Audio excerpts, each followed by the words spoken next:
Growing older doesn't always make someone wiser or kinder. A desperate woman blames another for all her woes. Your dirty little secret has cost me everything. She wrapped him up like a piece of meat. A country housewife picks up a sinister hobby. Mary said at her trial, "I like men and men like me." One more for luck. And a lonely widow won't give up her second chance for love. You know we're having an affair. It's a dangerous, emotional cocktail. These deadly women aren't planning for their retirement when they turn to midlife murder.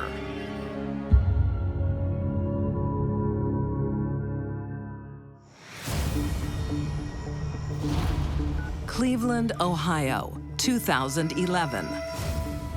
I just got back from the store and it looks like my husband's, deceased. 53-year-old Jean Harrington discovers her husband's body Yeah, no, I touched his leg and he's cold to the touch. and a suicide note. He said that this is the only possible way to provide for my family. I am not quite sure what to do. It's a pretty sad state of affairs. 12 years earlier, Jean's marriage to Michael Gable starts with high hopes. Here's to us. To us. Jean's thrifty ways mean they don't even have to worry about a mortgage. Jean didn't make a lot of money, but she was very good at saving, and she eventually owned her own home, no mortgage. Then she meets Michael. Within a year, they're expecting a child. It's perfect. Jean is keen to secure their financial future by investing in a second property. Are you sure about this? Do we need to think about this one? Oh no, I've done the math and it all adds up. They decided to get a mortgage on that home and purchase a rental property around the corner. I'll tell you what, I'll book an inspection. Okay? Jean wouldn't be so sure if she knew Michael's secret. And he did things that were a little over the top. Honey, Yeah. it's 10 o'clock tomorrow morning, okay? Yep. Okay. She really hadn't been aware of the kind of debt he brought into the marriage. Michael has an expensive pastime: gambling.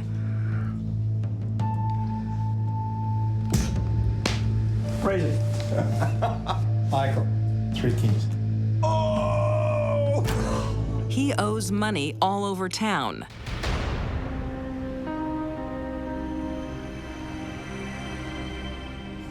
He can't hide his bad habit forever. Whoa! Man, what a day. Jean had always been smart and practical. Where's all the money gone? That's how she ended up owning her own home at such a young age. I have some debts. How much do we owe? How much? Tell me. About 100 grand. Michael had a very serious problem. Michael, how could you? It's over, okay? It's over. All this from gambling. Over, and I'm paying it off. I am paying it off. I'm working my butt off. That was a big problem for a woman who had lived debt-free. Michael starts working 2 jobs to pay off his debt. But he can't resist the poker tables. Now, don't spend it all at once. I'll try not to. Okay, let's play some cards. Even with the financial problems, there was gambling going on. There continued to be gambling, and there continued to be an issue in the marriage. We're closed! Seriously?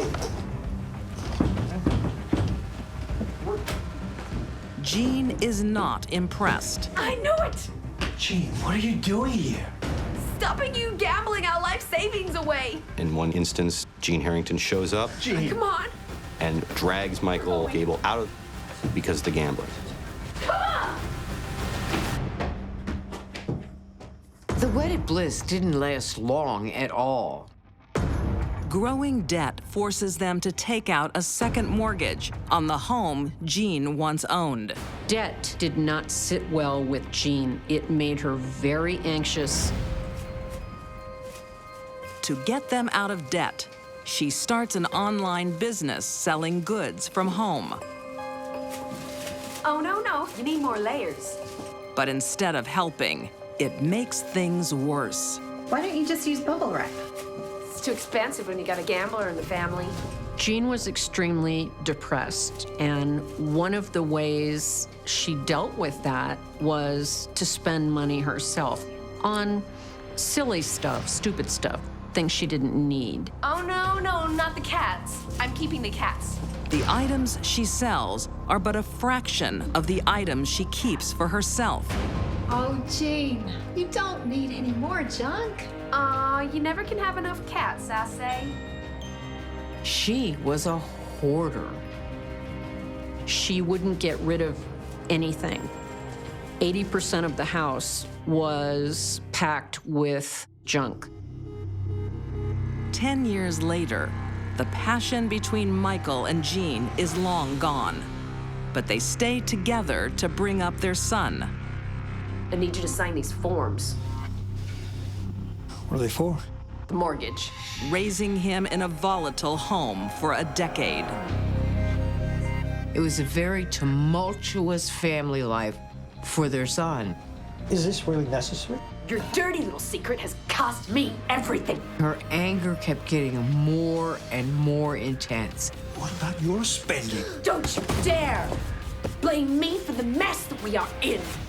Over the years, their roles switch. I am closing the joint bank account. Michael isn't threatening their finances.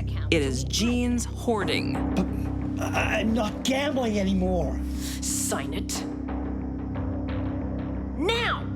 The police say they were called to the home at least 10 times in a 2-year period, but neither of them would ever level charges. Get back to bed! By 2011, they reach the breaking point. Jean has run up so much debt, they are about to lose everything. They were going to lose their home. It was in foreclosure, so there was definitely a massive financial pressure on them. To Jean, Michael is squarely to blame for their precarious situation.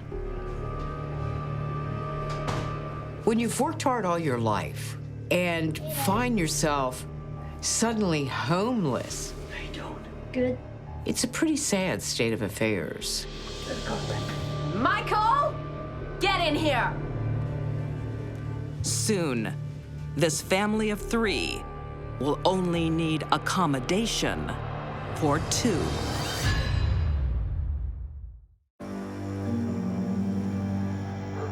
In the summer of 2011, on the eve of foreclosure, Jean Harrington has lost all hope. Go get dressed for bed. But Mom, now!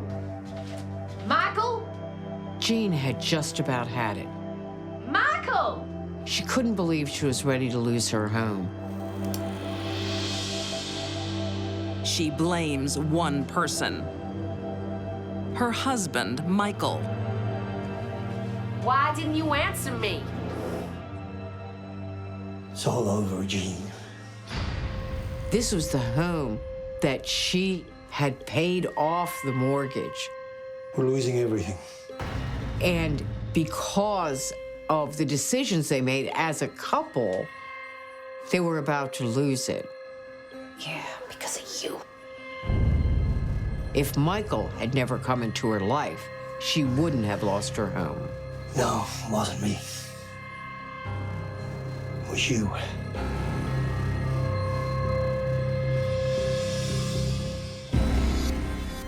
Jean was angry, and Michael was going to pay.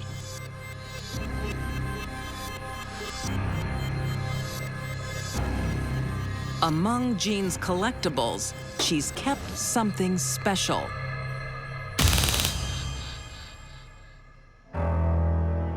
Nobody buys a stun gun that isn't planning on hurting someone. The way Jean saw it, Michael ruined her life. And she was going to make him pay. A stun gun delivers anywhere from 950,000 volts, and those volts cause incredible pain. He would have been so disoriented, he wouldn't have known what had hit him. She did it over and over.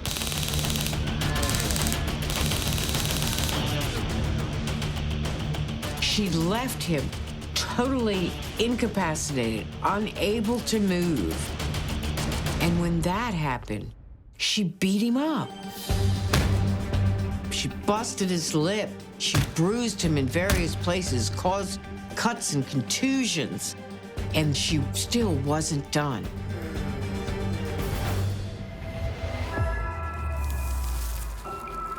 So she took out plastic wrap, the type that clings to itself.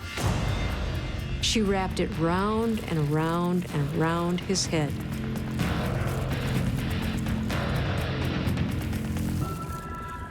Air hunger is one of the worst things a person can experience. He simply could not breathe, and he died.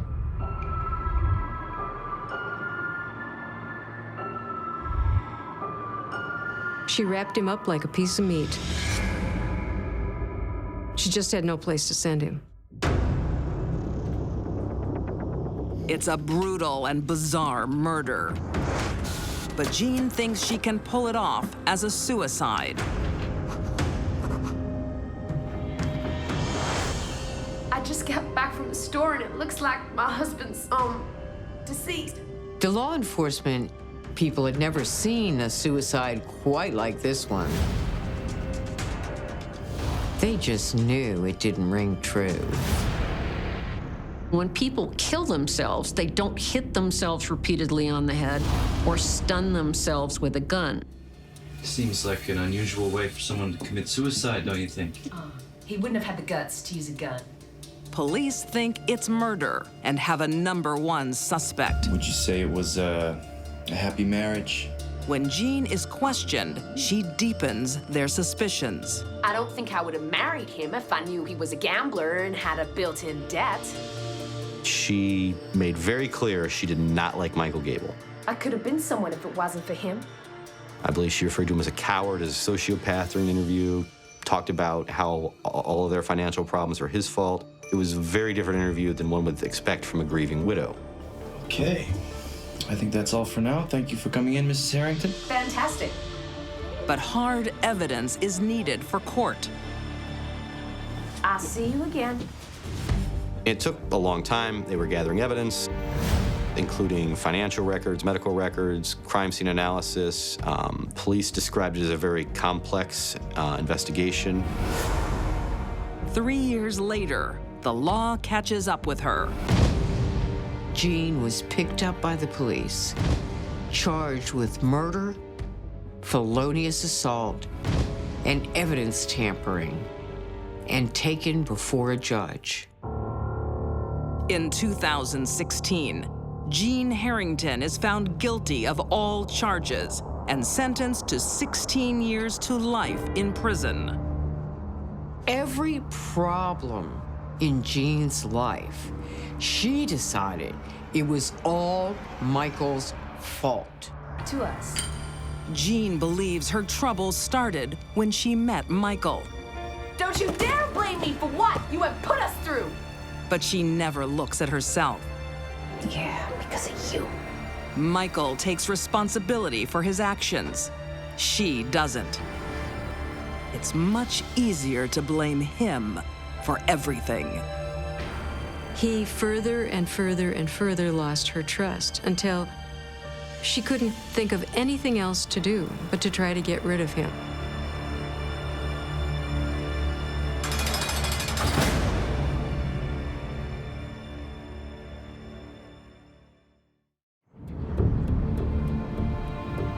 On the streets of Jarrow, England, people still talk about the widow of Windy Nook, who was either the luckiest or unluckiest woman in Britain in the 1950s. She seemed to get an appetite for it, and she literally couldn't stop.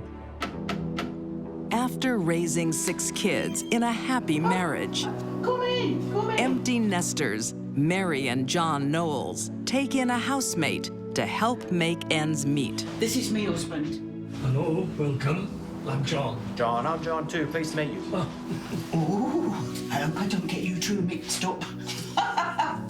Mary had a very normal life for women of her time. I leave you in Mary's hands. I'm off to my bed, as you can see. Thank you. She was married to the same man for 41 years. All he does is sleep. It'd be great to have a younger man around. Come, I'll show you to your room. She had no reason to expect anything would change. But a change is exactly what she gets. Don't be silly, pet. I've seen it all before. Mary became friendly with the new John. I thought you might be thirsty. This John is a shinier model than her husband. He was 13 years younger, so make of that what you will.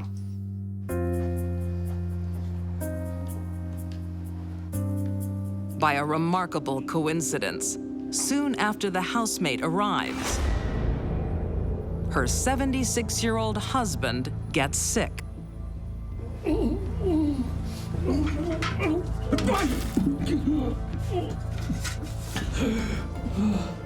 Some of the symptoms John Knowles had was stomach pains and vomiting. I'd like you to give him 1 teaspoon of this 4 times a day, okay? What's the matter with him, Doc? Look, it's hard to tell, but that will help with his vomiting and pain. Thank you. I'll see you out. But Mary is there to administer the right medicine. The local doctor prescribed cough medicine to try and treat John Knowles' illness. Here we go.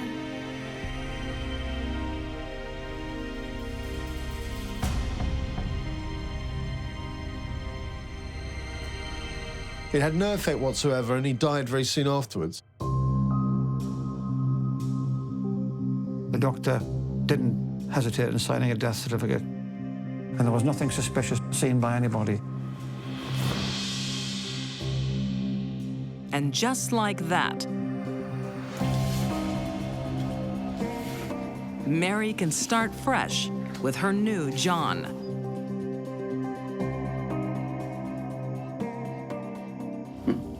My love.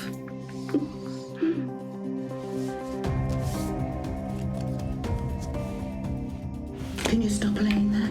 But he doesn't live up to her expectation. I want to have some fun.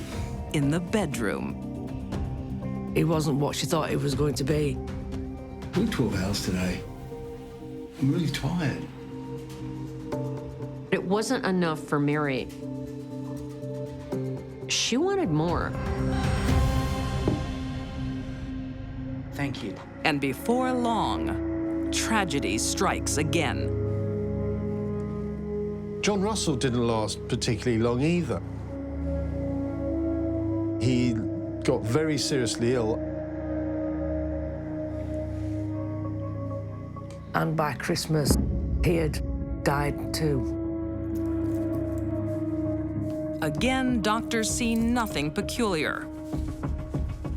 In those days, 2 men of that age, those deaths wouldn't have aroused any suspicion. Mary has plied her 2 lovers with rat poison. When Mary was preparing dinner, murder was served.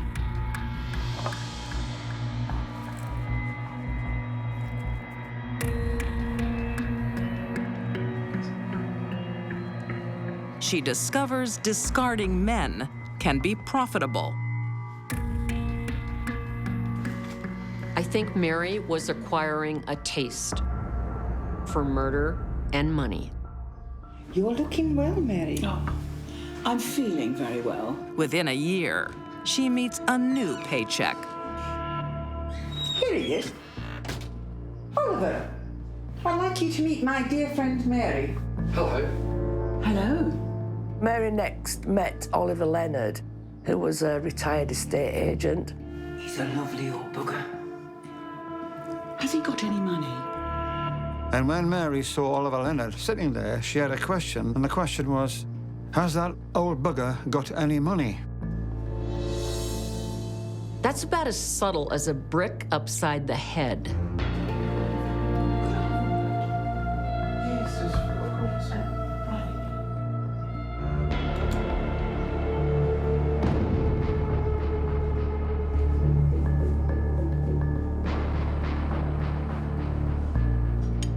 Mary wastes no time. She knows how to win over a man.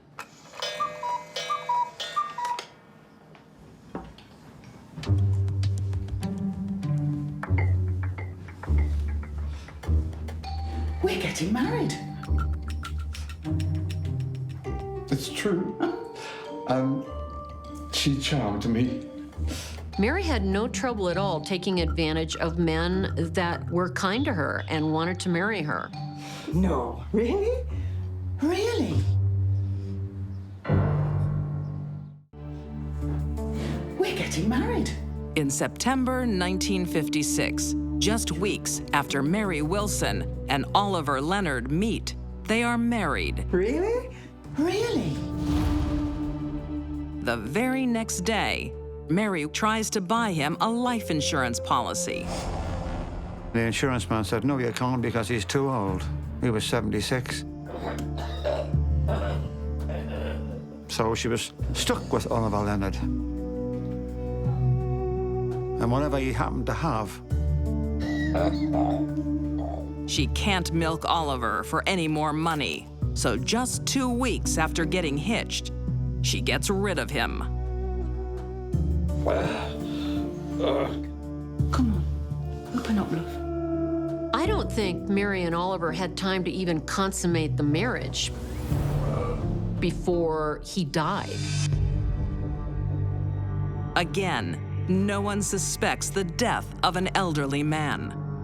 That was put down to heart as well. In fact, the doctor was so sure it was heart, he never even came out to the death. He just wrote the certificate out and said that's it. And Mary feels she can get away with murder whenever she wants. Mary's new hobby of finding a man, marrying him, killing him, and taking his money was coursing through her veins. Her string of misfortune in quick succession is earning the widow of Windy Nook quite a reputation. But it doesn't stop 76-year-old Ernest Wilson from falling for her charms. Are you ready for dancing now? They had a small wedding, but it was quite a party. It's a lot. It's beautiful. You've got an awful lot of food left over. What are you going to do with all those sandwiches? Eyebrows were raised at the wedding reception when Mary was asked what she was going to do with the leftovers, and Mary coolly replied, I'll save them for the funeral. Mary had already gotten away with murder 3 times. Why wouldn't she feel confident to make a joke like that? Save it for the funeral. And true to form, within 2 weeks, Ernest has been taken into hospital. I don't want to be alone. Can I stay the night with you? Of course. Mary went round to her neighbours and said, oh, he's got so bad he's gone into hospital, and I'm a bit scared of being in the house by myself. Can I come and stay with you? Mary arrives with more than a change of clothes and a toothbrush. Whose watch is there? Oh, it's Ernest's. And Mary had a bag with her, and in that bag was a gold watch, which was her husband's. I'm trying to sell it. And Mary said, I'm going to sell it. The next morning, Mary, returns home. You will get a shock. Ernest was laid there dead and had been dead since the day before. Oh, Lord. You said he was in hospital. Did I? I don't remember saying that.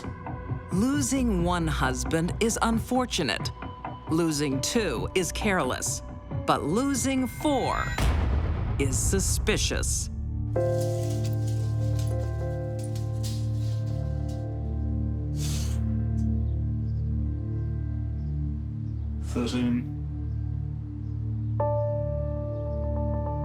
You should be giving me a discount. Mary told the undertaker she thought she should get a discount. She was bringing him so much business. I'm not sure being a frequent flyer at the funeral home puts you in a good light, but Mary didn't care. I think Mary's downfall was probably these little comments about save the sandwiches for the funeral. I'll get discount off the undertaker. The police soon hear rumors of Mary's strange behavior. So when you say acting strangely, what exactly do you mean? Well, at her wedding, when I asked her what she'd like to do with the leftover sandwiches, she said keep them for the funeral. Finally, the jig is up. Mary may have thought she was being funny or didn't care about the things she was saying to other people about her husband's deaths, but the police took notice. It was the beginning of the end. They exhume the bodies of the four men and find the answer to everyone's suspicions. They found in their stomachs phosphorus, which was used in rodent poison. Mary Wilson is convicted of 2 counts of murder and sentenced to death. Well, Mary would have known that people are dying agonizing deaths, but she was obviously prepared to keep on doing it for gain. Mary never meets the hangman. Her sentence is commuted to life in prison. She dies in 1963 after serving just 4.5 years behind bars. Mary's children reported that when they visited her in prison, she was always in good spirits. That doesn't surprise me. Psychopaths, such as Mary, don't feel guilt and remorse. The merry widow of Windy Nook goes laughing to her grave. Mary said at her trial, "I like men and men like me." They liked her right up to the moment they died.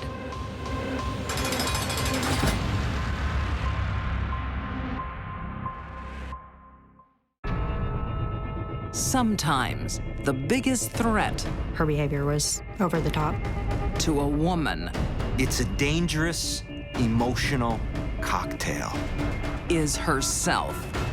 And that's when this story took a turn for the worse.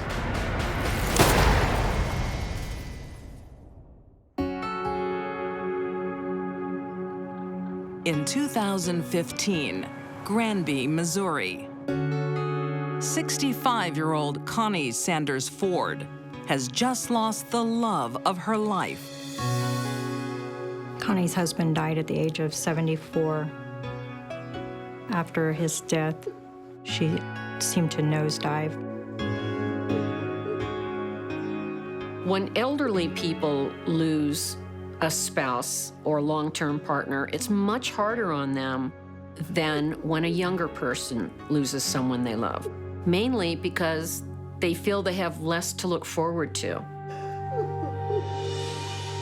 Consumed by grief, Connie shuns the outside world. Connie's estranged from her neighbors and her children. Who knows how we all respond to the death of a loved one we've been with for decades? Everybody's different. There's one old friend she does connect with, 58-year-old tree trimmer John Jordan. Connie had hired John to do some tree trimming and some roofing work, I believe.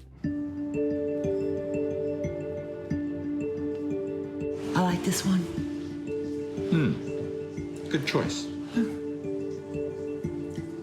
And, the roof's leaking. Could you fix that ASAP? Sure I can. I'm just not coping on my own. John is there to comfort Connie. Time heals. But his sympathy soon becomes complicated. For Connie, attention from a man at this point in her depression was like putting a Band-Aid on a gaping wound. It wasn't much, but it was enough. Romance brings Connie out of the darkness.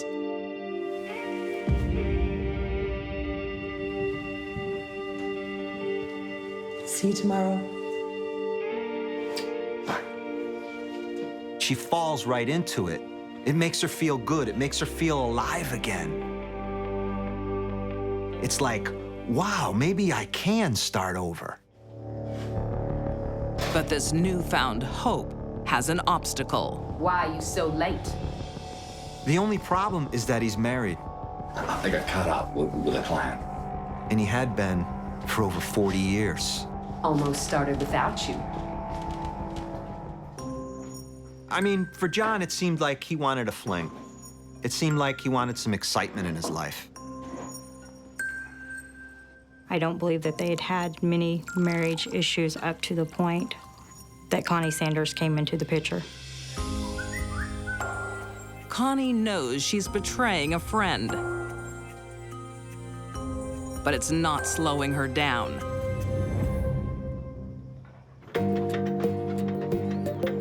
Her feelings become deeper. Hey. She has found a savior. Trying to keep your hands off me, huh? No. Someone has pulled her out of that dark hole and she's feeling good again.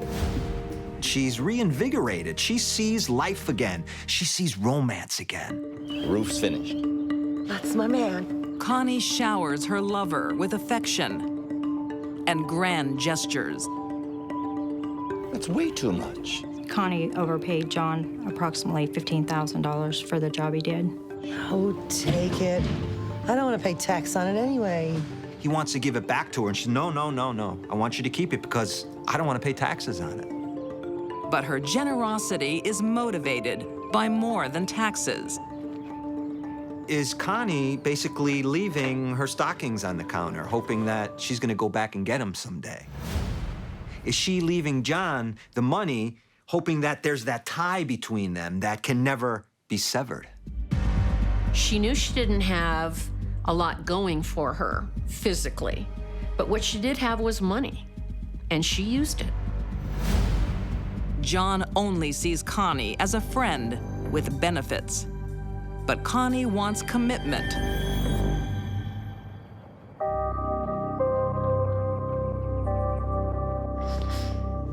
She decides to take matters into her own hands.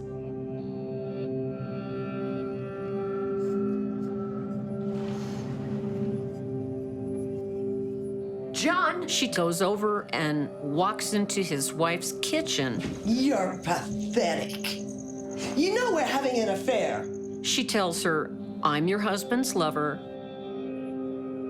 Connie! You're pathetic for staying with him while he's cheating on you. Get out! Stupid woman! You need to leave. I think she figured if John's wife threw him out, she'd be there to catch him. I'm so sorry. John makes a decision. I won't see her anymore. His fling with Connie is over. John. Connie!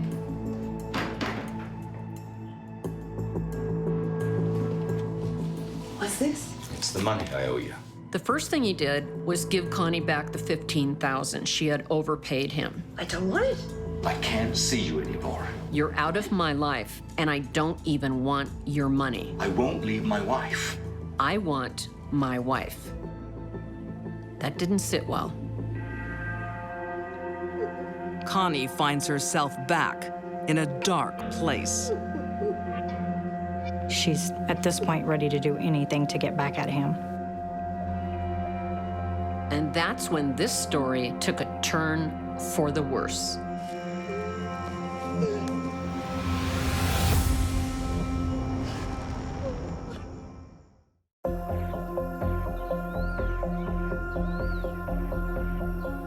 In Granby, Missouri, Connie Sanders Ford can't accept her affair is over. She was upset because John had gone back home to his wife. Lover John Jordan wants to end it. Hello? Are you getting back together? Yes, we are.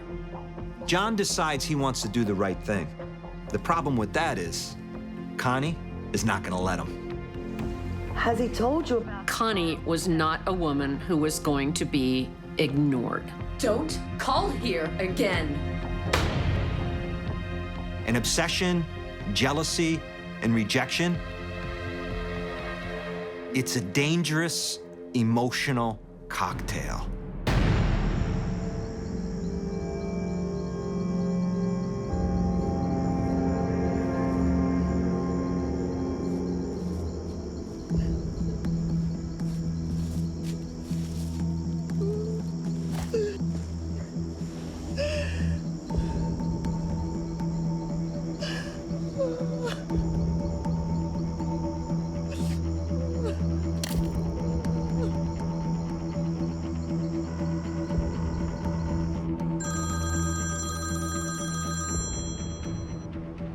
Hello, Connie. Hey, John. Connie had called John and stated that she was at the cemetery and that she was going to commit suicide. Keep listening.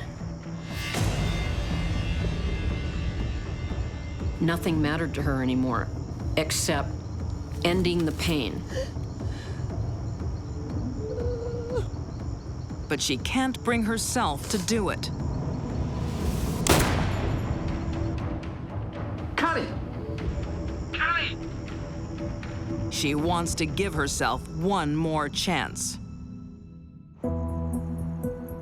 She starts stalking them. She starts showing up at the house. Hey, do you think this is finished? Connie becomes the atypical fatal attraction woman. We've taken out a restraining order on you, Connie. You need to stay away from us. Restraining orders were obtained. Do you want me to commit suicide? But restraining orders rarely stop a charging bull. It'll either be me or you! And that's what Connie was. Go away, or I'll call the cops. Her emotional blackmail and persistent stalking just drives John further away.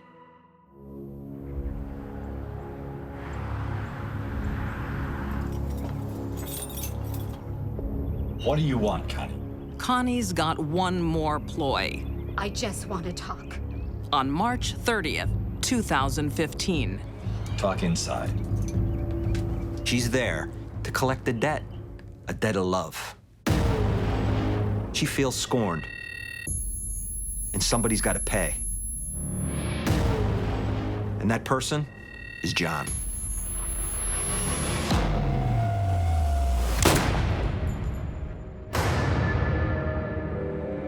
There was a one shot to the chest. The bullet went through part of the heart and into the liver. He died quickly.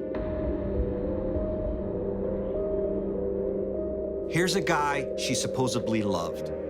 Here's a guy she supposedly wanted to be with. And now she shot him. Connie hasn't considered what happens next. She's got no plan, no alibi, no clue.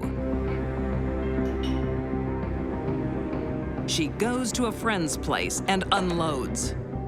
I shot him! What? After the murder, Connie goes to a friend's house and says, I shot him. God, I shot him! Shot who? John Jordan! I shot him! There's been a shooting.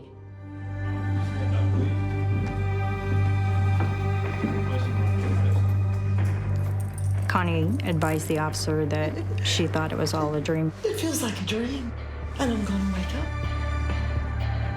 But her dream is heading for an abrupt end, behind bars. In 2016, Connie Sanders Ford is convicted of first-degree murder and armed criminal action. She's sentenced to life in prison without parole. She's a killer. She's gonna pay the price for that. And that right there is a dream she'll never wake up from. When Connie loses her husband, it leaves a big hole in her life. She thinks she can fill it, but she's wrong. And she can't stand to lose twice. She's going to carry a fire in her heart until the day she dies. Not of love for John, but that he got exactly what he deserved.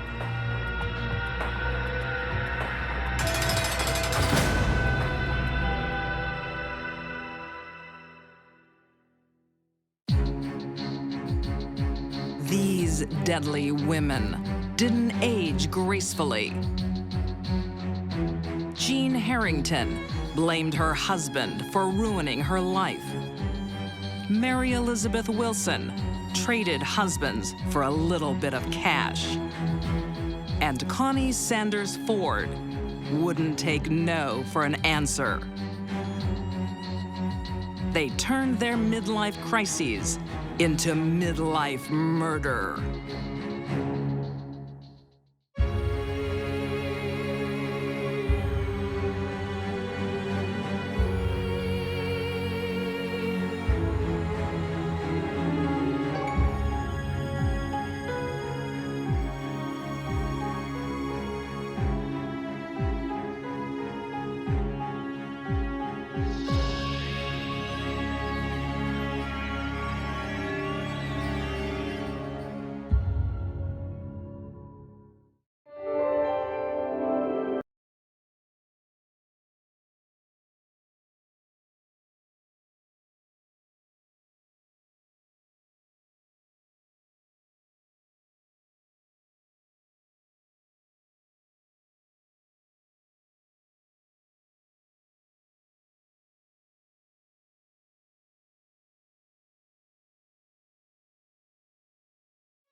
Getting up close and personal isn't always a loving gesture.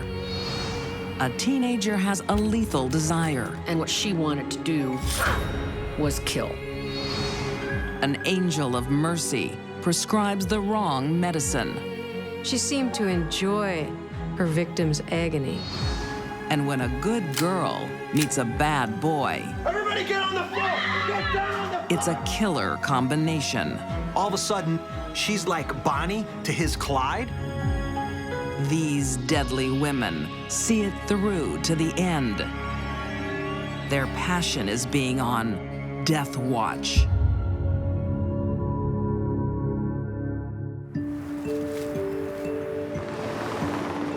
Lawrence, Kansas, 2014. High school student Sarah Gonzalez McLinn wants to earn a little extra cash. No one calls me Mr. It's Hal. And she walks into the right pizzeria. Hal was a very friendly guy. 50-year-old Hal Sasko is a boss with a big heart. A very generous, nice guy. He loved mentoring young people. It's not long before 17-year-old Sarah is a valued member of Hal's team. Sarah was a very intelligent person. She was a very responsible employee. She was able to come in without a lot of direction, get things done. She was a self-starter. But at home, it's a different story. Sarah? Sarah! Her mother knows another Sarah. Where have you been? With friends. I know you cut class today. What do you care? She was having trouble in school. You've been drinking. She started using alcohol and drugs at that time. Your dad and I are worried about you. Yeah, right. Dad really cares. He cares. Then why did he leave?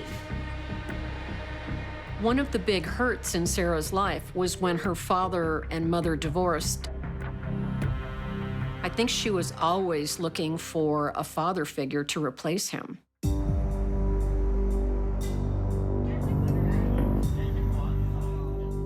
Sarah starts hanging out on the streets.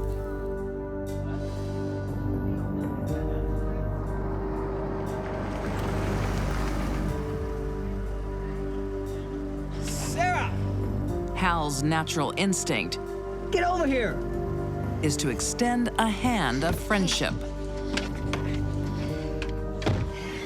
What are you doing?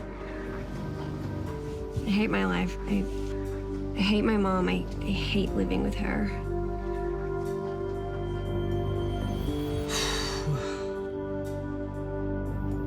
You come live with me. Hal had offered her a room in his house Really? until she got on her feet and saved up her money. Sure. Okay. Hal isn't the first altruistic person to invite a troubled person into their home, but it's never a good idea.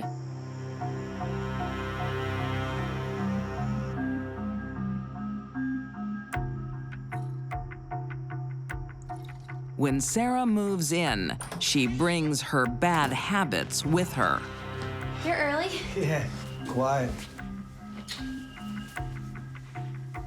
Oh, no. Come on, you know I drink. Hal tries to lay down the law. You're too young. I'm not. I do it all the time. No. It's just He was really trying to get her down the right path. But as the months pass, Hal stops acting like a father figure. I knew you'd come around. They had been doing some drugs together. They regularly drank together. Drinking alcohol and smoking dope with a troubled underage teenager was not only illegal, it was really a dumb idea.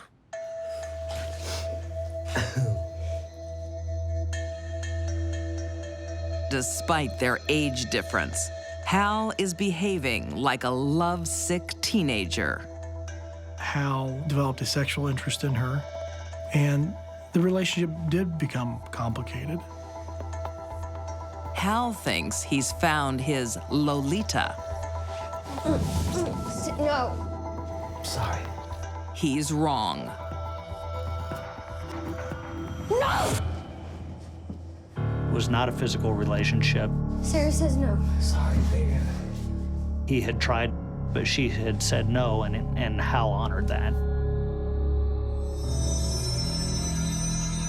Hal doesn't know that past encounters with older men have deeply scarred Sarah.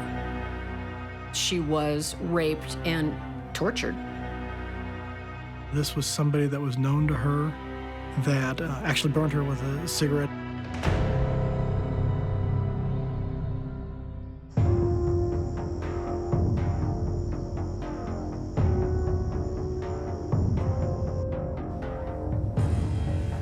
She turns inward and starts reading strange books. Sarah spent a good amount of time reading about serial killers and taking notes. She thought it was fascinating how serial killers thought.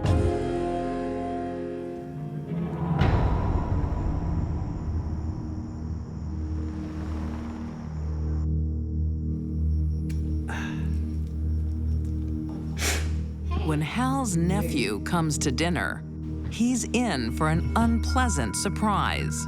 What do you got?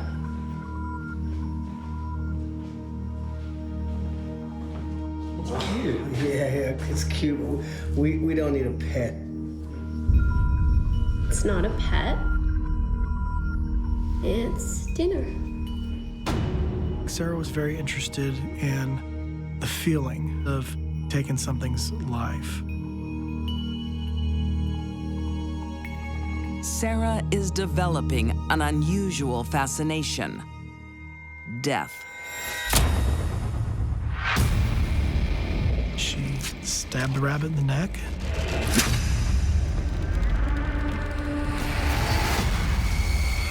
Cut its head off and skinned it in the sink. Is Sarah honing her survival skills? I don't know about that. I think she just wanted to kill the rabbit to see what it was like. And I think that started her thoughts about killing other things.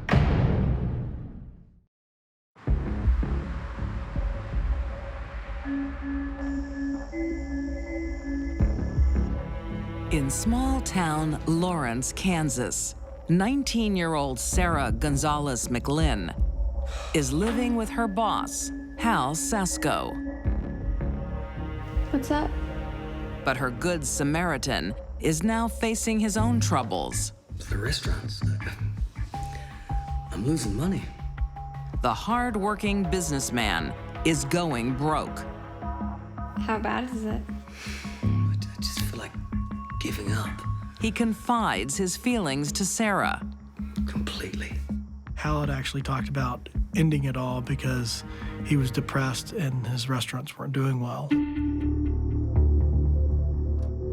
Hal's told the wrong person. Sarah's been fantasizing about taking lives. Now she sees an opportunity. She wanted to kill somebody, and she decided it might as well be him.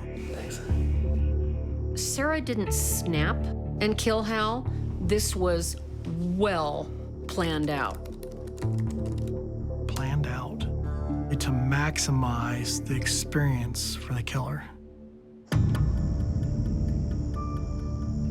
On January 14th, 2014, she is prepared.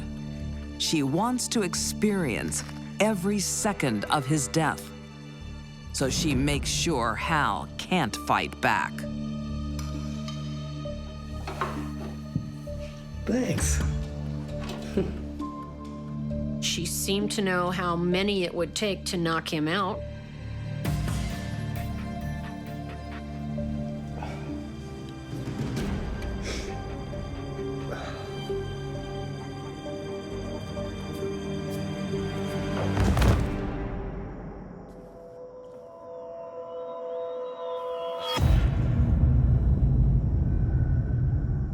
Sarah had plenty of chances to back out of this, but she wanted to go through with it. This was her big moment, her first kill.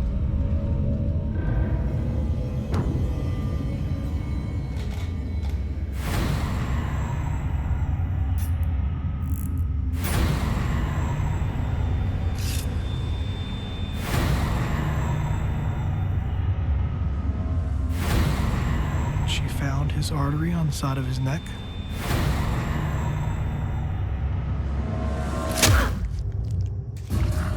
That she plunged the hunting knife into the side of his neck and worked the knife forward until it came out the front of his neck. She used the knife because she wanted to feel the death. She takes a towel and puts it in Hal's blood. She then takes her finger and writes the word freedom. She felt as if she was kind of free, that she could kind of carry on without judgment and kind of do her own thing. And what she wanted to do was kill.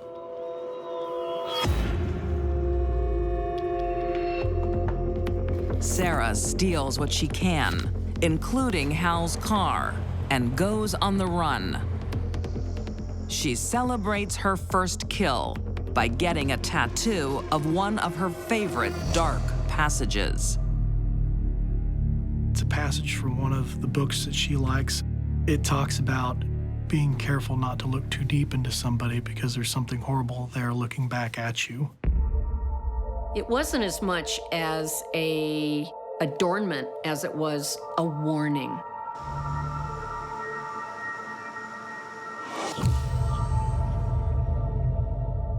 When Hal's body is discovered, the police put out an all-points bulletin for Sarah and Hal's car. 11 days later, a park ranger in the Florida Everglades finds both.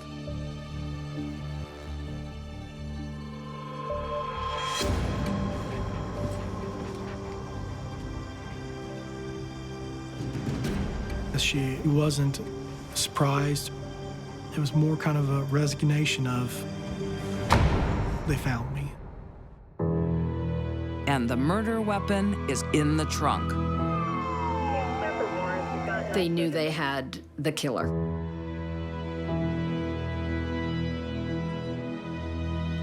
Sarah doesn't plead innocence. It was harder than killing the rabbit. She talks openly about the murder. I thought I'd get more satisfaction out of it. Could you do it again? No. No, I wouldn't do it again. Sarah told the cop that because it wasn't what she thought it would be, she wouldn't do it again. I don't believe that for a minute. In 2015, Sarah Gonzalez McLinn is convicted of premeditated first-degree murder and sentenced to a hard 50 life term. She will be 70 years old when she's eligible for parole. We probably still don't know exactly why she did what she did. I'm not sure Sarah knows why she murdered Hal. To the outside world, she's a happy face at the local pizzeria. But underneath, Sarah's a monster who becomes so fascinated with death, she could steal a good friend's life.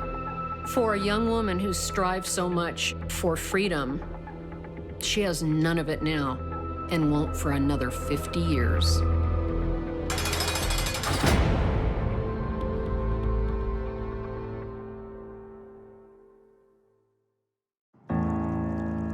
A dark heart She was considered the life of the neighborhood.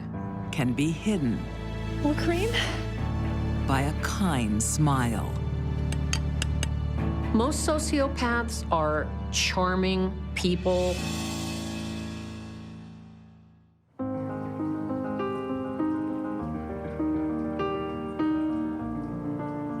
And so he was caught outside in the middle of the night with no trousers. There's something about Martha Grinder. Martha's just so nice to people and a great conversationalist. His poor wife. She is an instant hit with Pittsburgh's social set when she settles there in 1860 with husband George. Gentlemen. Oh, please join us, ladies. These are George's brothers, Jeremiah and Samuel. Martha was seen by others as a very gracious host. Please take some. Oh, thank you. Don't mind if I do. She was welcomed into people's homes. Oh, it's Martha. She almost always brought something to eat. To the best hostess in town. Here, here, here, here. Cheers. Cheers. Oh, you're too kind. Cheers. Thank you.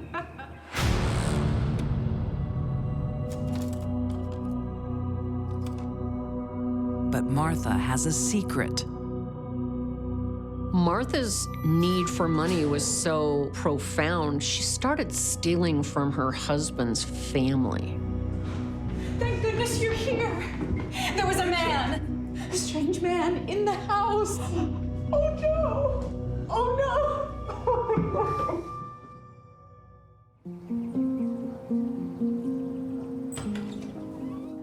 And this is our daughter. Hello. And This is our new maid, Jane. Why don't you say hello? Hello. Anyone is fair game to Martha. I'm so grateful. Even her new maid. She doesn't have many possessions, but Martha still wants them.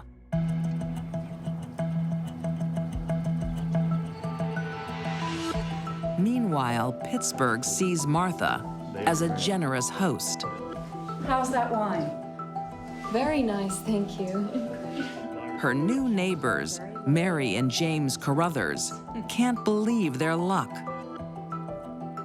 I think they took to the slightly older woman next door, who was very kind of motherly to them. Dinner is ready, Mrs. Grinder. Are you all right, Jane? You go to bed. I'll serve dinner. Off you go. Go on. Little do they know who they've befriended.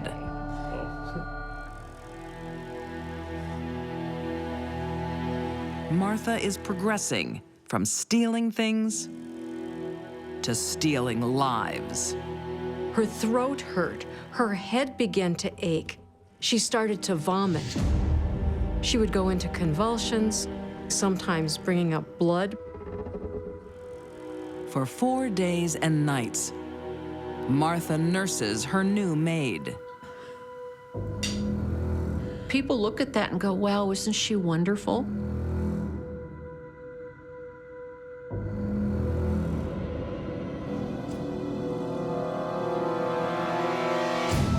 She dies in absolute agony with Martha at her bedside.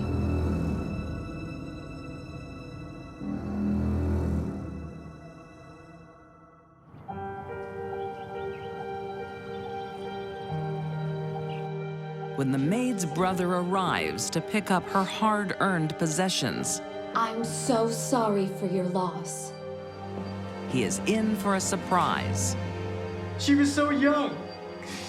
Her possessions are in the trunk.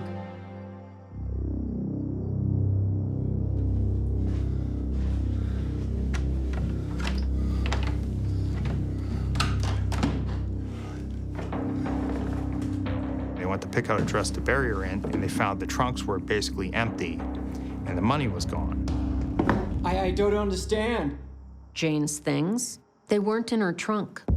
I wonder who had them. She'd been saving for so long. Well, she had some bad luck recently.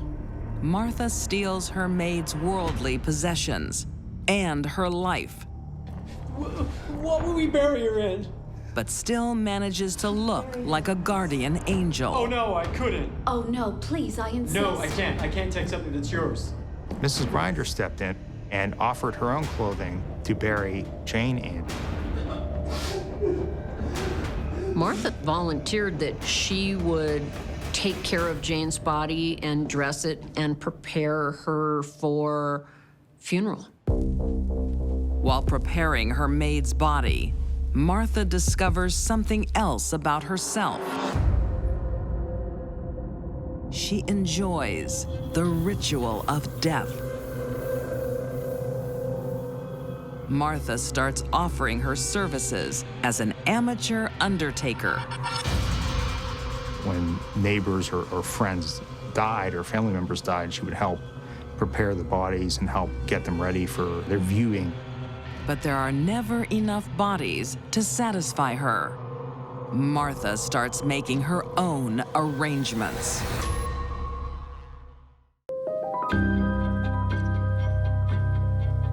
Pittsburgh, Pennsylvania. In the 1860s, More cream? Martha Grinder is renowned for being a generous hostess and a skilled undertaker. And lately, There you are. both of her talents have become a curious necessity. There's been a death. People close to Martha are dying. Her maid, and now her brother-in-laws. What happened? Mystery illness. They both died of digestive disorders shortly after their visit to them.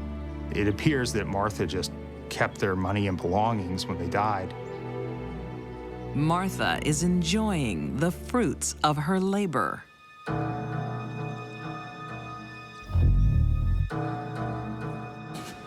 Her 22-year-old neighbor, Mary, is next to fall ill. She was feeling terrible. She was violently ill. You right, my love? And Martha was right there to help nurse her.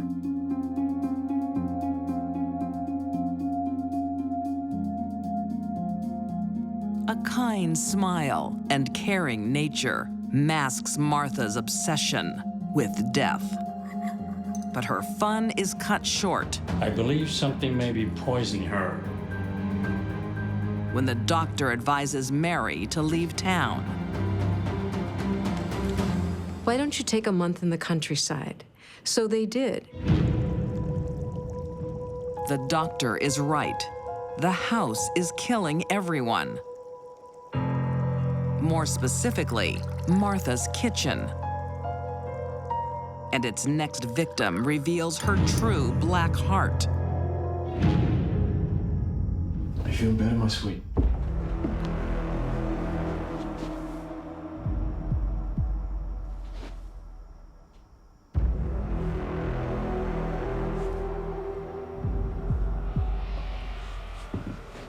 Oh no. Martha! Martha! She murders her own 7-year-old daughter.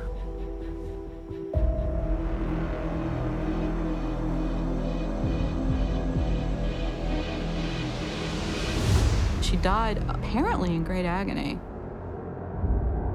Who could do that? What mother could do that? She was obsessed with death in all its forms.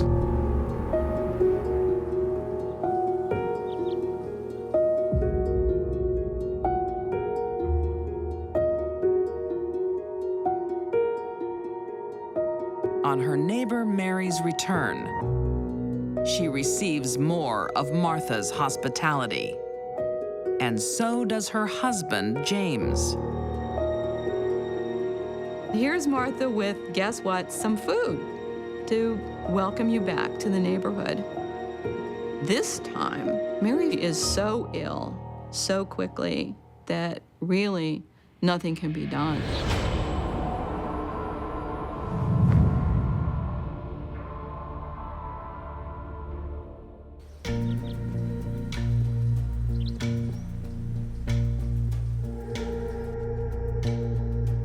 Her husband became suspicious. This isn't right. He started to put the facts together. Martha did this. Every time his wife got ill, Martha was in the picture. He went to the mayor and he went to local law enforcement. There are a variety of witnesses that started to point back at the trail of bodies kind of behind Martha Grinder. In the space of 2 years, Martha murders 5 people for money and for sordid entertainment. When her victims' bodies are exhumed, the truth is revealed.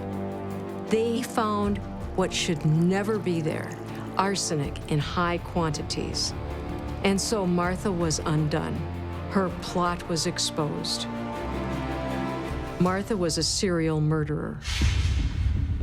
In 1866, Martha Grinder is convicted of murder and sentenced to hang. Like her victims' deaths, Martha's departure is slow and agonizing. The executioner really did not configure the knot properly. And she struggled there for about 12 minutes before she finally died.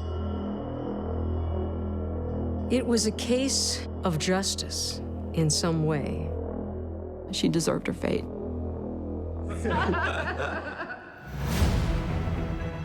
Martha Grinder's veneer of love and generosity masked her true desire to watch the process of death. Martha Grinder derived a lot more pleasure out of killing people than caring for them. Someone that knew her described Martha as a devilish fiend. I think that was kind, considering what a deadly woman she really was.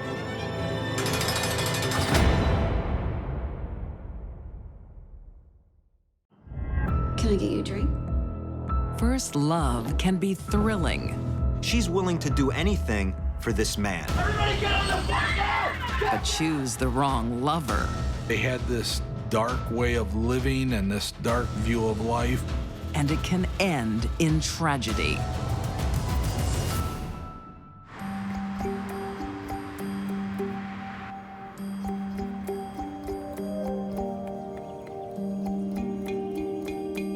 Life is full of promise for 19-year-old Samantha Baczynski. She did very well in school. The Michigan honors student plans on becoming a nurse. What does this say about her? Well, it says that, look, she's willing to help others and be there for her fellow human being. Her studies fill a void in her life. She's smart, but not popular. She had very few friends. At 19, she'd never had a boyfriend. Samantha goes online looking for friendship and finds 27-year-old Patrick Selapak. I think she was kind of lost, and when she met Patrick, I think he filled that void. Samantha had met the most wonderful, perfect man in the world, and she was in love. But there's a catch. The man of her dreams is behind bars. That doesn't put her off. It makes him more interesting. Patrick was able to communicate to her what she wanted to hear, that she could eventually build a relationship when he was released.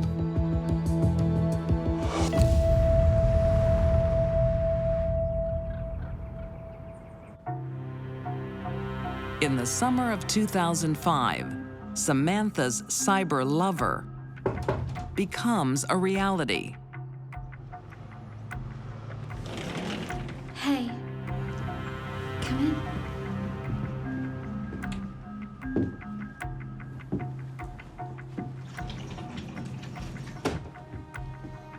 Can I get you a drink? What you have here is a really interesting dynamic of somebody who's very passive in Samantha. But Patrick is very aggressive, very outgoing, very manipulating. I've got big plans for us. She was in love with Patrick, and she wanted to please him. She's willing to do anything for this man.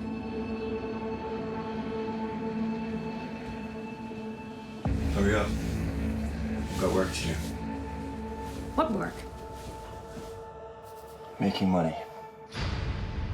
Patrick's idea of making money is to take it.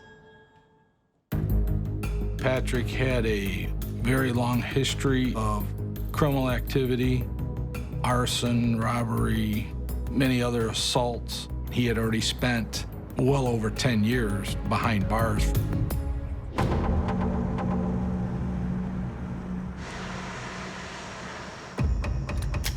Within weeks, Samantha now has a future husband and a new career in crime. Everybody get on the floor! Get down on the floor! Everybody down! Down! Get down! They travel the state, staging a series of armed robberies. Open the till! Open the till! Stay down! Get the cash! Hurry it up! Hurry it up! Get the money! Get the money! Hurry up!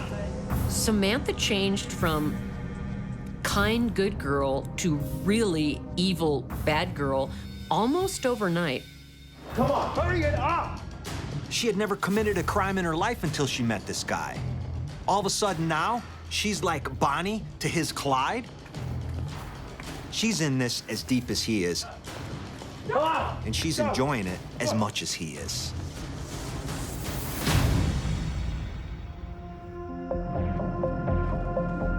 They leave a trail of destruction. Career criminal Patrick knows the police won't be far away. They need a fresh start and new identities.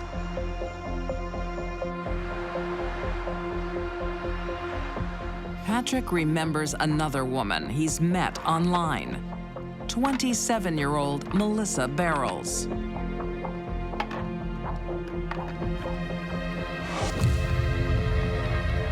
He finds out where she's working at the grocery store, and he starts showing up to visit her. Hi. What are you doing here? I thought we could grab a drink after work. I can't. I just gotta get home. I'm married.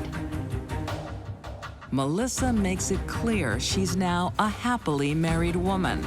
I've gotta get back to work. I'll see you around. But she has no idea who she's dealing with.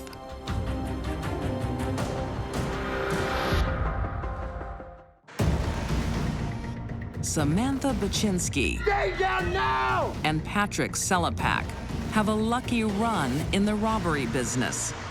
They evade police during a cross-state crime spree. But it's time to cover their tracks. They need new identities and know just where to find them. On February 15, 2006, they target Patrick's old acquaintance, Melissa Barrels, and her new husband, 27-year-old Scott. Sit down. Melissa and Scott had just recently learned that they were going to have their first child. Just your typical American couple starting out their life together. Patrick and Samantha have their targets just where they want them. Please. Please, can you just go? We are not going anywhere. Okay. Please. Oh my God, I'm pregnant. Get in the bathroom. Now. Hurry it up. What they want, okay? You stay here. Look around for something. Patrick and Samantha had intended on taking their identity, their driver's licenses, birth certificates, social security cards. But in order to steal their identities, Go down. You don't have to do this. Don't get down. What are you doing? they must steal their lives. Get down. Please, no, please, don't. Please, let me go. Melissa and Scott were targeted for extinction. Patrick had even grabbed Melissa by the throat and held her up against the hallway wall.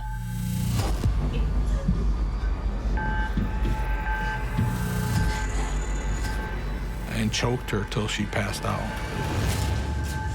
When Melissa is unconscious, Samantha steps up. She's the one who put a bag over their head and pulled it tight with a belt.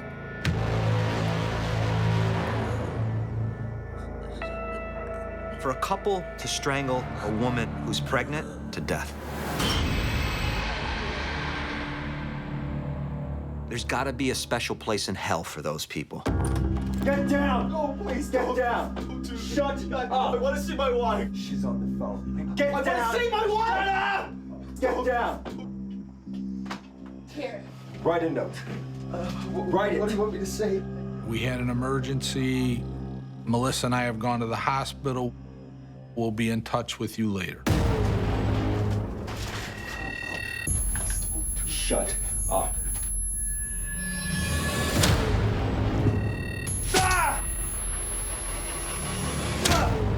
There's a problem with Scott. Patrick can't kill him. He's beating him with the butt end of that gun, but the guy is still alive. He won't die. So Samantha suggests something. a quick trip to the drugstore, and they have a new murder weapon. In fact, it was her idea to inject Scott with bleach. The guy's been beaten with a gun into a bloody pulp. He's been injected with bleach.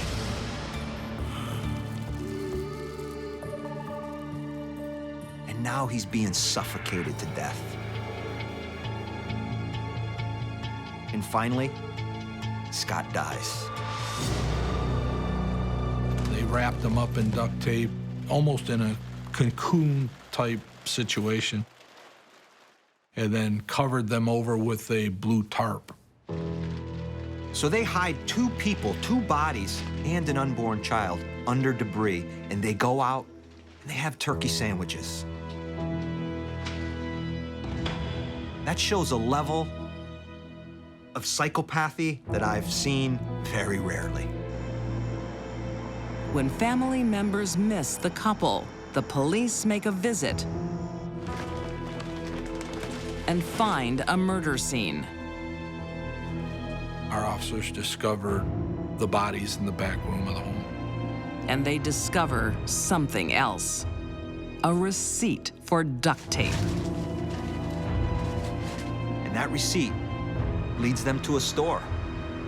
And that store leads them to surveillance video. And that surveillance video leads them to a suspect. After Patrick and Samantha knew she had been identified, they had some big problems. There's a manhunt now. There's a manhunt for two natural-born killers. Thank you for letting us stay here. Hey, I love the company. The fugitives befriend an unsuspecting divorcee. Gets lonely.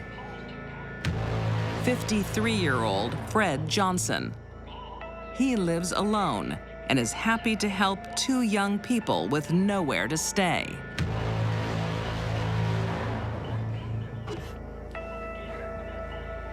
So now we have two killers who really have nothing to lose. And now they're in Fred Johnson's house. But their past soon catches up with them. And in other news, the suspected killers are thought to be on the run and have been missing now for 3 days. The public are urged not to approach. Fred thought he could talk them into going to the police and surrendering. He was wrong.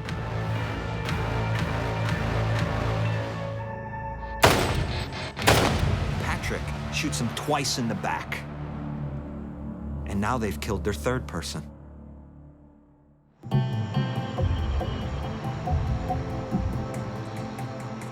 Back on the run, Samantha and Patrick start sleeping in their truck. And that's when the game of cat and mouse comes to an end. A vigilant citizen identifies them. Those two suspects you're looking for in that double homicide, they're right outside right now in a truck sleeping at this hotel. And in come the cops.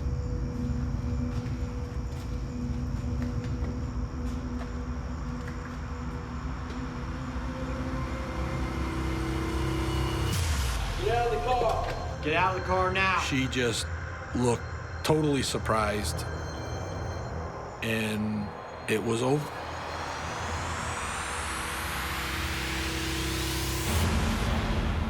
In 2006, Patrick Selapak and Samantha Baczynski are convicted of home invasion, kidnapping, and 3 counts of first-degree murder. Both are sentenced to life, no chance of parole. Come in. Could Samantha's life have been different had she not met Patrick? There's no doubt he introduced her to a life of crime. But it was still her choice, whether it was for love or thrills.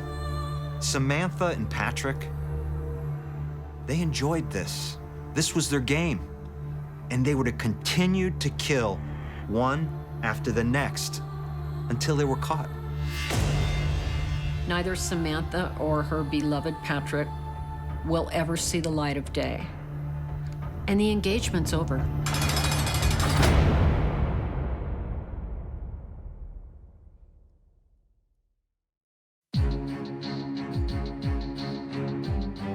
These deadly women wanted to get close to death. Sarah Gonzalez McLynn's morbid curiosity killed a man who cared. Martha Grinder took pleasure in seeing her patient's pain. And Samantha Baczynski let love blind her to killing. Their passion wasn't just murder. They liked to be on death watch.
For every murder that goes unsolved, there's a killer in our midst.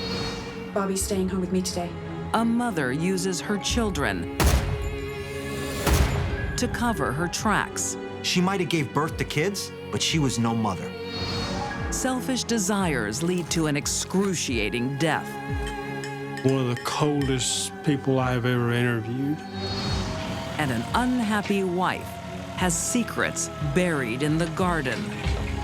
When the money stopped, the music stopped. These deadly women think they are home free when they hit and run.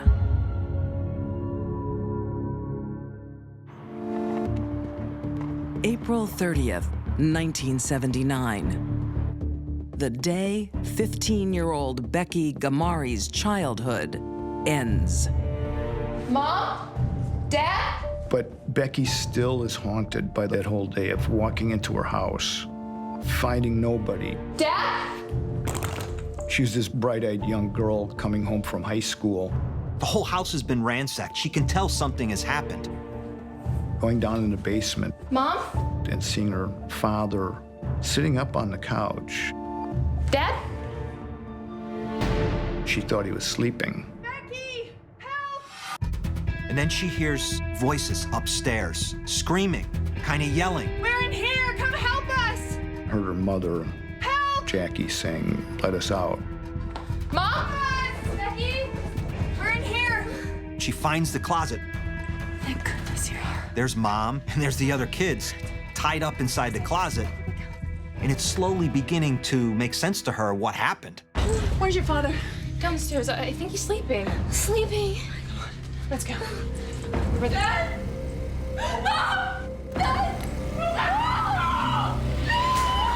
Here is a scene that is going to affect these children for the rest of their lives. How devastating can that be to a child that young?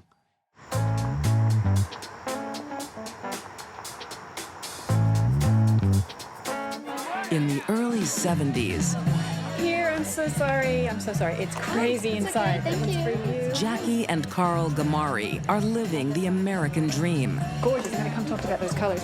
When you look at Jackie and Carl's life with their spacious, sprawling estate and all the trappings of suburban life that come with that, it looks great. How is it when I think you're doing? That's yours. Thank you. You need another refill? I'll be right back with that. 34-year-old Carl is a high-flying commodities trader at the Chicago Board of Trade. So I heard about the drought, I started buying, and I, paid off. Highly competitive, do or die, and Carl did well in it. Sam, you made it. Parents to 4 children, they are living the good life. I want to introduce you to my sister.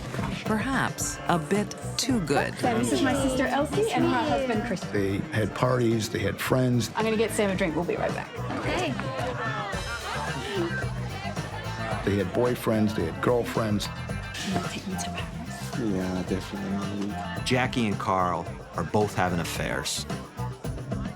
It was the 1970s, it was a pretty crazy time. Hey, Dad. Hi, Hey, kid. Dad. Hi. I just came home to get changed. Where are you going? Going out with the boys. Right.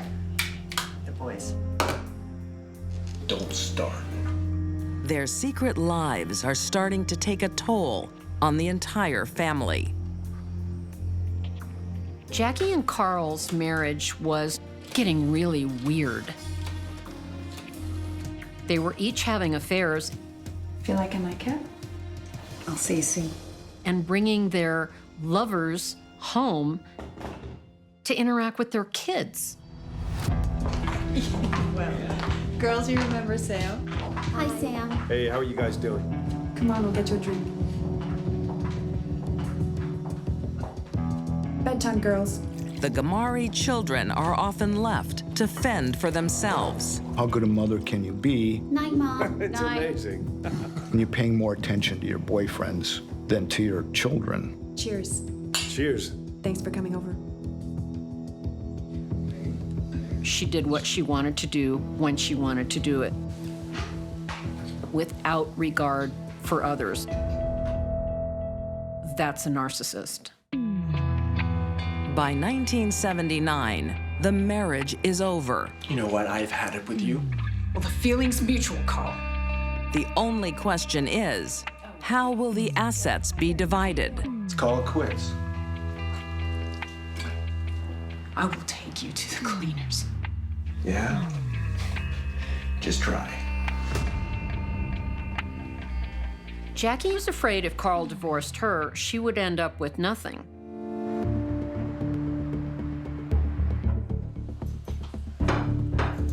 I'd starve without you. While the slow process of divorce is underway, they still live under the one roof. Hurry up or we'll be late. Oh, wait, okay. Bobby's staying home with me today. Really, Mom? On the morning of April 30th, 1979, Jackie insists middle daughter Bobby stays home. Jackie. She's staying home. She would have her older kids miss school to stay home and cook and clean for her and take care of the younger kids. She was no mother. She might have gave birth to kids, but she was no mother. Come on, let's go. Bye, Dad. Bye, Becky. Bye. Soon, the whole sorry mess will be over. But not how Carl imagines. That afternoon, the house is robbed. Mom? 2 intruders with masks on Get your kids. Kids, quickly now! Go! Come on. enter through the back door, which is unlocked. Tied up Jackie, Bobby, and Nick in a closet. What do they find inside this closet? 2 handguns.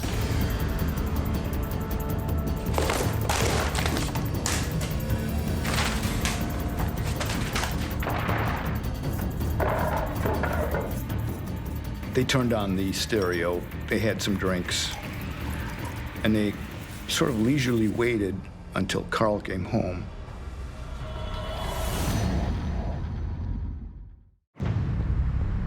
April 30th, 1979, Inverness, Illinois. Carl Gamari comes home from work to unexpected guests. Get your hands on your head. Now! What's this about? Get downstairs! Boy, did they have a surprise for him. Keep moving! They took him into the basement. What is this about? Move it on the couch now! I can give you whatever you want. Please. You don't have to do this. Shut up! Don't hurt my children. Shut up!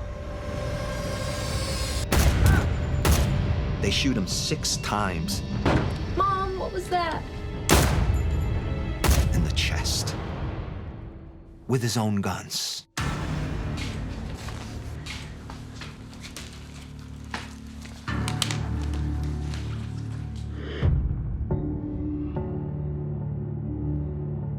And he died there.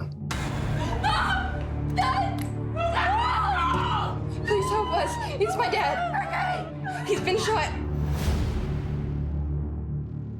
It's a baffling crime. There's no robbery, no known enemies, simply no motivation. But there are witnesses. Mommy, you didn't leave the door unlocked, did you? I don't know. Jackie and her 13-year-old daughter, Bobby, who blames herself for leaving the door unlocked that day. With the police investigation just starting, Jackie, always the entertainer, thinks now is a good time to honor her departed husband. Jackie throws a party like 3-4 days after the murder. She says to celebrate Carl's life, to mourn him. Why is Mom talking to them? But you know what? People there describe it as a celebration. I did that last week. It seemed like it was a celebration of Carl's murder. Jackie's sister, Elsie, is shocked, not just at the party, So, where's your mom? She's just over there. but that among the mourners is Jackie's lover, Sam. Can I just talk to you for a sec? Right now? Yeah, right now. Everything all right? What's he doing here? He's moving in. I don't feel safe. Jackie makes a claim that she's terrified, Do you really think that's a good idea? that those people are gonna come back. So she has Sam move in. For my family's safety, I do. Your husband's murdered, your boyfriend moves in a week later. That's really kind of unusual behavior. Although Jackie is moving on swiftly with her life, police investigations are not. Officials are no closer to identifying Carl's killers. As months pass, Jackie remarries and claims the family assets. Jackie was able to live life carefree, and she never once looked over her shoulder because she didn't care. Months turn into years, and Carl's murder case grows cold. The files were stashed in the Barrington Police Department basement.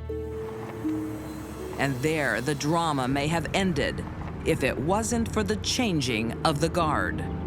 A new regime comes into the police department, new ideas, new technologies, and they begin to re-examine this case. After 34 years, the original case file provides a breakthrough. How can we help you today? I think I can help you. They did come across this police report from 1981 It's about my sister. in which Elsie had implicated her sister in the murder of Carl. She told me she had a plan to get rid of Carl. But it sounded crazy and was never verified. That's all I know. 34 years later, investigators follow up with Elsie. We need your help. To their astonishment, she stands by her story. But the police need confirmation. We need you to call Jackie now. From the perpetrator herself. Jackie's sister agrees to tape record phone calls between her and Jackie.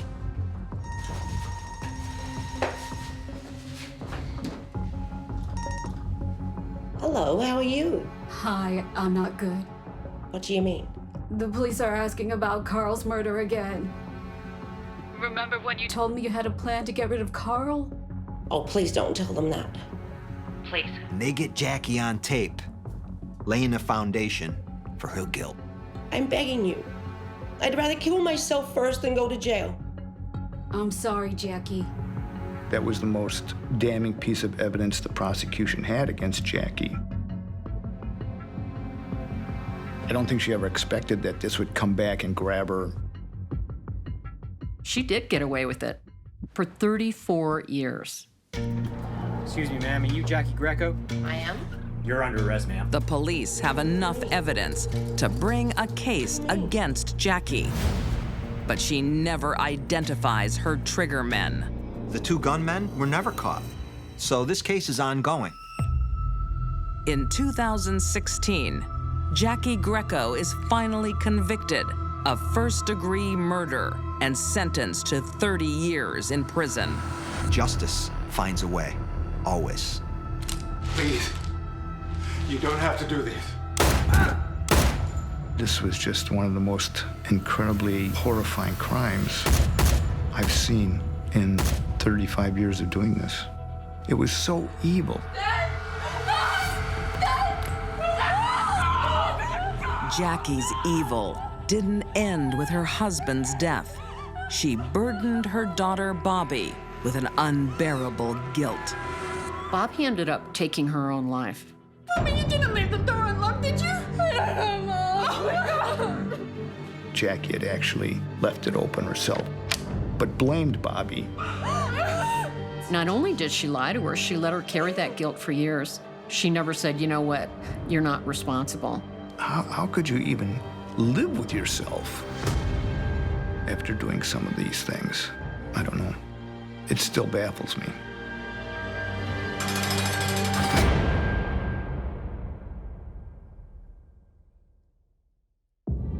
A gung-ho woman, she began controlling every aspect of his life, is on a mission. She did this all for greed and money. Of destruction.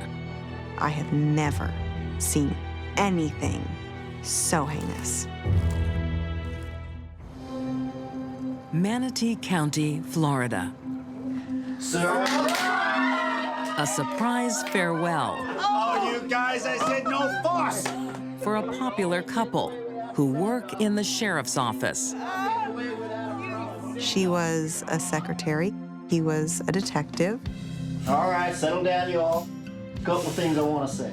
47-year-olds Bob and Martha McLancy fell in love later in life. It's been an honor working side by side with you, Bob. Now Bob is taking early retirement. To Bob and Martha. Bob and Martha. And Tennessee. They are leaving the fast pace of Florida for the tiny mountain town Tellico Plains, nestled in the foothills of the Smoky Mountains in Tennessee. They built this home in the mountains that they've always dreamed about. The reason for the tree change is Bob's health. He's suffering severe stress from his work as a police officer and his years in the Marines. Bob was a decorated Vietnam veteran. The Purple Heart recipient has been diagnosed with post-traumatic stress disorder. He went through some very traumatic combat. Bob is on strong medication, but often takes the wrong dose. Did you take more pills? I needed them. So Martha Ann takes control. I'll give you your pills.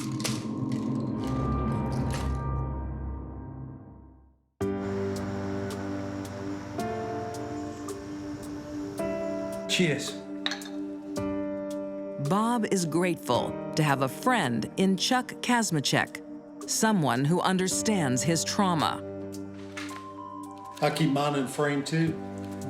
Chuck said he had seen combat. We earned them.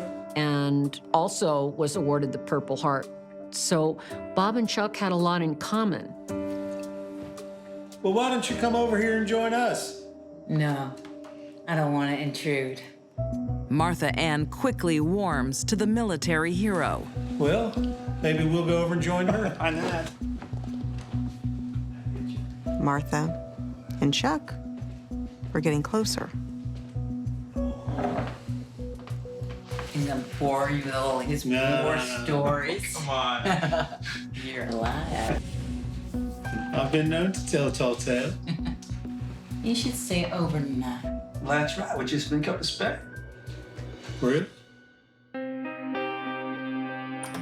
Their relationship was blossoming beyond a friendship. Everything okay? It will be. Bob was never aware. What about Bob? He won't wake up. Trust me. That Chuck and Martha Ann were having an affair. They frequently got together right there in Bob's home. Soon, Martha Ann and Chuck are in love. And Bob is looking increasingly like a troublesome third wheel.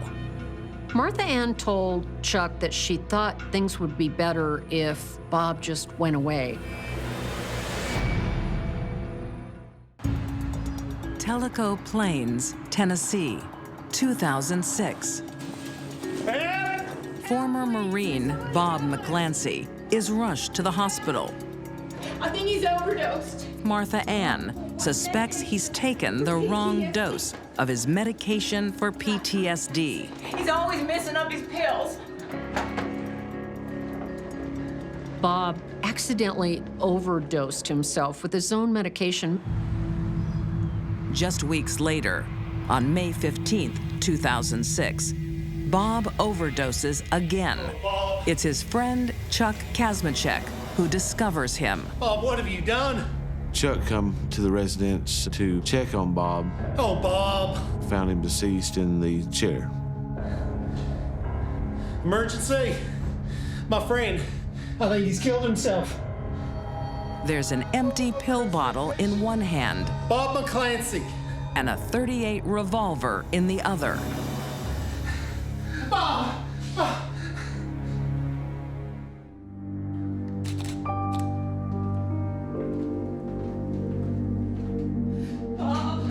I'm sorry, you can't be here.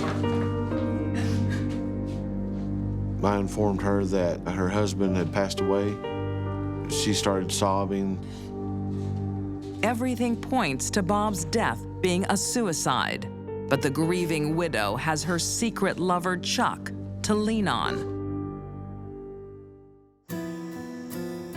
5 months after Bob's tragic death, they marry and embark on a new life with a whole new look.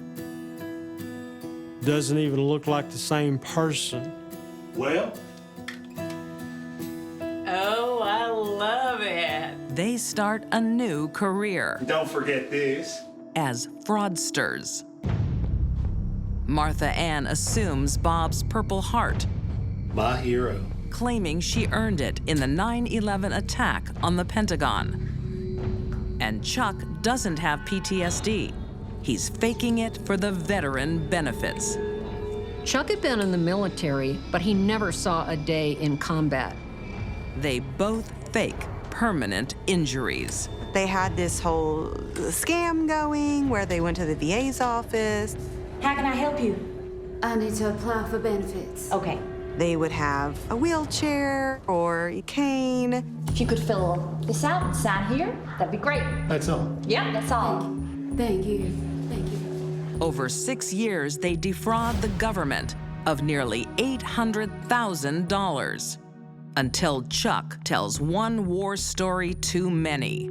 Other veterans find out and they come out and say, no, you're lying.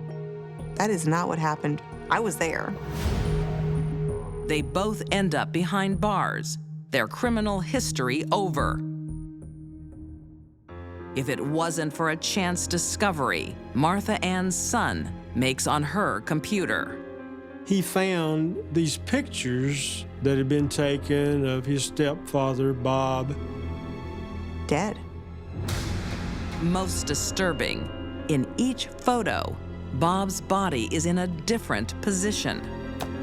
There's pictures of Bob with the gun in his hand.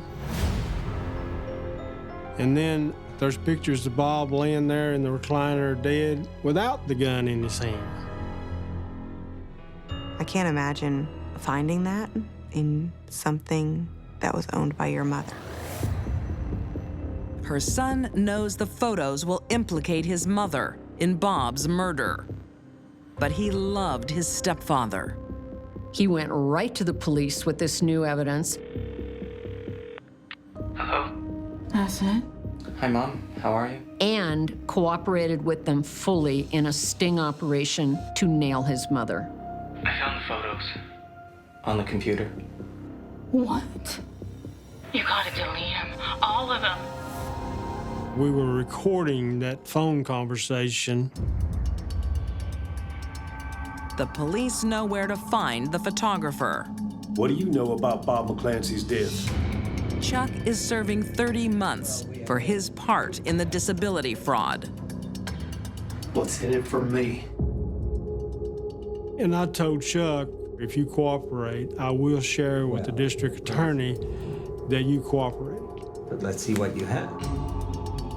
And I could see it on his face that he was going to tell the truth. Martha crushed up his pills and put it in his drink. Chuck confesses the entire twisted tale. She called it her magic dust.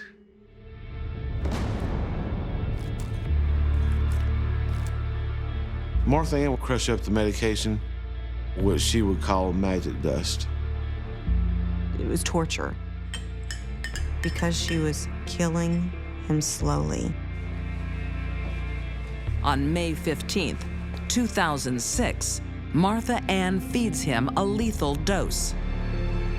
Oh, it's awful. It's good for you. Chuck will be over later. She had set in place her alibi that I will go on to work. Chuck, you need to come by around 2 to 3 o'clock, and I'm sure he'll be dead by then.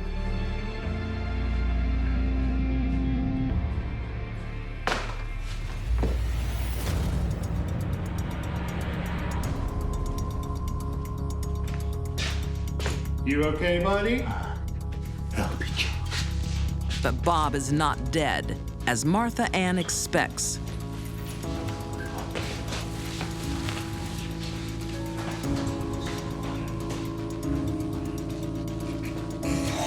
He's looking to his friend, Chuck, who's supposed to be there to help him.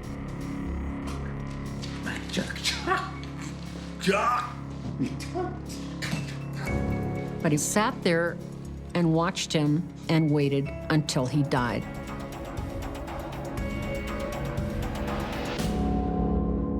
It's horrible. It's sickening.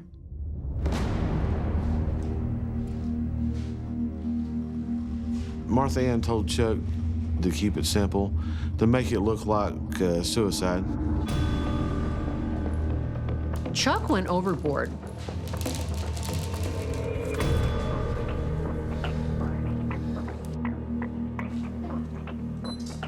Chuck took pictures of Bob in various positions because Martha wanted to see them. Bob took the wrong medication. I had nothing to do with it. Despite Chuck's confession Chuck told us you poisoned him. and the damning evidence, No, he wouldn't do that. I assure you, ma'am. Martha Ann still thinks she can get away with murder. She never admitted to any involvement whatsoever. I didn't do anything wrong. She could be one of the coldest people I think I have ever interviewed. In 2013, Charles Kazmarchek pleads guilty to conspiracy to commit first-degree murder. He is sentenced to 25 years in prison. Bob, who served his country, served his community, and then the slow death that he died in, all for greed and money. That's what really upset me. 9 years after her husband's death, Martha Ann McClancy is convicted of attempted first-degree murder and conspiracy to commit first-degree murder. She is sentenced to the maximum, 50 years in prison. She becomes eligible for parole in 2028. Martha Ann never showed an ounce of regret or remorse or guilt for what she did to her husband.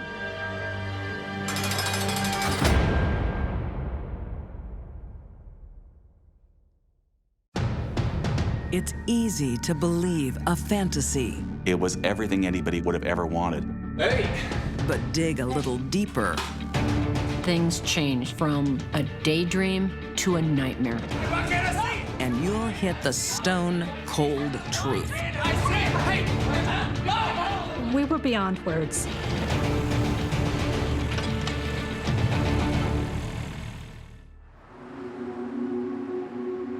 Albuquerque, New Mexico, 1991. Ellen Sheffield beats the odds.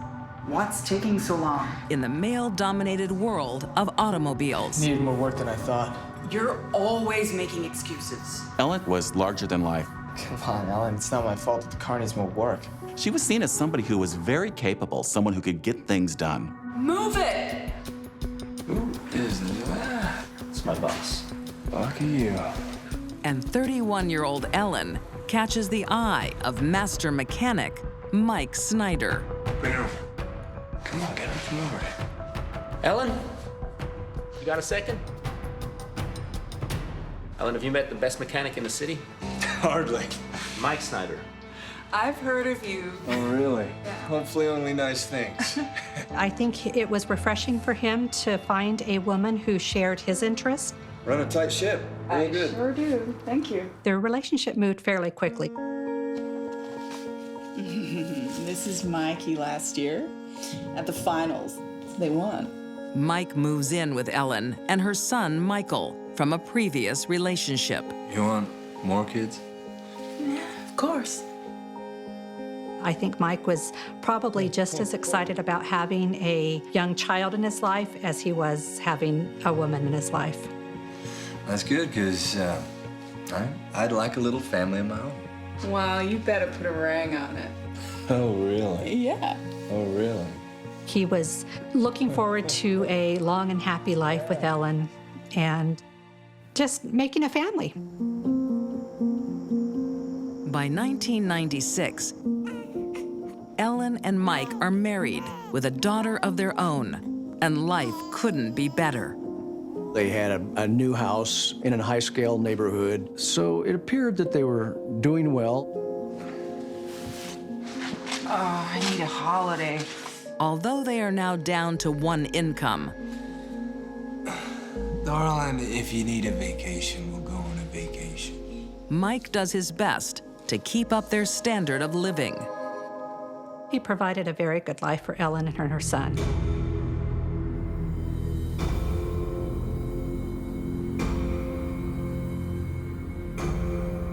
Then tragedy strikes. Mike is diagnosed with multiple sclerosis. It's such a debilitating disease, and it really affects your muscles, and it affects your energy level. Mike had to stop working, and he started receiving disability checks. For my brother, going on disability was emotionally very hard. He was, a man who worked 14-hour days for most of his life. Jeez, you don't look so good. I can't work anymore. The diagnosis causes fractures in the marriage. It's very stressful taking care of someone who's chronically ill. Compounding that situation was stress about a lack of money. Ellen's dream marriage turned into a nightmare. By January 2002, Mike is no longer living at the family home. Are you okay? Mike left me. What? She said they had gotten in a fight at Phoenix and he left. I can't believe he would do this to his own family. She felt like he had completely abandoned them. With no word from Mike for several days, his parents report him missing. We knew his health condition, so we were worried that perhaps something had, taken a turn for the worse with his health. But police find no sign of Mike, and weeks turn into months. After 2 years, Ellen files for divorce and moves on with a new man and a new life. She got married, she had a good job, she had a new place to live. What do they want? Until one day, the police turn up with news about Mike. Ellen Snyder? Yeah. Albuquerque, 2010. Ellen Snyder hasn't seen her husband, Mike, for 8 years. Mike left me. Not since the day she says he abandoned her and their 2 children. What do they want? Who? But police have new information. Ellen Snyder? Yeah. From an unlikely source. One of her son's best friends, I want to talk to an officer who works for Ellen. about the disappearance of Mike Snyder. He actually was working at a motorcycle shop where Ellen Snyder was now the parts supervisor. We need to talk. I'm afraid your work's not up to my standards. What? And he had become disgruntled with her because she was firing him. Today's your last day. Go pack your things. As payback for his firing, he reveals some Snyder family secrets. I want to talk to an officer. He opens up a world that has remained secret for years. Mike's illness isn't the only source of friction in the Snyders' marriage. Ellen secretly gambles away most of their money. In the end, she had totaled more than $470,000 in debt. Ellen wasn't one to let everybody know that she was spending excessively or gambling. She tried to keep it under wraps. Hey! Hey. What are you looking at? Nothing. Just that I started. Hey, no. I'm sure for my brother it was very devastating to find out that they were in financial ruins. Why can't I see it? Why can't I see it? Because my brother had worked so hard to build the empire that he had. Mike could see the writing on the wall as far as their marriage was concerned. January 11th, 2002. Mike is preparing to escape Ellen's web of deceit. He started moving some items to his mother's house, Don't you walk away from me! I'm not doing this again! just a little bit at a time, trying to make a getaway. Tell me where your clothes are. They're Mom's. I'm leaving you. She realized my brother was going to leave her. Sleeping out here ain't a marriage! And she would touch me! And she knew that that would put her in a financial bind. Ellen could have easily gotten a divorce, but divorces are messy and they take time. And that's not what she wanted to do. I got a gun, I got a gun. When Ellen threatened Mike with a gun, he said You ain't got the guts to use it. he was wrong. He was dead wrong. Mike was very close to her when she fired the first couple of shots, and then she continued to fire. She pulled that trigger 8 times. My brother's last moments were shock, terror, pain. I mean, to be shot in your home. But they are not alone in the house. Ellen's teenage son, Michael, is awakened by the gunfire. There were loud gunshots.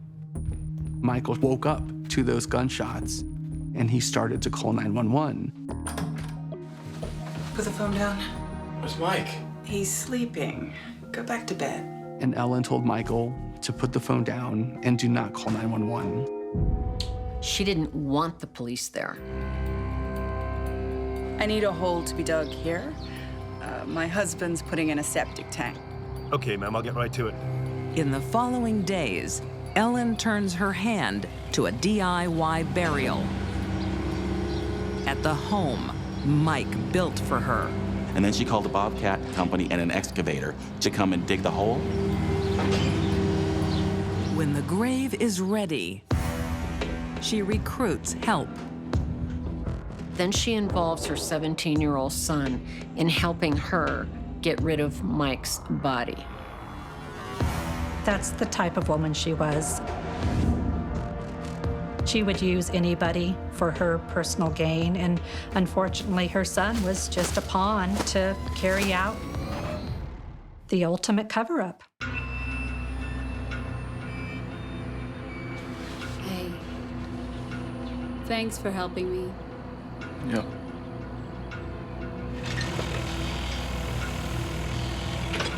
She hires another bobcat to fill the hole. She could have done it herself, but I think she didn't want to wreck her manicure. Ellen believes her troubles are buried for good. But she hasn't counted on her son having a conscience. And I helped her move him. He was riddled with guilt and confessed to a friend what had happened. Wow. Don't tell anybody. Of course. But 5 years later, Today's your last day. Go pack your things. What? when Ellen fires her son's friend, he breaks his silence. People that kill and bury their husband's body in the backyard I want to talk to an officer. should be real careful how they treat their son's friends.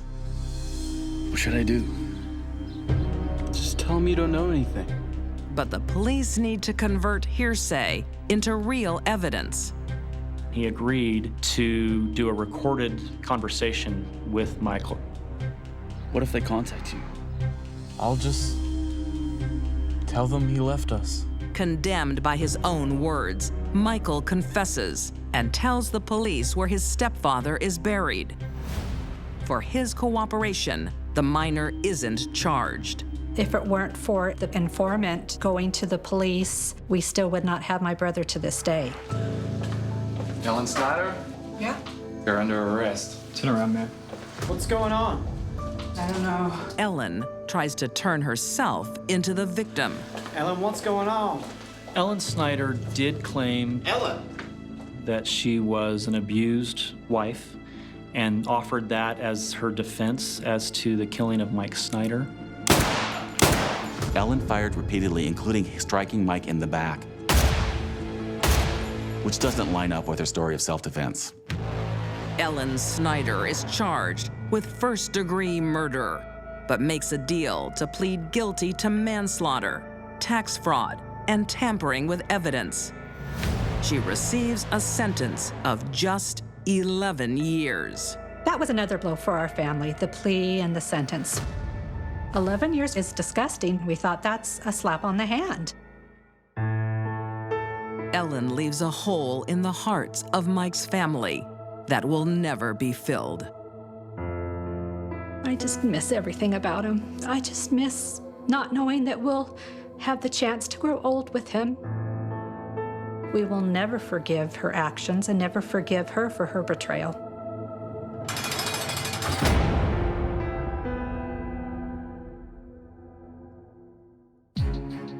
These deadly women never thought they'd be behind bars. Jackie Greco invited death and devastation into the family home. Martha Ann McClancy built a new life on murder and deception. And Ellen Snyder buried her broken marriage in the garden. It took time, but justice finally caught up with these women who hit and run.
sometimes the generation gap means women can't see eye to eye.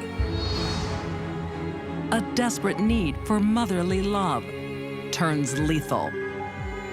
The target of her rage was no more. An old-style matriarch wants total control. I will not allow it. You will do as I say. It was up close. It was personal. She wanted her extinguished. And being blonde and beautiful masks a sick mind. I just need some weed. No way. When Dawn said no, that was the beginning of the end. These deadly women find their victims within their families. When blood ties become broken ties.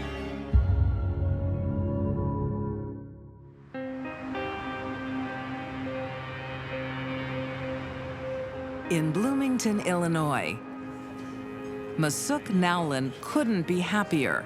The 35-year-old is in love with her new fiancé, Don Wang. Masuk was Korean and Don was Chinese. But when they met, there was a very strong and initial attraction between the two of them. This is my fiance. Oh, please. We're family. Masuk will soon join Don's close-knit family. Oh, please sit down. Led by 60-year-old matriarch Linda Tida. I'm so excited. Me too. I've heard so much about you. Show me the ring. Linda was an extraordinary woman who didn't look like she was in her 60s. She was very vibrant, very vivacious, a real go-getter. She was always on the run. She stayed very active. I would like to help if you like. Oh, I would love that. Linda loves helping people and regularly acts as a translator for newly arrived immigrants. Your mom's amazing. She would help a lot of people. If they didn't have the money, she wouldn't charge them. She would do her services for free. But today, all her efforts are focused on her son's wedding. It's certainly going to be extravagant.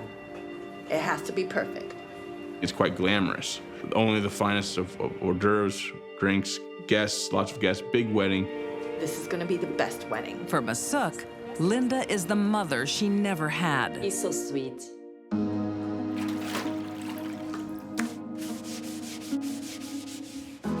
When Misuk was a young girl, her father was in prison, and then her mother died when she was pretty young. So kind of like a Cinderella story, she was raised by her aunt and uncle. Hurry up. I need you to go to the market. Sorry, Auntie. I'll hurry.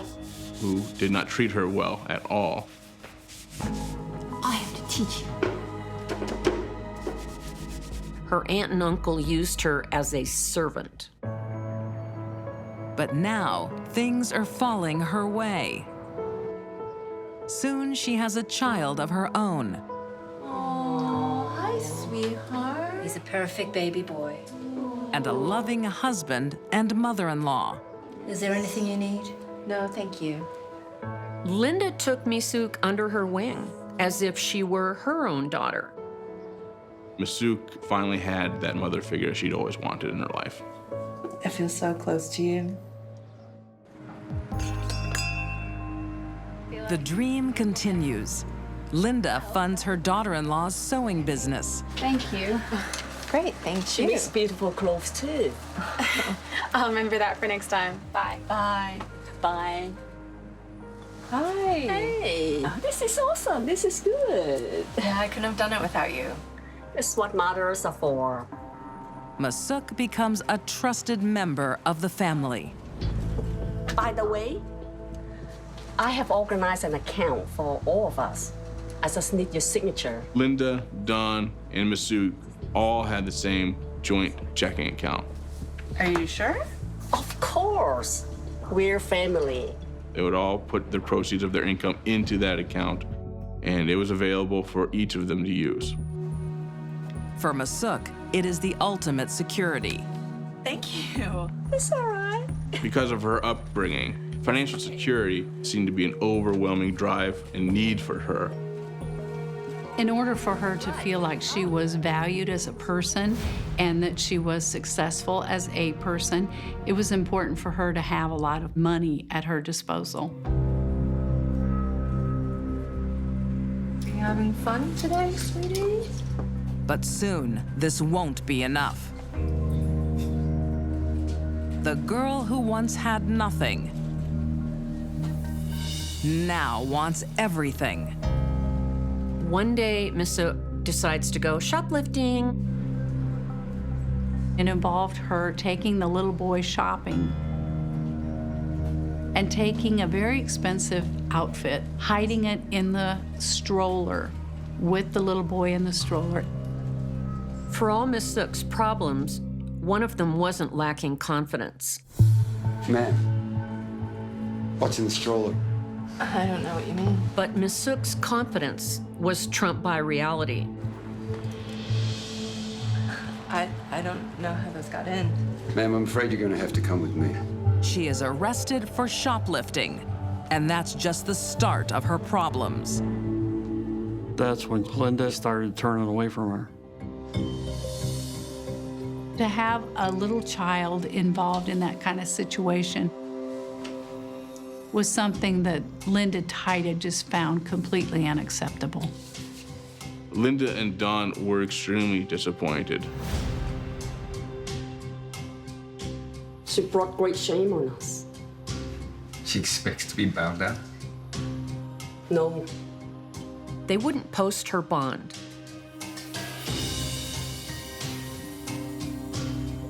She stayed in jail for 8 days. I want nothing to do with her anymore. The next time they met would be fatal.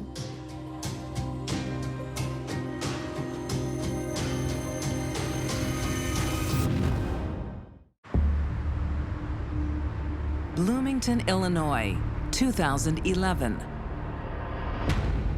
Masuk Nowlin has brought shame on her new family after being caught shoplifting. Her world is crumbling. The financial security she had is crumbling. The marital security she had is crumbling.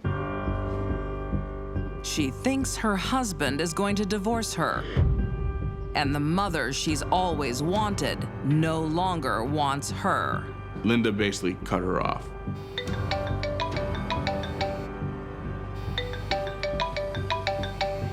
Linda would not talk to her at all, over the phone, in person, basically cut her off.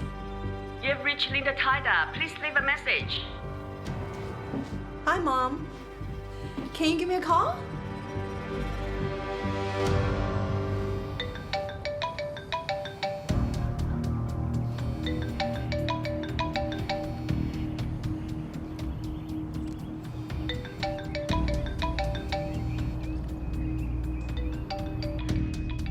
Linda.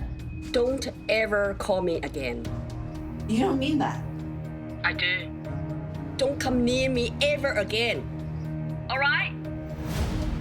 She was headed down a path for a divorce where she would be a single mom without any way to support herself and raise a child on her own. It's the second time Masuk is abandoned by those she loves. But this time, she has access to their checking account. She withdraws thousands of dollars before her access is blocked. Then she turns to revenge. She felt abandoned, she felt betrayed. So she developed a plan to deal with the situation. Tell her that you need to go to Chicago. Early in the morning. You understand? Miss Sook found a waitress at a local restaurant who spoke Mandarin Chinese and asked that waitress to place a call to Linda. Are you sure? Yep. 我需要你的帮忙. The waitress tells Linda she needs a translator at a meeting. 你明天早上可以到我那吃早茶吗? They agree to meet on December 5th, 2011. Is she coming? Yep. Okay. So the appointment was made, the bait was laid, the trap was set. But Linda arrives to find Masuk waiting instead. You dragged me here? Sorry, I just need to speak to you. She seals the trap with one final deception. Masuk told Linda that she had her money for her. I want to give you your money back. That was the lure No, please. that got Linda Tida to drive across town Where's the money? At the shop. to the sewing shop.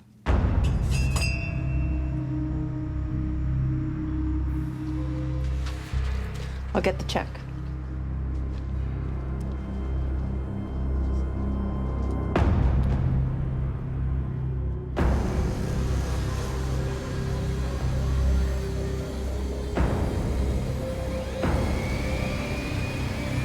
Linda was hit on the head with a heavy object, believed perhaps to have been a hammer.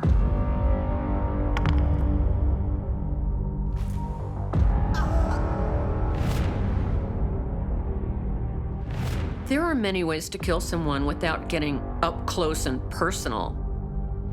She could have hired someone. She could have used a gun. But that's not what she wanted. She wanted to strangle the life out of Linda.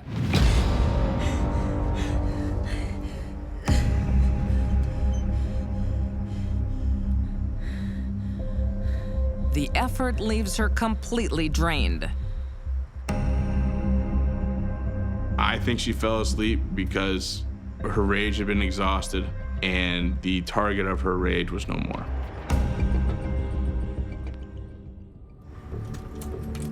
When she awakes, the nightmare isn't over.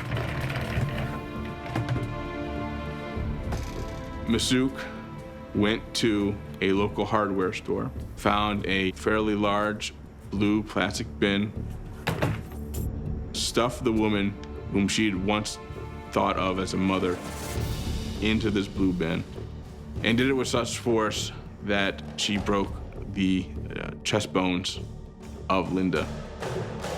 Masuk's revenge becomes more complicated by the hour. She now has a box too heavy to lift, and she needs to call a neighbor. He actually commented, "Wow, this is really heavy. You have a body in here?" Thank you so much. No problem. During this entire time, her son was in the car. Masuk buries her mother-in-law in a shallow grave out of town. When Linda fails to come home, her husband Larry is concerned. I knew there had to be something wrong, so I called Crestdale Police and asked them if they could come over.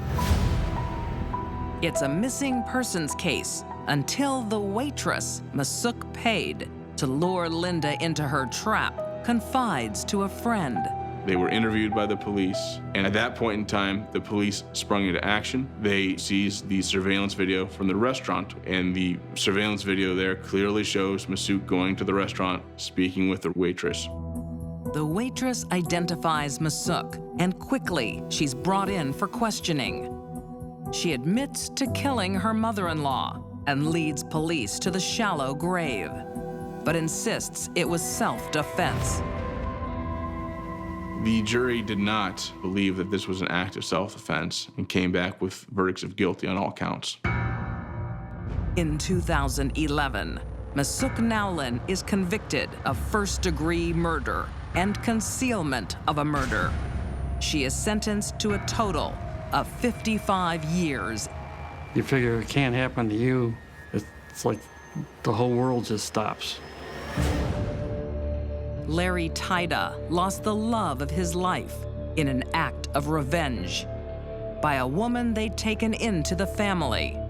When she lost the family that she thought she was going to build and maintain for her whole life, it really put her into such a deep, dark place that killing her mother-in-law was the only thing that would serve as the revenge she felt she was entitled to.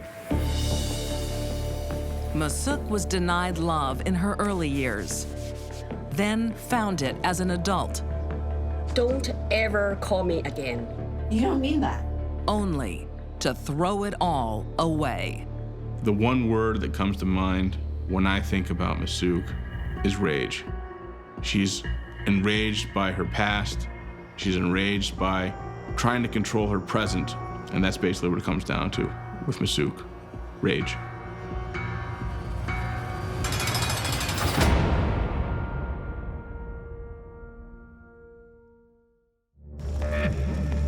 London, England, 1954. My babies! In the dead of night, Please help me! Fire! Fire! fire threatens a home and young lives. She ran into the street and shouted 6 words. Please come, fire burning, children sleeping.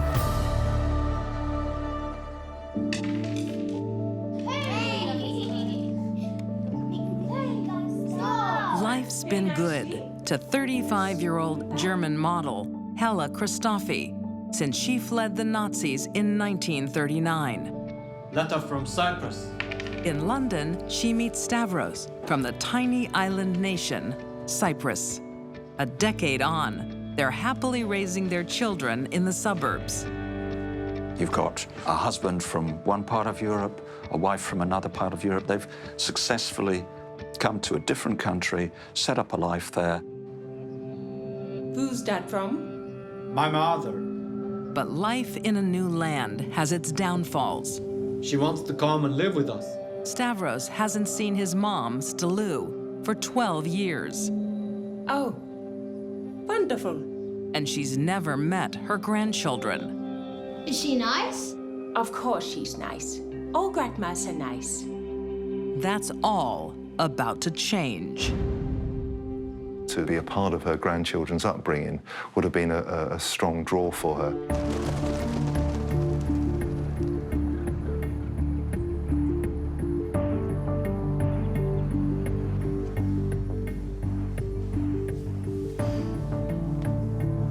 You look beautiful.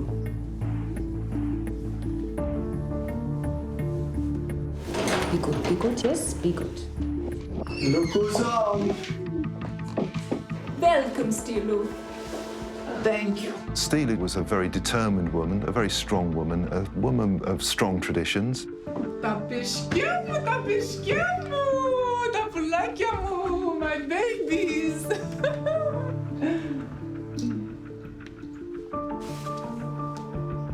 Haircut. Stavros and Hella both work in the busy restaurant district of London's West End. Stalou goes from village life in Cyprus to metropolitan modern-day life in the UK.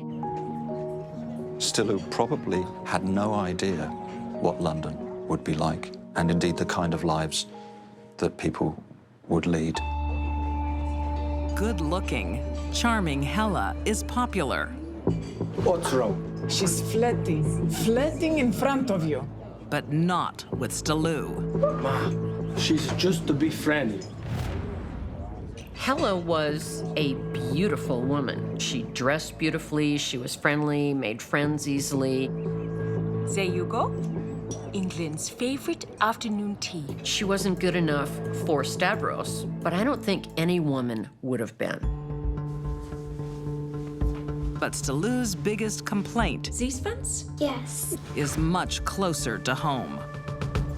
She wasn't happy about the way Hella was raising the children. What is this?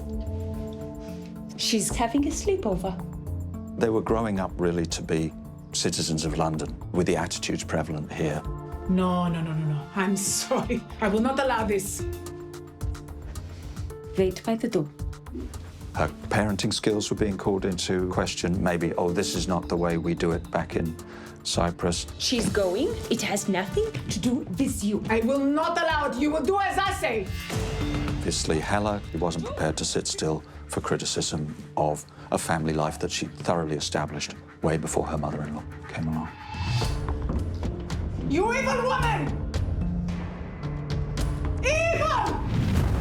Steely was also prone to having sort of raging tempers, would fly into tantrums. What mother-in-law doesn't want to help her daughter-in-law with the house and the children and be thankful just to be there? Who doesn't? Stillou doesn't. By July 1954, there's been one fight too many. I am listening to you. She criticizes everything I do. I can't take it anymore. I'm sorry. Hella gives her husband an ultimatum. I'm taking the children to see my family. Hella put her foot down. I want her gone when I get back. And told Stavros she didn't want her mother-in-law there when she came home. She's my mother. I'm your wife. Stavros is the man in the middle. Quite a difficult time, presumably, for Stavros, who didn't want to upset his wife. I think he didn't want to cross his mother. She had that grip on him. I'm more important than your wife. Stop her! Ma, Cleftita peschiamo. She's stealing my baby. Ma, I love you, but I think you should go home. This would have been quite a shock for her. If you want, I'll go. To be sidelined as a peripheral member of the family would have been very, very difficult to accept. Stillou is leaving. There's just one thing she wants to do first. Stillou Christofi was the mother-in-law we all want to avoid.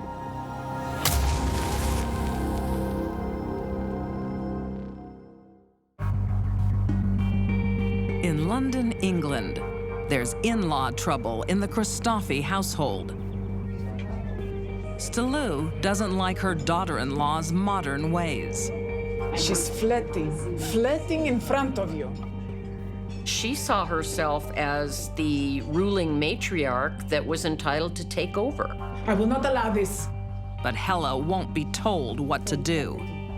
She's going. It has nothing to do with you. I said no! Against Stillou's wishes, she plans to take her children back to Germany to visit her family. I want her gone when I get back. I imagine Hella was looking forward to just getting out of that situation for a week or two, maybe just to let the pressure ease off. You evil woman! You're taking my grandchildren from me. You took my son, now my grandchildren, and that was intolerable. July 28, 1954. You'll be okay? Fine. An uneasy truce settles over the home. Ma, I'll see you in the morning. You're a good boy. Things were very, very tense. I'll tuck the children in. Stavros went off to work in the West End, leaving Stillou, Hella and the children at home for the evening. The children were put to bed, and then events took a very nasty turn. She waited for her daughter-in-law with a cast iron ash plate, walked up and struck her over the head. It would be equivalent to hitting her over the head with an axe. One crushing blow was enough to knock Hella unconscious. Hella is totally vulnerable. Stillou finishes off the job with a scarf and her bare hands. The blood vessels to her brain and from her heart were compressed. And within a matter of minutes, she would finally be dead.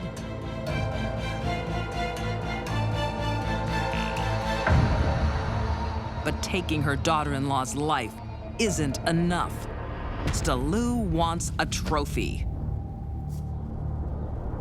Removing Hella's wedding ring, I think, was very telling.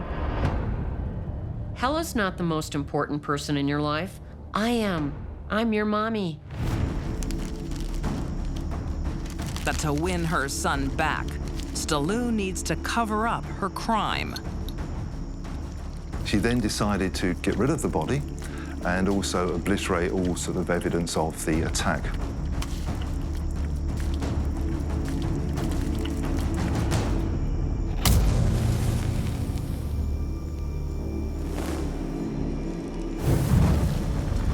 Once she set fire to her daughter-in-law's body, the blaze took hold.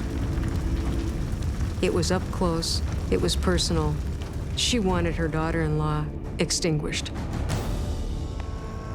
Her mission completed. Stallu runs into the street. My babies, please help me. Please help me. Okay, Fire. And plays the role of terrified grandmother.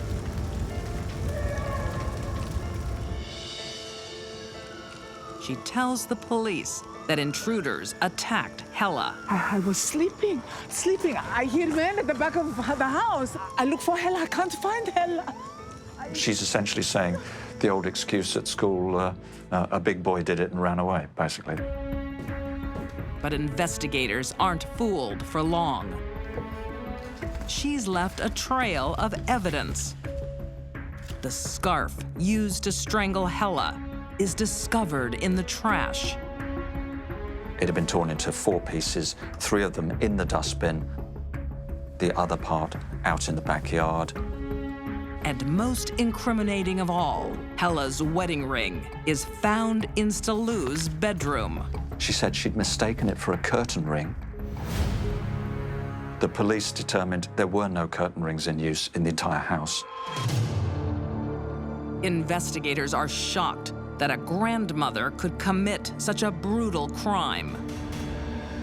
That is, until they look into her past.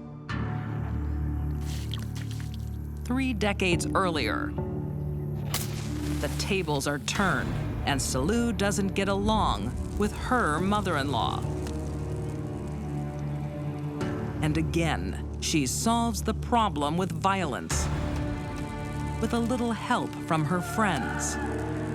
Stallu had one way of dealing with problems, and it was murder. While 2 other accomplices held her mother-in-law down, she forced a burning piece of wood down the lady's throat. Her mother-in-law would have been fully conscious, terrified to see Stallu coming at her with a burning piece of wood and shoving it down her throat. This was horrifying. That's one of the worst methods of murder I've ever heard of. But her despicable crime goes unpunished. The law doesn't have enough evidence. Her husband reaches his own verdict. Her husband was smart. He got out of Dodge and left her. In 1954, Stallu Christofi is found guilty of murder and sentenced to death. She is one of the last women hanged in Britain. Many people would see her as the mother-in-law from hell. Stallu sees herself as a sole matriarch. There is no room in her life for another woman.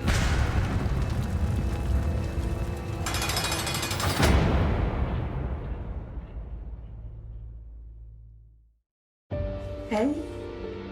Bright, bubbly. Wow. She was easy to get along with. She was fun.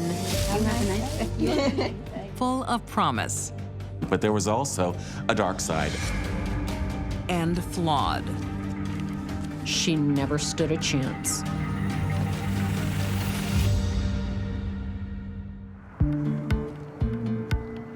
Sleepy Salem Township, Pennsylvania, 2013. 3 generations are living under one roof. What are we building? And 51-year-old grandma, Dawn Wagner, couldn't be happier. Dawn loved her little grandson, and she didn't want to give up on her daughter. Hey, how was your day? 23-year-old Sarah Verkotterin has been battling a heroin addiction. Well, how did you go? got the job. But she's moved back home to straighten herself out. I'm so proud of you. Thanks. Are you sure you don't mind babysitting? She was easy to get along with. She was fun. Thanks. You're the best. I know. And she was a good mother. From what I understand, she was doing her best. As part of Sarah's rehabilitation, she gets a steady job close to home. Excuse me, young lady. Can you help me? Mom! We just wanted to see how you were doing. I'm good. It's going really good. I think Dawn wanted her daughter to continue living with her. You better buy something. Not only because that was her daughter, but also because she loved her grandson very much. But Sarah's new life isn't really what it seems. She hasn't quite let go of her past. Even though everything was looking bright in terms of what her future could be, drugs really got a hold of her.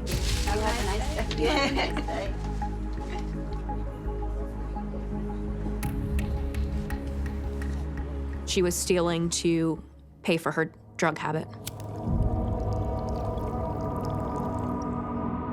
There's no history of Sarah using drugs in high school, but after she graduated, she was living in an area where a lot of people were using opiates and marijuana, and she stepped right into it. Can I come in? Although Sarah has stopped using heroin, she's not coping. Oh, Sarah. And relies on an old friend. You promised. Mom, it's just a bit of dope. No. Not in my house. No drugs. I mean it.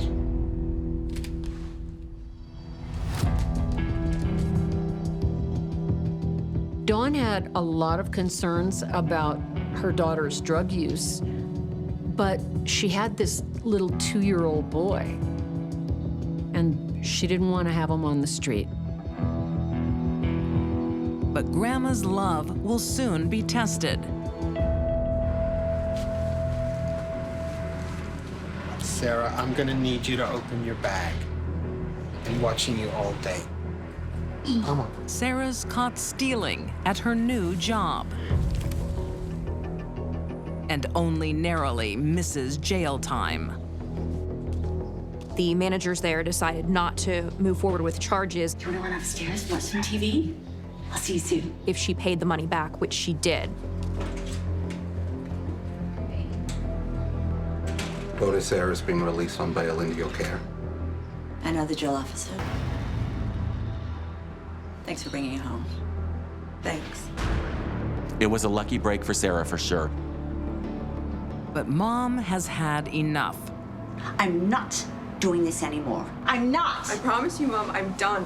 Don't promise me. You can promise that little boy upstairs. I'm so sick of it. Dawn has a difficult decision to make. Does she persevere with her wayward daughter? I can't live like this anymore. Or give up? Dawn really struggled with her daughter's addiction. She was torn. I think I'm gonna have to ask her to leave. After Sarah got caught by the police for shoplifting, Dawn was so frustrated, she thought Sarah should leave.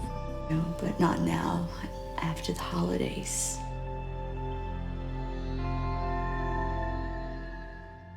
It becomes an awkward Christmas.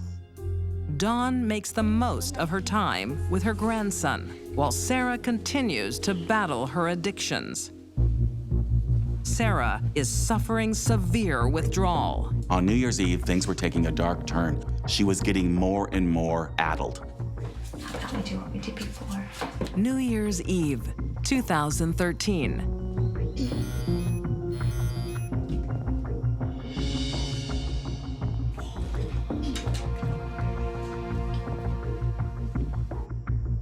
Are you okay, sweetie? Sarah asked to use the car. Can I borrow your car? What for? I'm really hurting. Said she wanted to go out and get some marijuana to help her come down off of heroin. I just need some weed. Her mom didn't believe her. Absolutely not. No way. She was afraid she was lying and that she was going to buy heroin instead of marijuana. Hey, mister. Time to go to bed. When Dawn said, no, you can't take the car, Sarah heard, you're going to suffer through this withdrawal without marijuana or more heroin. And that was the beginning of the end.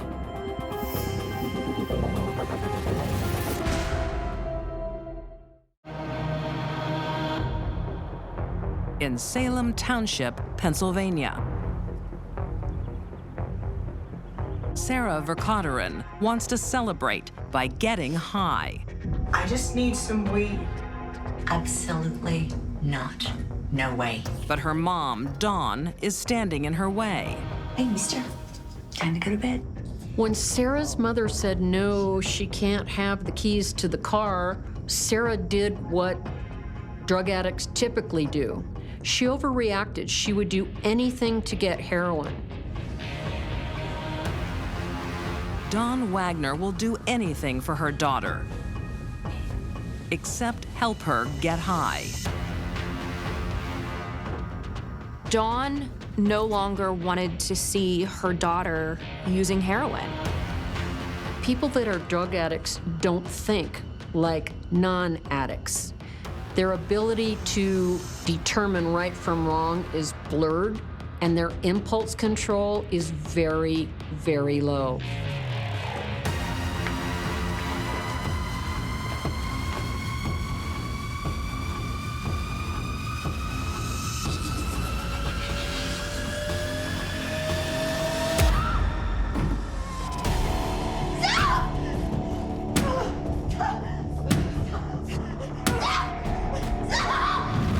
Sarah was in a rage. Sarah couldn't stop herself.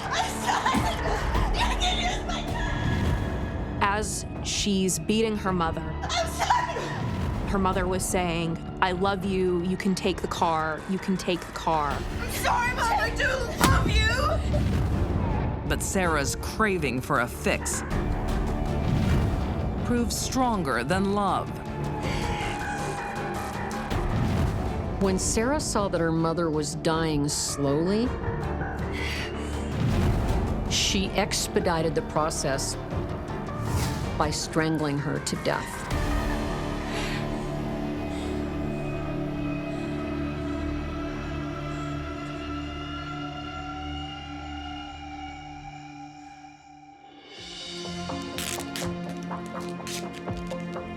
Once Dawn is dead, Sarah drags her body into the bathroom.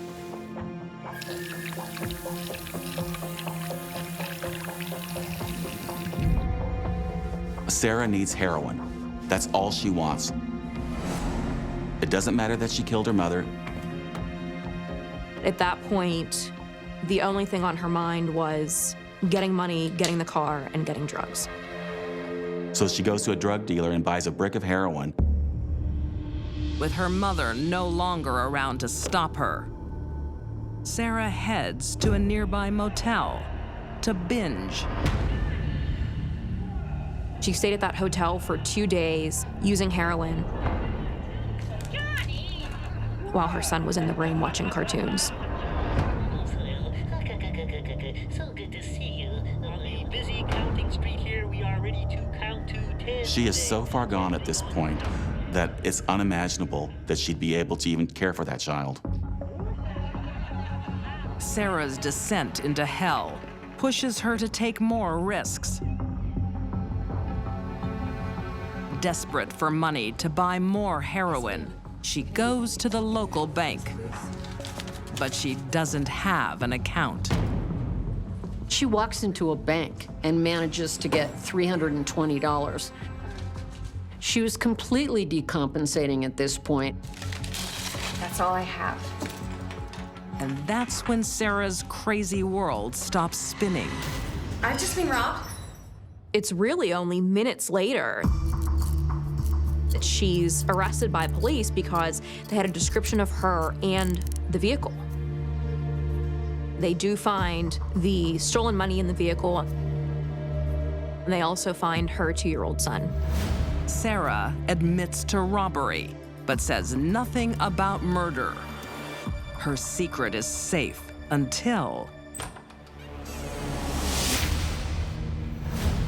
Dawn's been missing from work for some time, and coworkers are worried, so they telephone Dawn's ex-husband to go check things out, which he does. He immediately calls 911. When her ex-husband reports that Dawn's daughter and grandson are missing, police have to look no further than their own prison cell. The state police questioned Sarah on what happened to her mother, and eventually Sarah provides them with a 50-minute taped confession at the state police barracks. Sarah was able to explain very clearly to the police, not only, yes, I killed my mother, but explained why. I was dope sick. I didn't want to feel that way anymore. In 2016, Sarah Vercauteren pleads guilty to first-degree murder.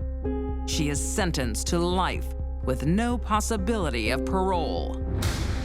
When she got off drugs, she was remorseful. She was very sorry and wished she hadn't done it. She and her mother had a good relationship, right up to the moment Sarah killed her. Her mother's love and her son's needs couldn't beat Sarah's addiction.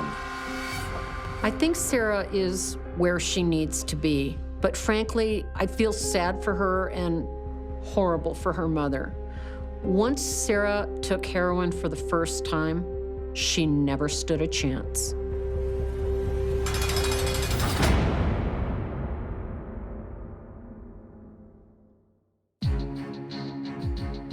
These deadly women found their victims close to home.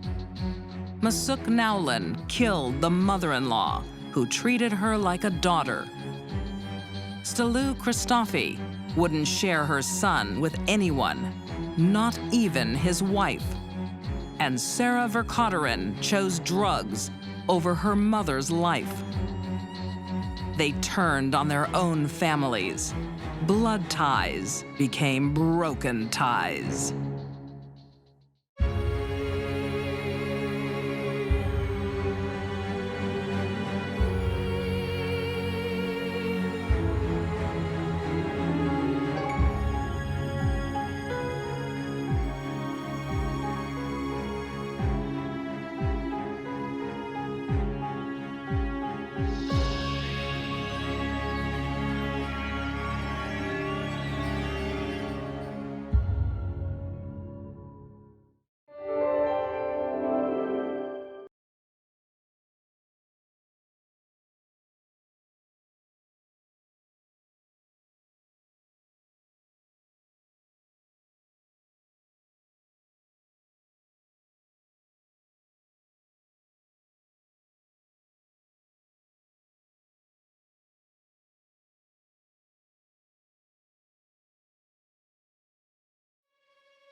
Give your heart to the wrong lover, and passion soon turns to pain. Did you bring your handcuffs? A casual affair leads to dangerous fantasies. She went from being obsessed to an obsessed stalker. But what about me? A mistreated young woman seeks revenge. He miscalculated her for being a complete and total pushover. Not today. And an English mom can't handle rejection. She instigated the whole murderous episode. A truly evil, manipulative woman. For these deadly women, romance is complicated. Their affairs are illicit and lethal.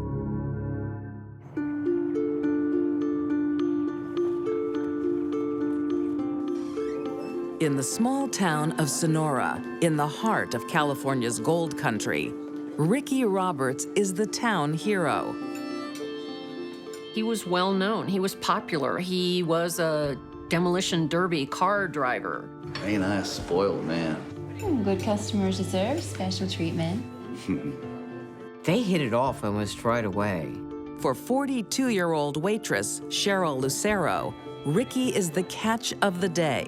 She played up to him like crazy. You need a cheer squad? Always. The problem was, he was married. I'll see you soon. Yeah, you sure will. Well, how about tonight? How about yes? Okay. Cheryl definitely knew that Ricky was married, and I don't believe that that would have bothered her. In early 2010, against his better judgment, Ricky finds himself in Cheryl's bed. Ricky wasn't a serial philanderer. He was a good family man. And something about Cheryl turned his head. Hey, you all right? Yes. Feel a little guilty. Hey, it's just our tiny little secret. Soon, Cheryl starts seeing herself as the new Mrs. Roberts. But she's got a problem of her own. Hi, hon. She is also in a long-term relationship. What's wrong? I'm leaving you. Chris was a real decent guy. He was steadily employed, and he helped support her and her children and helped raise her children as if they were his own. Cheryl, I love you. Don't. And the kids, it's like I'm their father. I've made up my mind. She left him, and according to him, for no apparent reason. He didn't know why she had decided to end the relationship.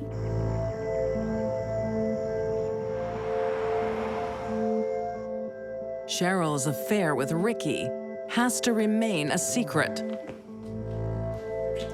As well as being a derby champion, Did you bring your handcuffs? he's a volunteer policeman with a fine reputation. Ricky was the first guy she'd been with that was, a big fish in a small pond. I thought we could catch a movie. Baby, you know we can't do that. Why not? Because this is our personal time. He would never see her anywhere except where they had their personal time. But now Cheryl wants all in. She wants the town to know she's landed Ricky Roberts. She had a different understanding of where their relationship was going than Ricky did. I want to show you something.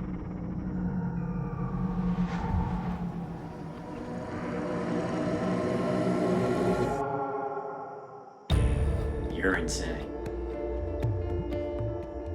Cheryl did have a tattoo of Ricky Roberts' demolition derby car.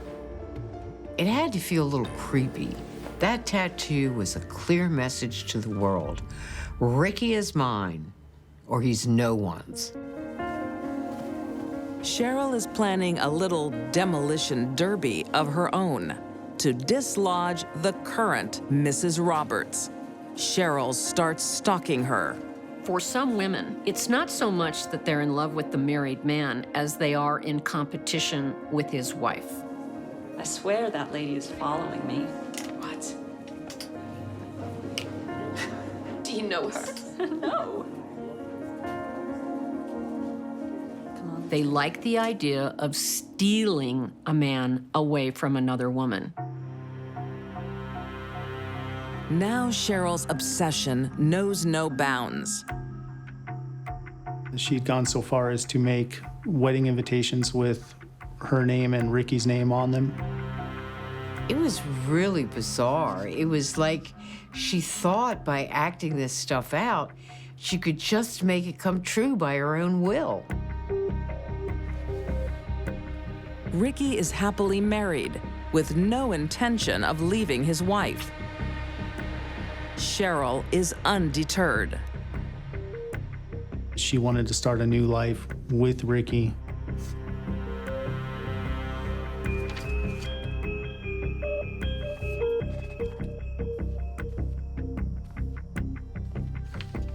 She also had a shrine in her house to him and articles of his clothing.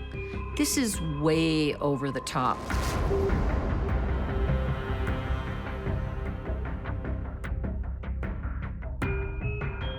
It was covered with his pictures and pieces of his clothing and little souvenirs she picked up from his races. Her expectations were very delusional. In her mind, she was going to be Ricky's next wife. She built this little alternative universe for herself, where she and Ricky were about to get married and everything was going to be wonderful. In truth, Ricky is furious at Cheryl for stalking his wife. Hey, stranger. What are you doing here? Well, I haven't heard from you, have I?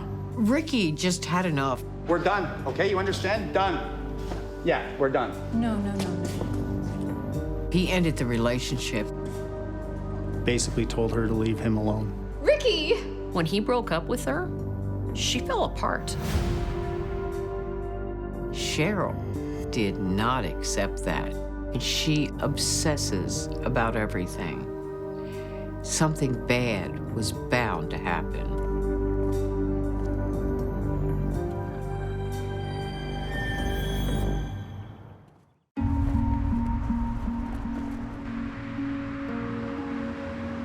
In Sonora, California, demolition derby star Ricky Roberts has ended his affair with Cheryl Lucero, but she can't accept it's over. She started, in his words, to stalk him. When he broke up with her, she went from being obsessed to an obsessed stalker. Ricky is getting worried. Hey, Ricky, come in. He calls on his police friends looking for advice. What's up? I'm being stalked by a woman. Ricky brought to the attention to somebody at the police department that he was having issues with a lady. She's following Wendy. He never did file a formal report. Really, he thought Cheryl was a little nutty and needy, but he didn't think she was a danger. Ricky is dead wrong. Cheryl is becoming unhinged as it becomes crystal clear she will not be getting her man. Cheryl wrote a very strange letter to her mother and another to her daughter. She wrote about how she loved Ricky unconditionally and with all her heart and soul. If she couldn't have Ricky, no one would. I don't believe that Ricky knew that she had that level of a dark side to her. I doubt that he had ever seen it. 2 days after Valentine's Day, 2014, Cheryl pays one last visit. Hi, Ricky. Don't seem to get it, dude. What are you doing? She brought a loaded gun. I think there was only one outcome she was considering. Put the gun down. You don't need to do that. Here's this crazy woman that he's dumped in front of him with a gun. On your knees! So he drops to his knees and begs her to not shoot him. What's it gonna do?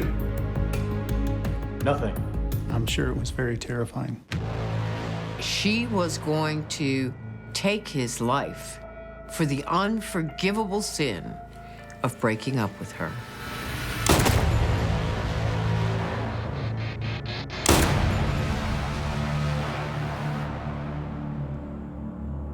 She's a murderer. I don't know what else to say about her. Many of the police officers called to the murder scene are friends of Ricky's. Sergeant Ryan Killian is one of the first officers to arrive. So seeing him in that position shocked me. It wasn't what you would expect if you knew Rick Roberts. He'd volunteered thousands of hours with the police department. He was considered a member of our team. and it was heartbreaking.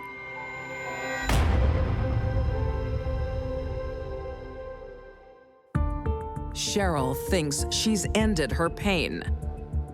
But she doesn't know Ricky has previously flagged his concerns with the police. They soon come knocking. Most people that commit murder don't plan it out very well. Cheryl certainly fell into that category. When they search her house, police find a strange memento. That shell casing that had been used to shoot Ricky Roberts was found in her bedroom. Cheryl kept a shell casing from the crime scene. We found these in your apartment. Undone by her habit of collecting Ricky memorabilia, Cheryl has to think quickly, so she attempts to incriminate her ex. The one man who was good to her and her kids, she throws under the bus for murder. And he was at work at the time, so that didn't work. I shot him, but it was an accident. Didn't look like no accident to me. In 2015, Cheryl Lucero is convicted of first-degree murder and sentenced to 50 years to life.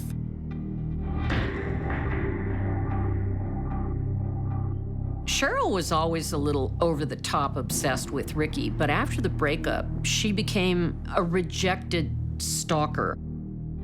And what they want is one of two things. First, reconciliation.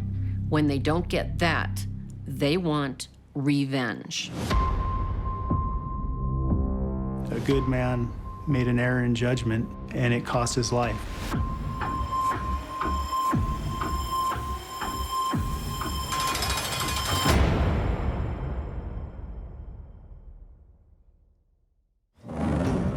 When a woman's heart is set on marriage, that would be music to her ears. Love can blind her to the truth. That's just the most awful suggestion. Unbelievable.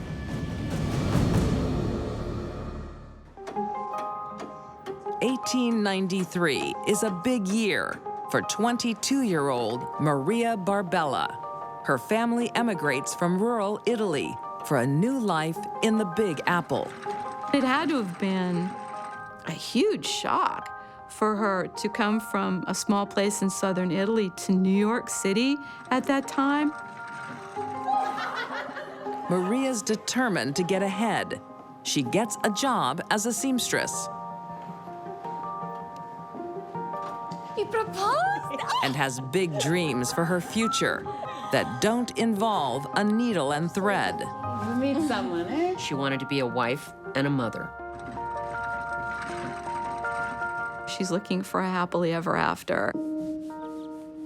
On the streets of New York, Maria encounters an entrepreneur who catches her eye. Fellow migrant Domenico Cataldo runs a shoeshine stand. Signorina. She noticed him right away. She thought he was handsome. She thought that he was a prince. Domenico was a flirt. He considered himself quite the Romeo.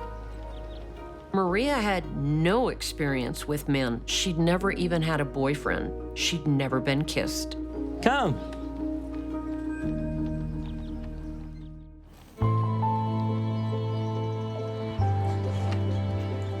That's him. See everything for you? I hope so. As a virtuous woman, Maria could never make the first move. Signorina, may I please have the pleasure of walking you home? But she doesn't have to. When he smiled, his eyes sparkled. She thought he was just incredibly handsome. They were from the same region in Italy, and that made her feel comfortable with him.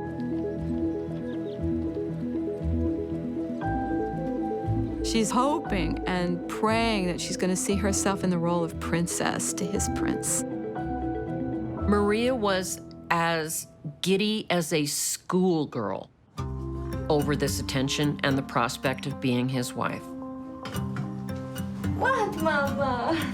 You're so happy lately, Maria. Maria can't contain her excitement from her mother, Philomena.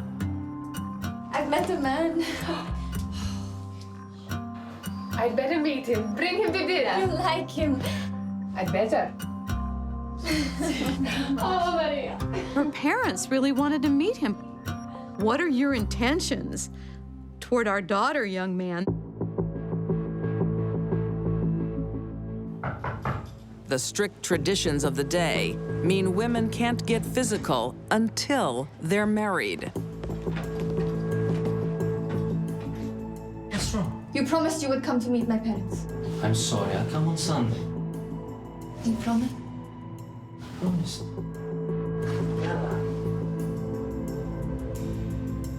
In the 19th century, in Little Italy, young women were expected to get married and to be virtuous. But Domenico doesn't want to wait.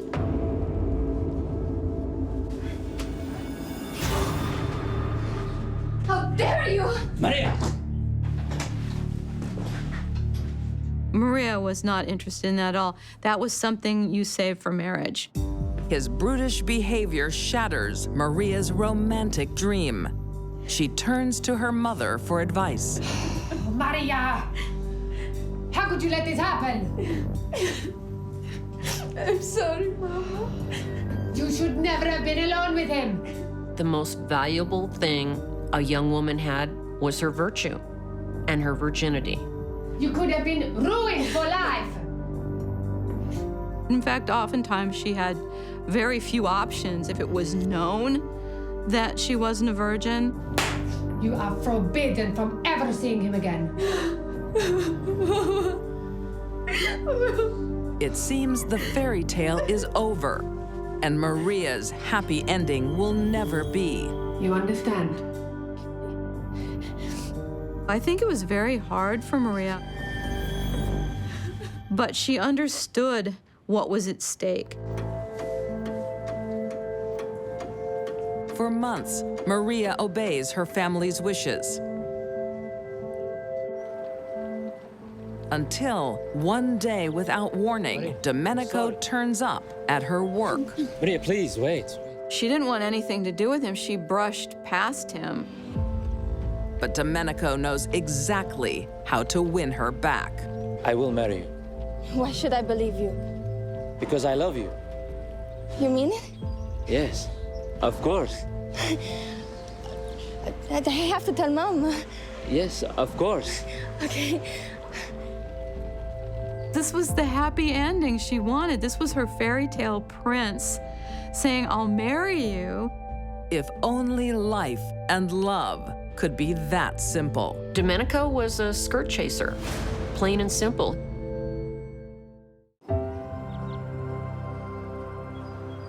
Love is in the air on the streets of New York. After a shaky start to their relationship, Domenico Cataldo proposes to 22-year-old Maria Barbella.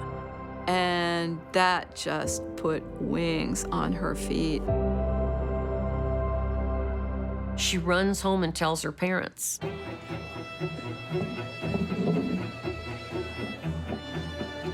Now that Domenico is her fiancé, To us. To us. Maria is willing to go on a date to celebrate. But after only a few sips, Maria became dizzy and lightheaded. Maria, you okay? I think I'm going to faint. In all likelihood, he put something like opium, laudanum, something liquid into her drink, something that she couldn't even detect. Her head began to spin. Domenico really was a scoundrel. Having a drink spiked is the same thing as a date rape drug today. It takes away all the possibility of consent. Let me take you home.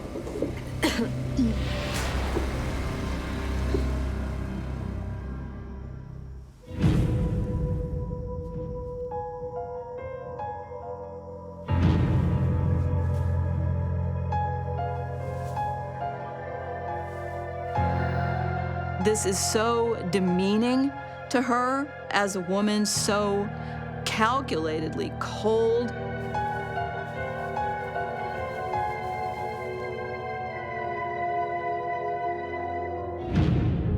Domenico's first felony was drugging her. His second felony was raping her.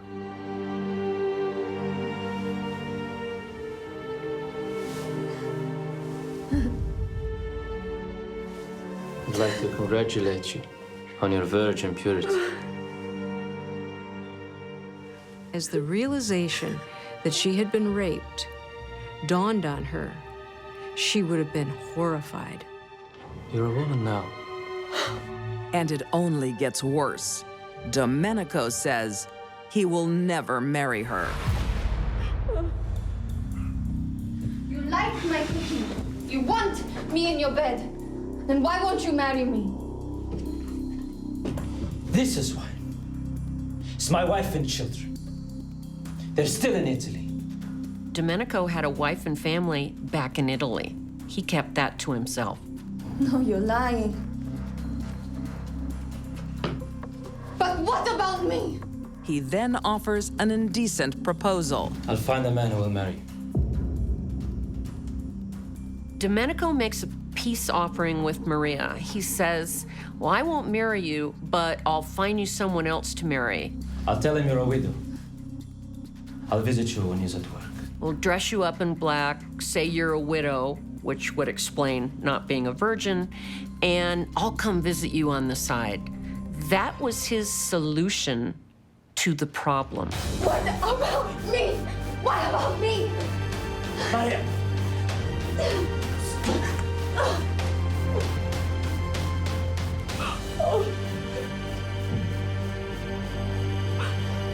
Maria even asked her mother, Philomena, to please come and help persuade Domenico, to help him find his senses. It is all too much for her mother. I will talk to you. She insists Domenico makes her daughter an honest woman. You. What? You marry my daughter, or she will never be able to hold her head up again. But there's a price to pay. Give me $200 and I'll marry her. Maria, we are leaving. I will ask you one last time. Will you marry me? She turns to him and says, this is your last chance. Not even a pig will marry you. That caused her to snap.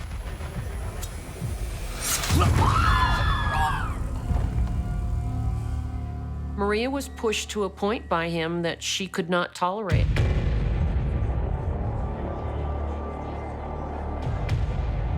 It was quick and it was deadly. He wouldn't have known what had hit him. He misunderstood and miscalculated her for being a complete and total pushover. With so many witnesses, Maria is immediately charged with first-degree murder. But her case will become the talk of New York. At her trial, the all-male jury don't hear details of her abuse at the hands of Domenico. They see it as a public killing and convict her of murder. Maria was sentenced to the electric chair. Her fate seemed sealed. But the court of public opinion doesn't agree, particularly the women of New York. They think she has grounds for justifiable homicide and campaign for 3 years until she gets a retrial. The jury hears her story for the first time. Not even a pig will marry you. The jury found her not guilty, and she walked out of court. But justice isn't finished yet. Maria meets another man and lives happily ever after, raising their family. And that's really all she ever wanted. The prince turned out to be the Blackheart prince, but the princess triumphed in her own fairy tale. Did Maria kill Domenico? Yes, she did. Was it justifiable homicide? Maybe it was. Is it completely understandable? Oh, yes.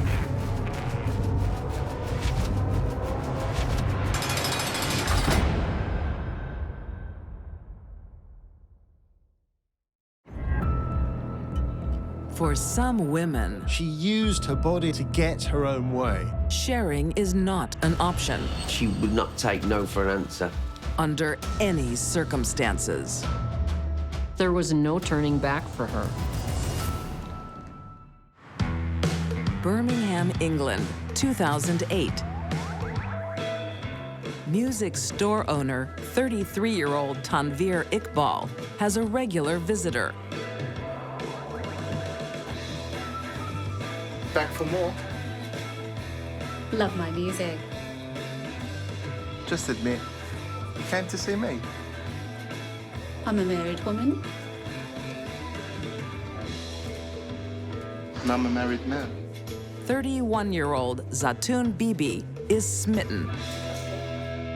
She was in an arranged marriage. Her husband worked. She stayed home and took care of their 4 children. Do you have trapdoor?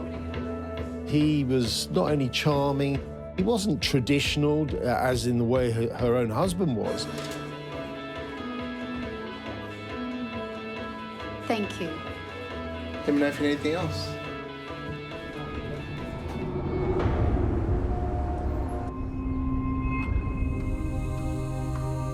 Neither can resist temptation.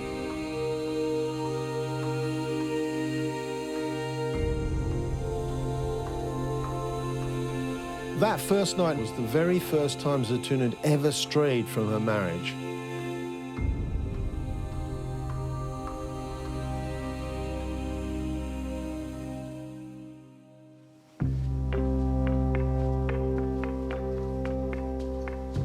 But, as often happens with one-night stands, regret follows close behind. You okay? You shouldn't be here. I'm married. I'm a mum.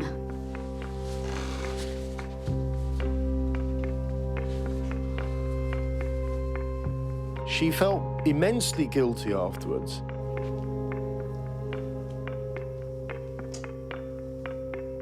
I've got to go.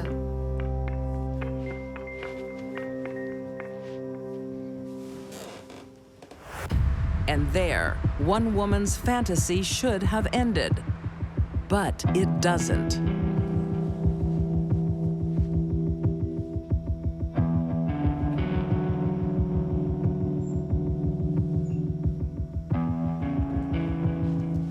They only had one night together, and Zatoun became pregnant.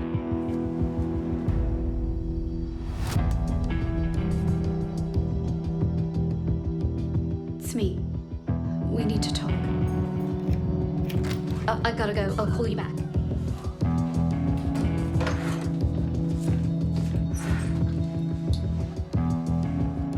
You okay? Not feeling great. Zatoun made out to her husband that she'd got pregnant by him. After 4 kids, I thought you'd be used to it by now. Easy for you to say. Since she had already been pregnant 4 times, it would be easy to pass this one off as her husband's. Zatoun's husband, Gul, is excited to be a father again. During her pregnancy, she has no contact with her lover, Tanveer. But when the baby arrives, she can't help but share. Hello, my little girl. Can I hold her? Of course. Zatoun arranged for Tanveer to see the baby secretly and regularly. She's perfect. Just like her mum. The union rekindles the couple's connection. Our perfect little secret. And secret visits That's Mum. soon become a regular thing. He wanted to be a part of the child's life. The pair become lovers again, but this time it will be more than a one-night stand. At least for as long as their secret lasts. And her husband discovered photographs of her with her lover and the child. When were you going to tell me? I'm sorry, I didn't know how. And alongside those photos were photographic images of the DNA test that proved it was her lover's child. Look, I love you and our kids, please. You're a disgrace. He was livid. I want you gone by the morning. Gul insists on an Islamic divorce, and Zatoun moves out of the family home. He was so embarrassed and felt so humiliated by what had happened. The split has a silver lining. Under Islamic law, Zatoun is now free to be with another man. Maybe I'm better off without him. Tanvir welcomes her with open arms. He wants to bring her into his family through another Islamic marriage. What about your wife? She'll understand.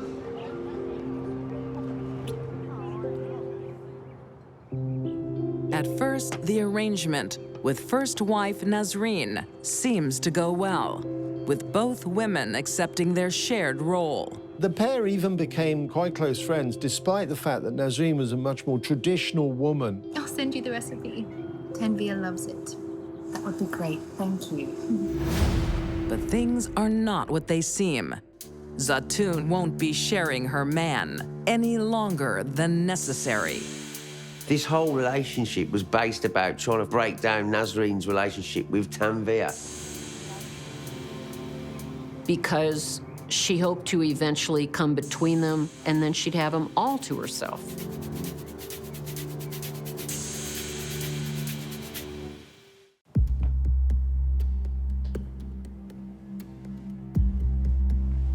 In Birmingham, England, Zatoun Bibi is getting tired of being a second wife. Where are you going? Going home. Nasreen and I are having dinner with my parents. Her Islamic husband, Tanvir Iqbal, leads two lives under two different roofs. But I want you to stay. We could go another round. Not today. Zatoun finally got fed up with being the other wife. The couple have a second child together, so now Tanvir has obligations to both his families. You're always leaving me for her. She's my wife. Tanvir made it clear his loyalty was to his first wife. That had to make Zatoun a little bit crazy. After all, she was the mother of his two children. And Zatoun decided that this was the time to drive a wedge between her lover and his wife.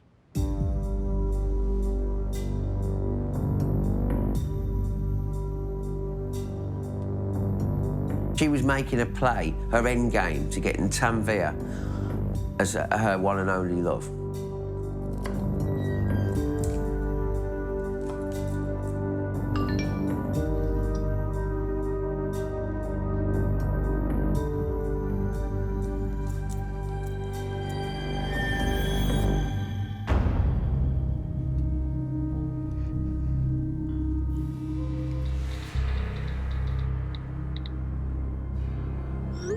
Zatoun even sent a message to Nazreen saying, "You were his parents' choice, I was his choice."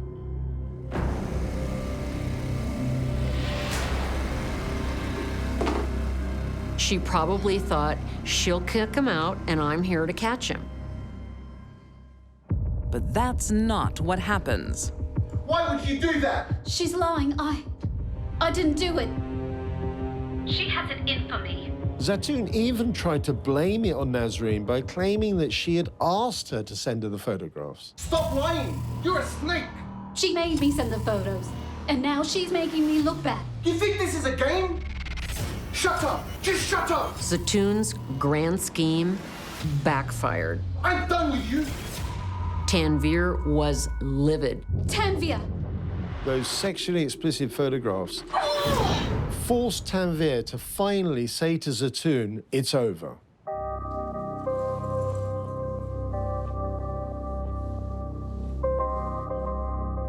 That left Zatoun out in the cold.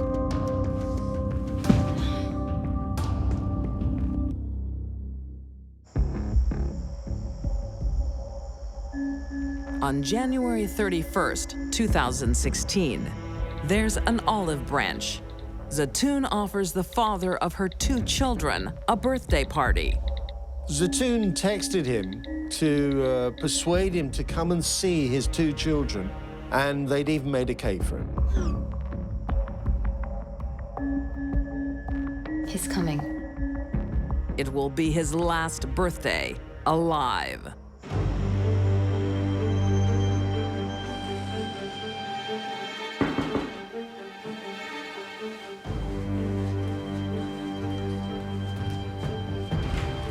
Happy birthday, come in.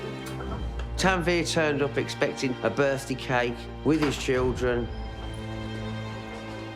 Where are the kids? But the 2 young children weren't at the flat.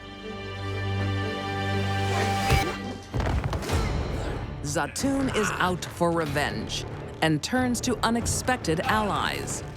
Her ex-husband and her 15-year-old son. Some say Zatoun's ex-husband helped her because he didn't want their divorce to become public. I say he helped her because he wanted to see Tanveer dead for ruining his marriage. They had the element of surprise. Keep it down! And Zatoun had obviously whipped both her ex-husband and her son into a frenzy to kill. Zatoun and her ex are reunited by revenge. What kind of woman would recruit her own 15-year-old son to murder her lover? And we can only think about what an effect of what that child saw that day will have on the rest of his life.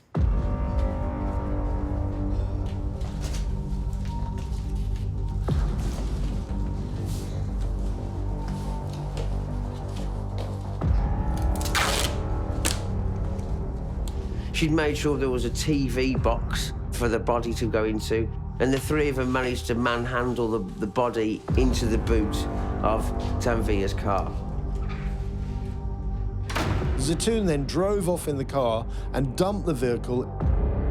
When Tanveer fails to turn up for his birthday celebrations, his wife reports him missing, and concerned friends start their own search.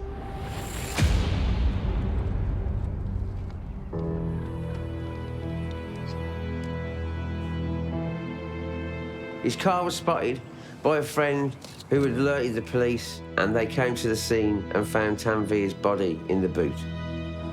With obvious signs of foul play, the case turns into a murder investigation. And the mystery doesn't take long to solve. Birmingham has probably more spy cameras than anywhere else in Britain, if not the world. And this proved Zatoun's undoing. They found CCTV of her driving Tanveer's car. She hadn't wiped her mobile phone, and there was loads of text messages between her and Tanveer, imploring him, begging him to come to a birthday party. So pretty quickly they were building a case. Police arrest Zatoun, but she tries to pin it solely on her husband. It was all your father. Say it. It was all him. Good boy. She just wanted to save her own skin. We didn't do anything. And of course, the calls were recorded. And when they hear it in court, they'll see that we're innocent. But the police knew that she instigated the whole murderous episode. In 2016, all 3 are found guilty of murder. Gul Nawaz receives life with a minimum of 25 years. Their son must serve a minimum of 6 years.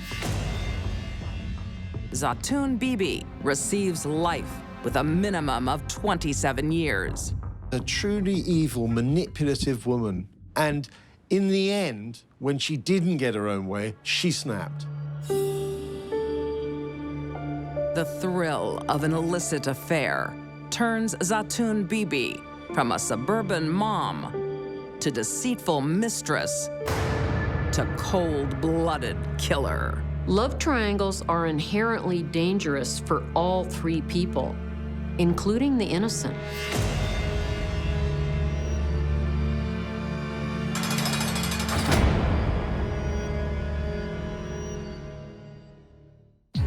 These deadly women went from being lovers to haters. Cheryl Lucero killed the man she couldn't have. Maria Barbella turned the tables on her abusive boyfriend. And Zatoun Bibi wouldn't accept being dumped. All three had affairs to remember that were illicit and lethal.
When someone is consumed by jealousy, it's safer to stay out of their way.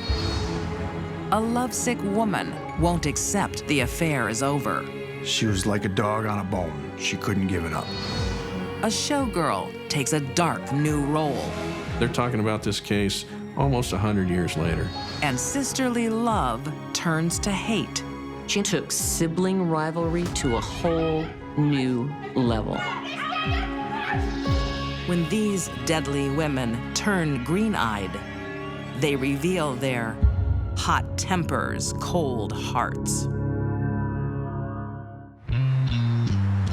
Kalamazoo County, Michigan.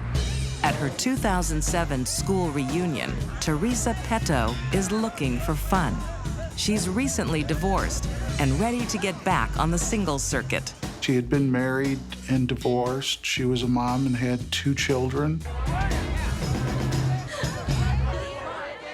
Teresa. Brent! She can't believe her luck when she runs into old high school friend Brent Kick. Better be careful. Don't want your husband to hear. What husband? What about your wife? What wife? Teresa's always been fond of Brent, and these days he's a very attractive proposition. Brent was a professional person, very successful. The vice president for the graphics and printing company. How about a nightcap? Or 2? Brent comes into Teresa's life at a time of need. The single mom is living off benefits due to a debilitating case of rheumatoid arthritis. She was unable to use her hands to work and was living on medical disability and child support. Hey! I missed you. The couple starts seeing each other regularly. Where are the kids? Oh, it's just us tonight. Though neither seems willing to go further. They weren't married, they weren't living together. Tonight we celebrate. Yeah? What? Then their relationship takes a surprising turn. I'm pregnant. Are you serious?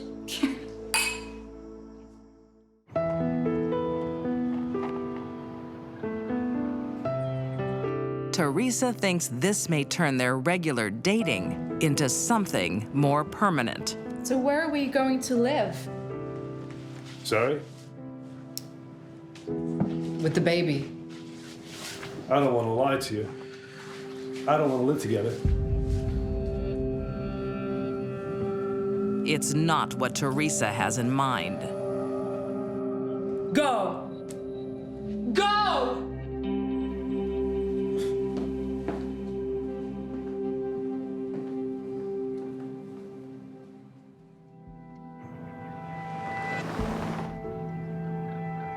Hello? I'm in here. Brent becomes a father, but he doesn't move in.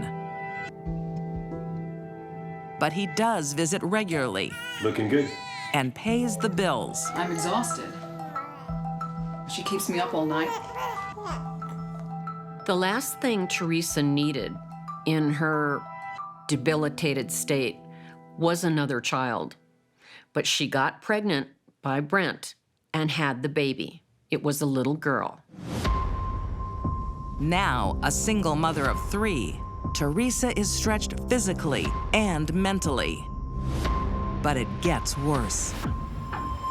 1 month later, that little girl was dead. Please help me.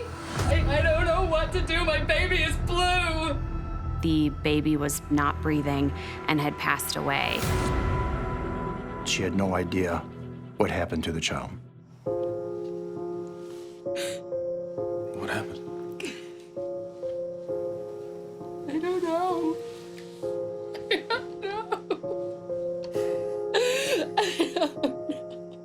After the baby's death, she had gone into this horrible black hole of grief and just could not seem to snap out of it. Their daughter's death takes a heavy toll on the pair. Where have you been? I said I'd be an hour. Do you have any idea what I've been through? You're not the only one. But I need you here with me. Teresa is now emotionally dependent on Brent. And that became too much for Brent Kick to deal with. Teresa. I need you with me. What? I need some space. But her demands only drive him further away. Stop! Brent eventually breaks up with Teresa.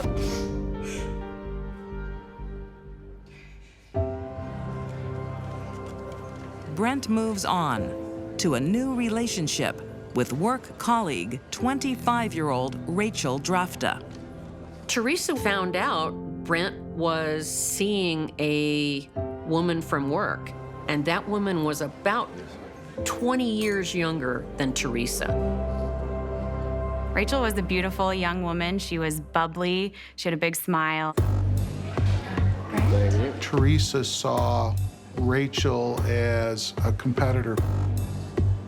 She was successful. She was bright, attractive, smart, athletic. She was everything Teresa wasn't. This should be the end of the road for Brent and Teresa, but it won't be. I think she did have that hope that maybe she could get Brent back, but standing in the way of that was Rachel. She would be going past Brent's house at all hours. They tried to get timetables as to when Brent was spending the night with Rachel.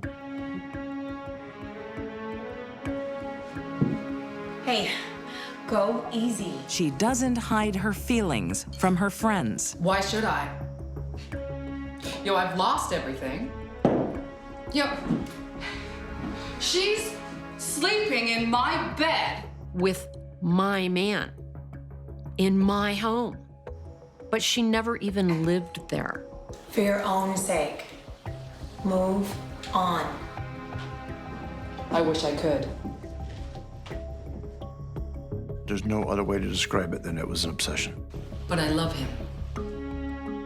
She saw Brent as her future, and Rachel was in the way of that.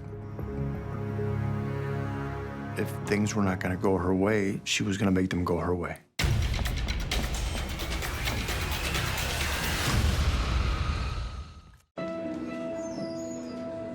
In Portage, Michigan, 43-year-old Teresa Petto can't accept her relationship with Brent Kick is over. She blames the new woman in his life, Rachel Drafta. Teresa starts stalking them. And she begins to work on a plan.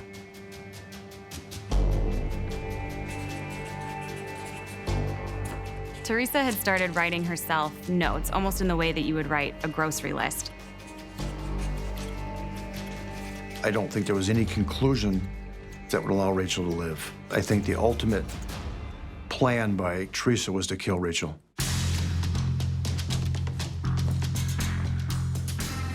She bought duct tape, she bought a machete, kitchen knives, trash bags, a bed sheet. Had extra ammunition, had rubber gloves. Zip ties in order to be able to secure Rachel's hands and feet.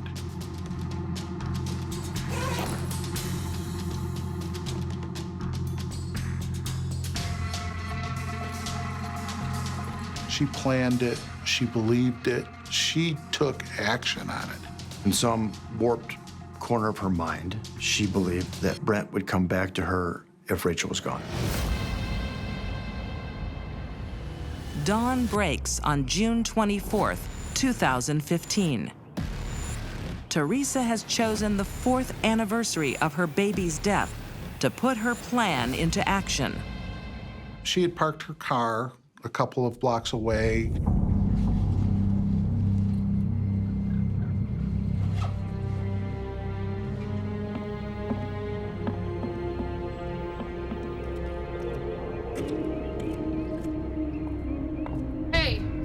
Rachel was coming outside to head to work around 7:20 in the morning. Teresa walked up to her in the driveway. You know who I am. I don't want to talk to you. You're gonna talk to me. Who are you calling? You gotta talk to me. Give me your phone. That woman is here. What are you doing? Rachel turned her back on Teresa and called Brent. What are you doing? You're not talking. In Teresa's fantasies, she thought she would be in complete control of Rachel. Abducting Rachel isn't as easy as Teresa imagined. Rachel fought back. Hey, Rachel. Give me the phone. Brent? Are you okay? When she confronted Rachel with a gun, all of her plans went out the window. Brent? Rachel.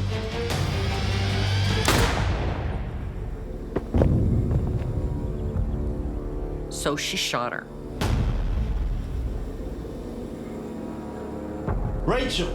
Brent was on the phone when Rachel got shot. It's not just Brent who hears the shot. Neighbors do too, and they call the police, who arrive in minutes. 29213 18th Avenue South. There she is. Teresa was within 200 yards of where she shot Rachel. Get down on the ground! And when they search Teresa's car, they know they have the killer. The evidence in Teresa's car was huge. She had duct tape, she had zip ties, she had weapons, and she had handwritten notes to herself about the murder. We don't deal with murder cases on a regular basis where we come across a plan, a written down plan. Despite Teresa's meticulous efforts, her plan serves only to help convict her. Something that's as unpredictable as murder, it just doesn't go according to plan. In 2016, Teresa Petto pleads guilty to felony murder. She is sentenced to life imprisonment with no possibility of parole. This was about Teresa's fixation on Rachel and Teresa's inability to get over a relationship with Brent Kick. Teresa could never have Brent completely. Even during their short roles as parents, Brent was always just out of reach. So when another woman filled Teresa's shoes, it was too much to take. And that makes her extremely dangerous.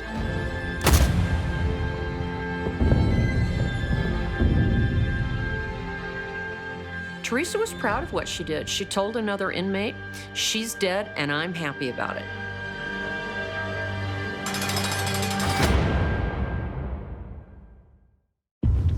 Some women don't need a stage. She's received like a movie star. To be the center of attention. People yelling at her, "Tiger woman, tiger woman." Claire's got something despicable on her mind.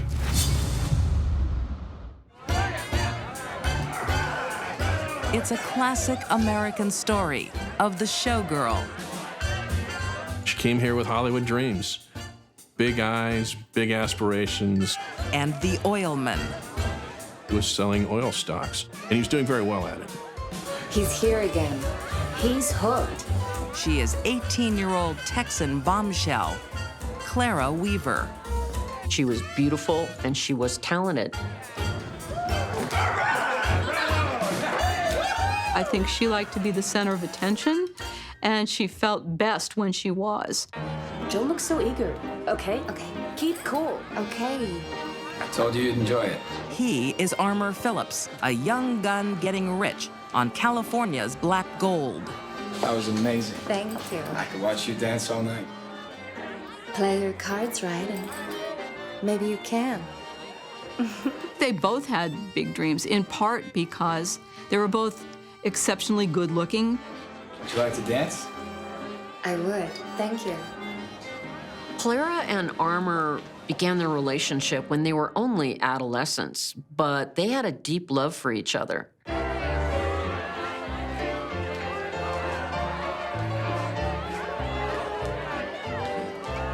Together, they thought, we can make any dream we have come true.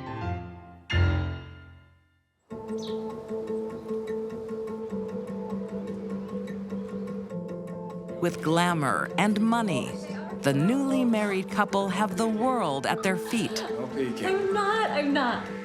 Bought a big home. Okay, open your eyes. He bought expensive things. He appeared to shower things upon Clara. A housewarming present. As much as Clara loves the stage, this showgirl has a new career as Mrs. Phillips. She gave all of that up to be home with Armour all the time. My high kicks are for your eyes only. But oilmen don't get rich by staying still. Armour is often away on business, leaving Clara to entertain herself. But she has her friend, Peggy Caffey. And this is the formal dining room. You really struck gold. Well, oil, actually. You know, it's all Armour ever talks about. When he's here, that is. As a showgirl, Clara had the attention of men whenever she wanted. Now she's feeling overlooked. Clara always seemed to be insecure where Armour was concerned. You know, I gave up everything, and he's never here. She carried around this insecurity about their relationship from the beginning. Is he working long hours? So he says. Absence doesn't make Clara's heart grow fonder. It makes her mind suspicious. Armour's activities definitely led to some suspicions about their relationship, about their marriage, and where she stood. Where there's smoke, Mrs. Meadows. Armour does have a new fire in his life. His 19-year-old neighbor, Alberta Meadows. Mr. Phillips, what brings you here? You. I'm so sorry about your husband. He was a good man. Should we take a walk? Sure.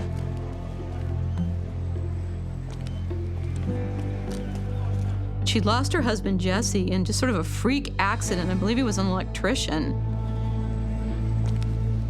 The young widow is polite, but nothing more.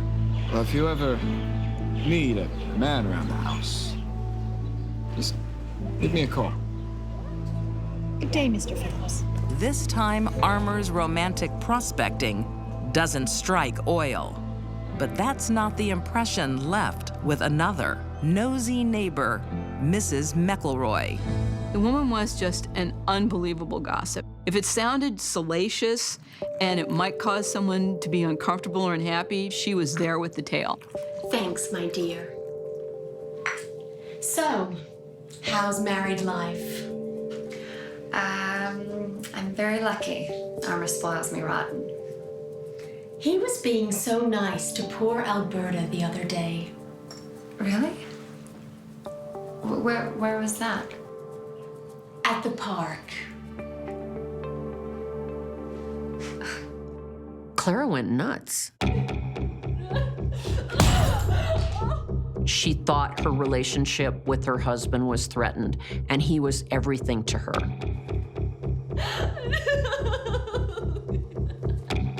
What's the matter? I know about you and your whore. Clara convinced herself that there was an affair, whether there was or not. You and Alberta. That is nonsense. You're crazy. Right, I'm not crazy. You can't.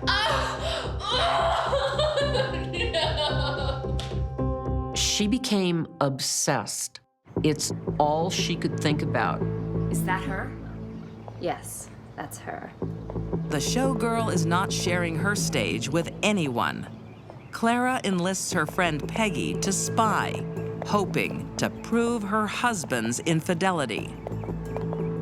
Clara shares with Peggy her suspicions about Armour and Alberta. Observing her for long periods of time. She knew the bank where she worked. She had a general idea of her routine. Oh, she was absolutely and utterly obsessed. Despite constant surveillance, they have nothing. But instead of being satisfied that Armour is truly faithful, Clara just becomes frustrated. Clara's got something despicable on her mind. Former Hollywood showgirl Clara Weaver Phillips is convinced her husband is having an affair with Alberta Meadows, a beautiful young widow. But after weeks of surveillance, Clara has no more evidence than neighborly gossip. So, on a midsummer evening in 1922, she decides to make a bold move. Alberta, would you mind giving us a lift? Sure. One of you will have to get in the back. Is that okay? That's fine.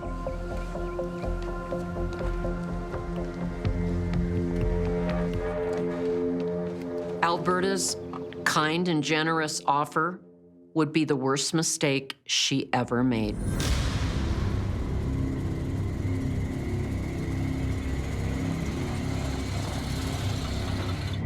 They drive to the outskirts of town, to an isolated dirt road. She asks Alberta to stop and said, "Could we get out of the car and take a walk?" Can we have a chat? "There's something I'd like to discuss with you."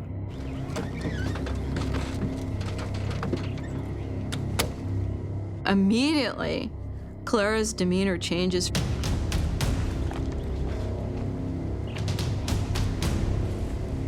He's been sleeping with my husband. What? Of course, it wasn't true, but at that point, there was no getting through to Clara. He gave you that wristwatch. No, I bought this for myself. I can show you the receipt. Clara, Shut up! When Alberta denied being involved with Armour, that just enraged Clara even more. No, that's not right. Shut up! In truth, Clara doesn't want a confession.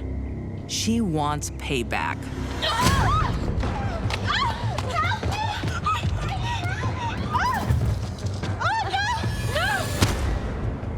A hammer delivers a huge amount of force to a very small area. Help me! Striking somebody with a hammer, particularly on the head, is meant to kill. She hits her in the head over and over and over again. I will destroy you. I will kill you. You will no longer exist. As if to bury her victim, Clara fashions a macabre headstone. So she goes to the side of the road and gets a large rock. There was no good reason to roll that 50-pound boulder onto Alberta's chest.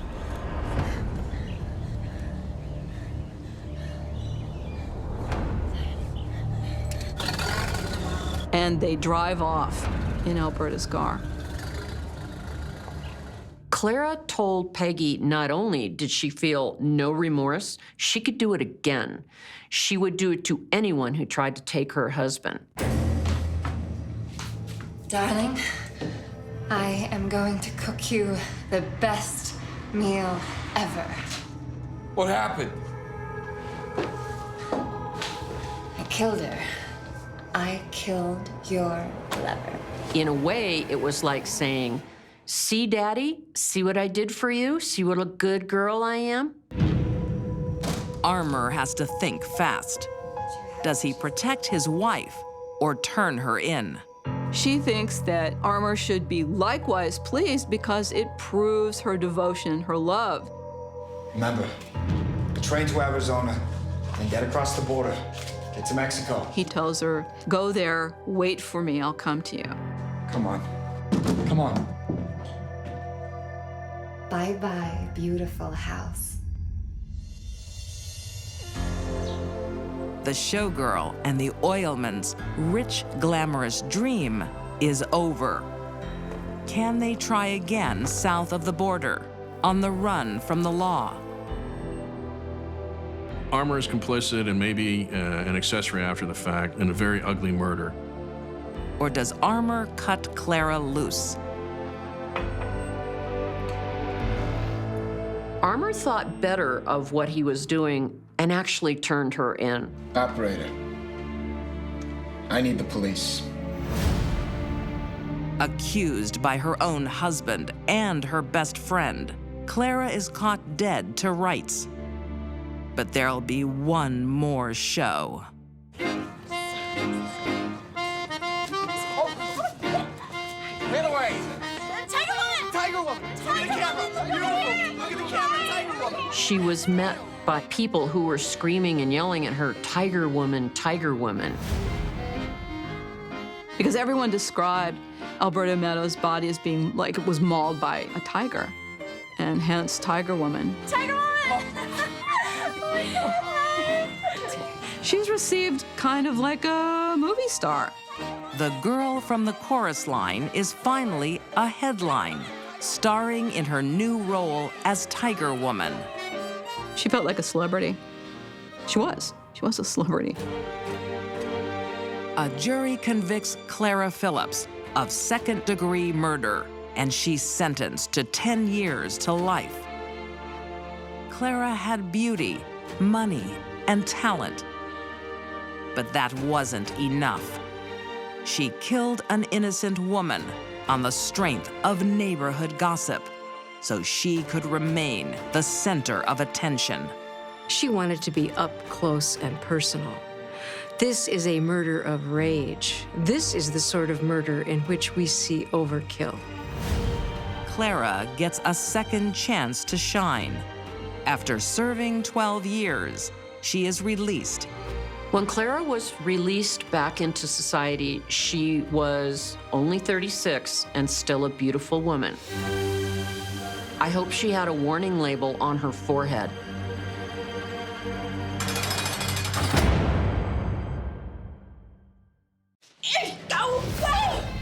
Simmering jealousy can come between siblings. It started off as a routine argument.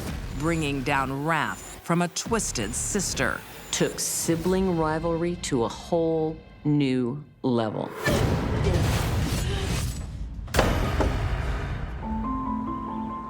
In Hertfordshire, England, 2015. A long overdue reunion for two half-sisters.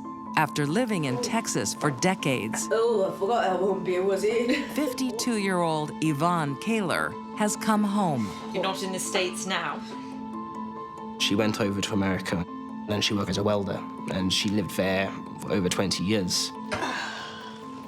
Well, it's been a long time. When Yvonne injures her back, she decides it's time to reconnect with her family, particularly her half-sister. You were a toddler when I was here. 26-year-old Nikki Collingborn. I can't even remember what you looked like when I was little. There was an age gap of 26 years. They had the same father but different mothers. I've got some photos of you two. When you visited Dad.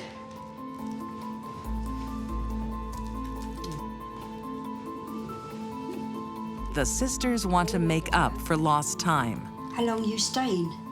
That all depends. You can stay as long as you like. Nikki invites Yvonne to move in with her. Thanks, sis. They felt almost a kind of obligation to each other because of the blood connection. Family means everything to Nikki. She's single and dedicates her time to caring for her elderly grandmother and ailing mom. Nikki was not only young, she was pretty, she was very kind, sweet, wanted to help other people. She's a sweet girl. I don't know what I'd do without her. Hello, can I come in? Oh, hello. But Yvonne's long absence overseas leaves her feeling like an outsider. Ah, beautiful. Nikki loves them too. Oh, I bet she does. I'm leaving them to Nikki. Ah, lucky Nikki. There is no doubt that Yvonne was extremely jealous of Nikki. Here we go.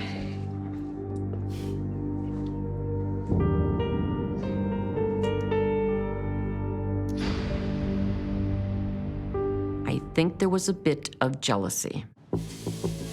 When they move in together, it becomes clear. Apart from a father, Look at all this mess. they have little in common. Be back soon. Don't expect me to clean up.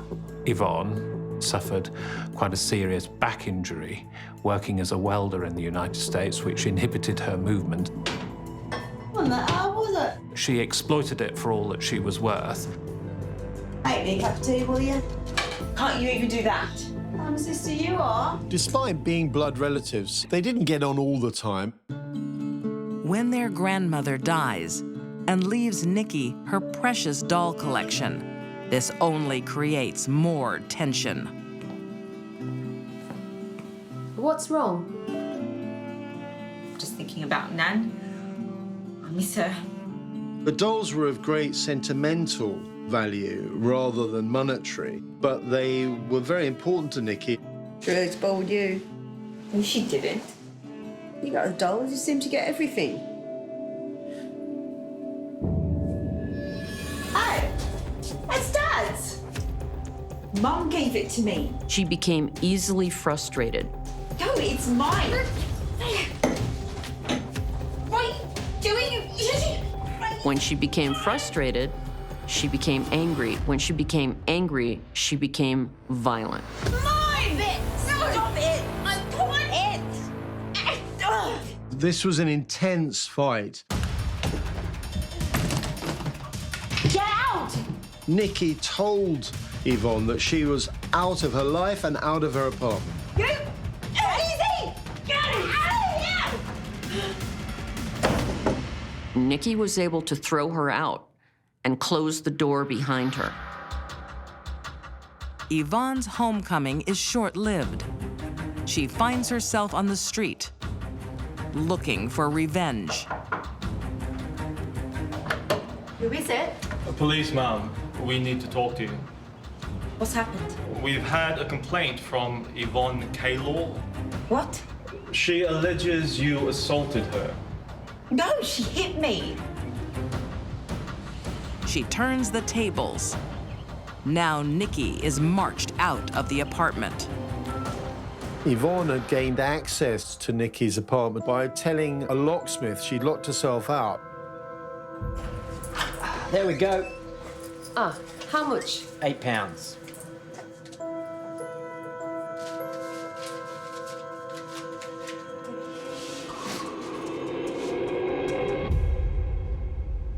She's come for one thing: Nikki's beloved doll collection.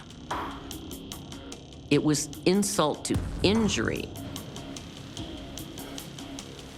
The fact that she went back for the dolls says a lot about psychological motivation for this and the kind of person she was. Unstable, almost kind of childish character.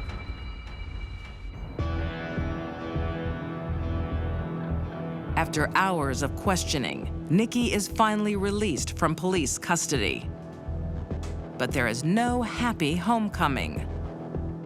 The fact that the dolls had gone led to her immediately suspecting that the culprit was her older half-sister. It's the last straw for Nikki. she won't be the victim anymore. She made a complaint of burglary against Yvonne. The sisters become two trains heading in opposite directions on the same track. Yvonne's an out-of-control, troubled, disturbed, mean snake.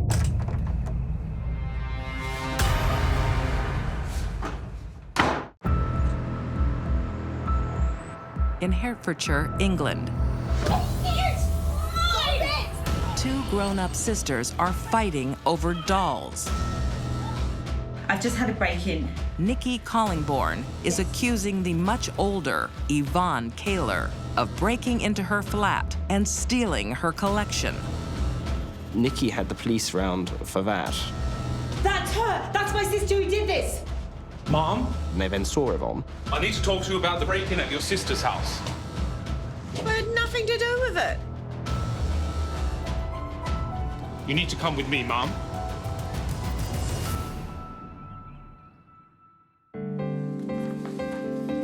The police trace Yvonne's phone call to the locksmith. Do you recognize that number? It's the locksmith who got to break in Nikki's flat. I had nothing to do with it. Yvonne denied ever meeting the locksmith.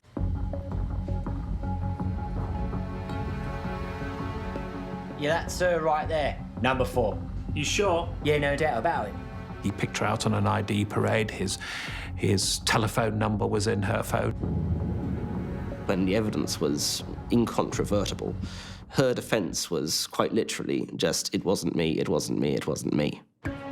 Yvonne pleads not guilty to the burglary charge, and a date is set for her trial.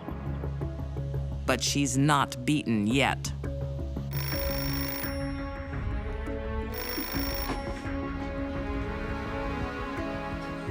Hello? Hi, it's Yvonne. I need your help.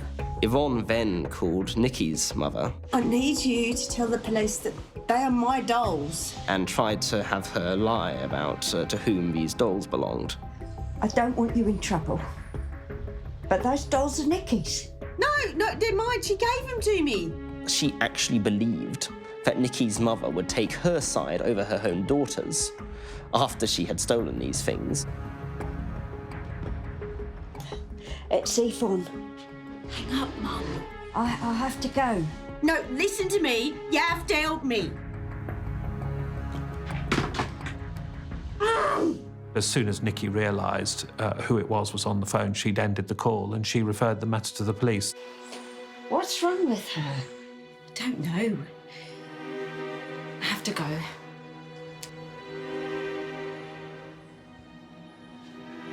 Yvonne's attempt to get Nikki's mom to lie leads to a second, more serious charge, perverting the course of justice. Her implacable denial of being the burglar, followed then by her attempts to make a witness give a false account, made matters infinitely more serious. Yvonne now faces a possible jail term. But before the case goes to court, Nikki gets an unexpected visitor on May 23rd, 2016. So on that date, CCTV footage captured a bizarre image of what looked like a man walking into the apartment block where Nikki lived. Nikki was about to have a shower and was dressed just in her underwear when she heard a knock at the door. This is quite a bizarre, unnatural-looking person. The door is opened by Nikki. She immediately recognises it's Yvonne and tries to slam it shut. Yvonne forces her way into the flat. First, she stabbed her. Nikki was the source of all Yvonne's problems. This was going to be a hands-on killing, no matter what. The finishing blow, it seems, was with this chicken-shaped casserole pot to the head. In the mayhem, Yvonne cuts herself, but still manages to strangle Nikki. Yvonne engaged in 3 different methods, using her hands to kill her sister, Nikki. It was extraordinary in its origins that a relatively minor domestic dispute should have driven her to do what she did. She then adds a bizarre finishing touch to Nikki's body. Nikki was found with this brush in her hand from a dustpan and brush set. And her hand had then been moved to deposit streak marks of blood on the surface of the cupboard door. Yvonne then turns her attention to cleaning up her own blood. A piece of the broken pot has cut her hand. She didn't want to leave items with her blood at the scene, though sadly for her, she didn't manage to take them all. In what universe she possibly thought she'd get away with this? It just boggles the mind, really. That day, Nikki was supposed to be going to visit her very sick mum. For her just to not show up, an explanation for her mum, you know, unheard of. Hello, love. Have you seen Nikki? She didn't arrive today. Members of Nikki's family discover her body the next evening. There was really only ever one suspect. And Yvonne leaves an easy trail for the police to follow. The discovery of Yvonne Kaler's blood on broken parts of the dish that had been used to render Nikki Collingbourne unconscious. The building's security cameras give a clear view of who entered and exited Nikki's apartment and when. What Yvonne didn't realize was that there were brand new CCTV cameras right over the entrance to Nikki's flat. Right to the end, Yvonne denies everything. How many times do I have to tell you? She had denied being the burglar. Why won't you believe me? She denied being the person who had telephoned Nikki's mother. I wasn't even there. She denied being the person in disguise. But her lies fall on deaf ears. In 2016, Yvonne Kaler is found guilty of murder and sentenced to life imprisonment with a minimum of 20 years. This entire thing came about over the ownership of some dolls between 2 sisters. It's so strange. The sisters shared a father, but nothing else. Yvonne resented the love and attention her sister Nikki received. Yvonne Kaler took sibling rivalry to a whole new level.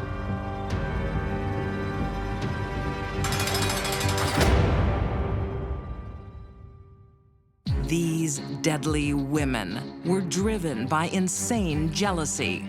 Teresa Petto refused to let her man move on. Clara Phillips took center stage for all the wrong reasons.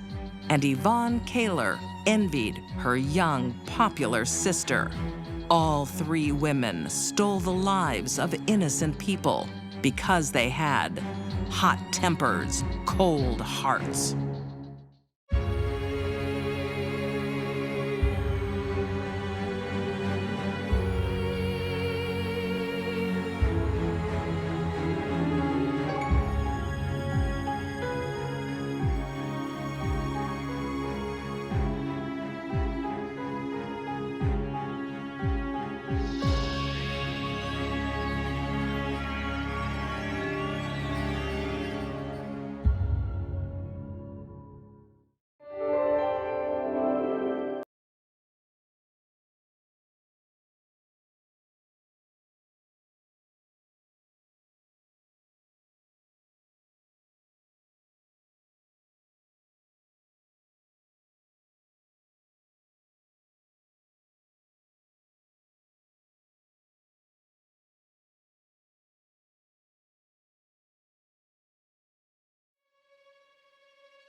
A strong, confident woman might not need a man, but she can certainly use one to her advantage. An unusual romance ends a marriage and a life. It just made her feel young again. Please hurry! A serial bigamist wants one less husband. They hunted him down like an animal. Go, go! And a mistress must win at any cost. She was really angry. These deadly women don't work alone. For them, it takes two to tangle.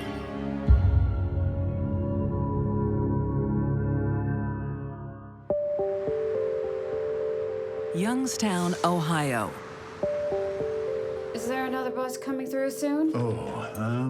Should be in soon. Everyone thinks bus terminal operators Robert Fingerhut and Donna Roberts are happily married. But they've got a secret. They've been divorced for decades. Approximately 2 years or so after my mother and Robert were married, he had some serious back taxes. I mean, thousands that he owed the IRS. That'll be $90. Thank you. And so they got divorced so that their joint assets and home and other things wouldn't be compromised. So can I get one returned Miami? Oh, lucky you. But they still lived together as husband and wife. So everyone in the neighborhood, their neighbors, people that knew them, felt that they were married. You are never home. With all their assets in Donna's name, they dodge the tax man and build up a lucrative business. Well, thank you very much. I really appreciate that. You got a good man, then. The money's coming in and things are looking pretty good. There you are. You have a nice day. Until Donna has a brush with death.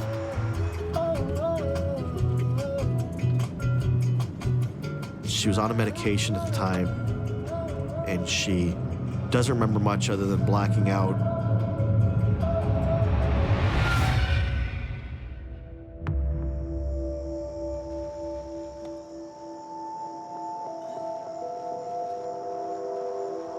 She was banged up pretty bad. She had 2 or 3 different concussions in her skull.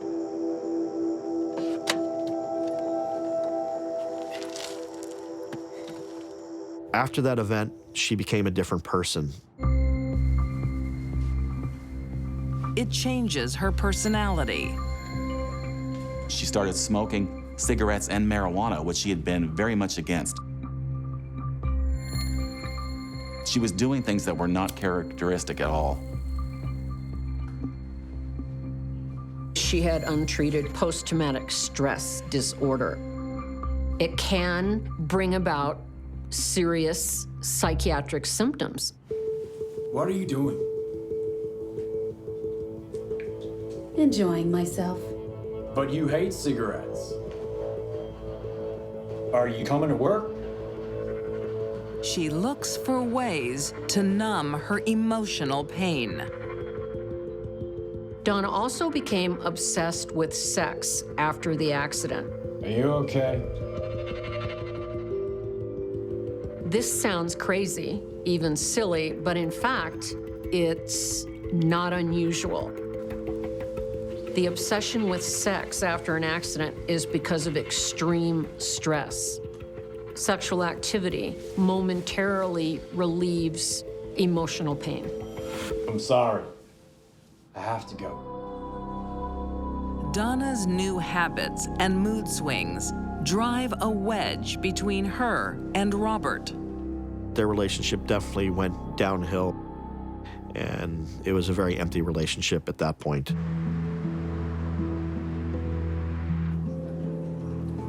So middle-class, middle-aged Donna starts making new and unlikely friends.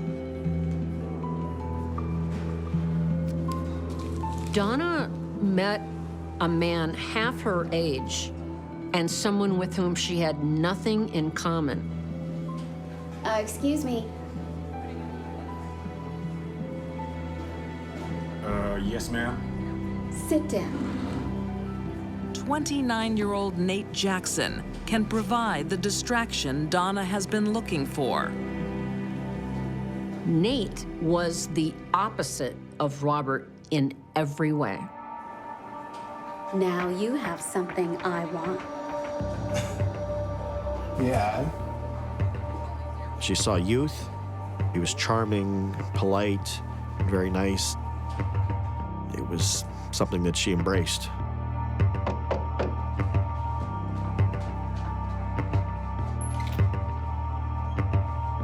But it's not just a chemical high Donna's after. There's plenty of time for that. I think by her having this young man interested in her, it just made her feel young again. It made her feel invigorated and maybe a rebirth to some degree. She's not the only one drawn in. Nate falls fast for Donna. She seemed successful, she had money, she was exciting, and all those things were missing from his life. That was the most fun I've had in years.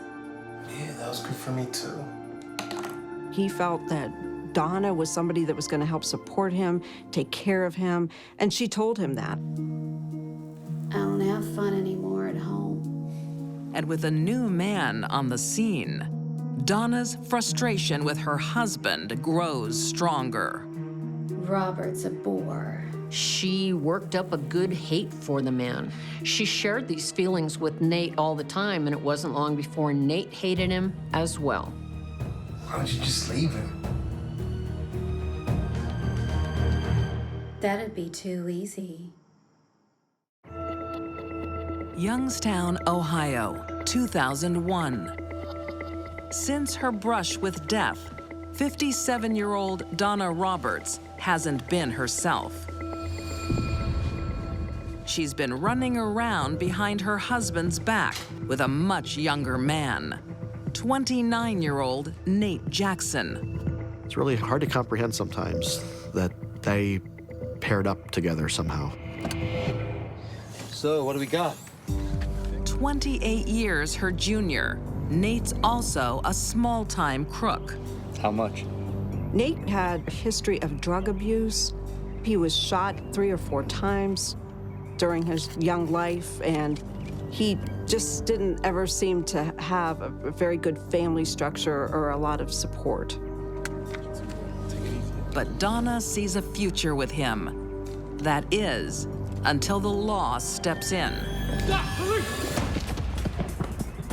He had to serve a year in prison for receiving stolen property charge. Get off me, man! Get off me!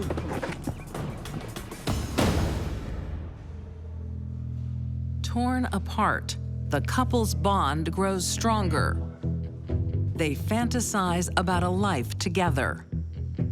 They wrote to each other like a soldier at war and his bride left behind. There's just one thing standing in their way. Donna's husband, Robert.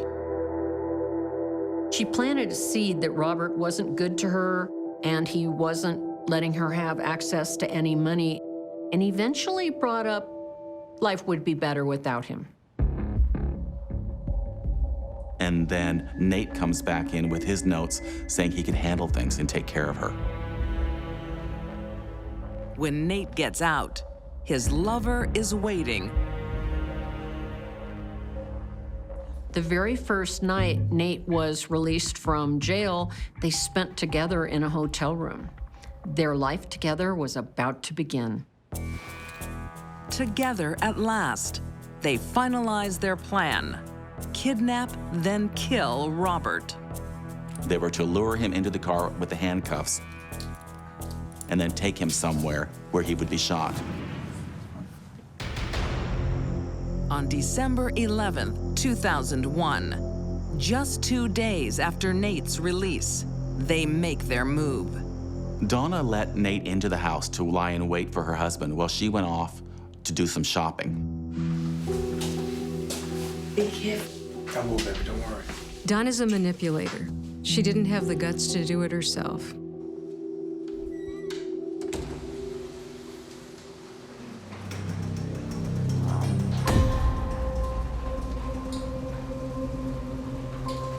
Robert drove his car in and thought he was at home. His guard was down and he was relaxed.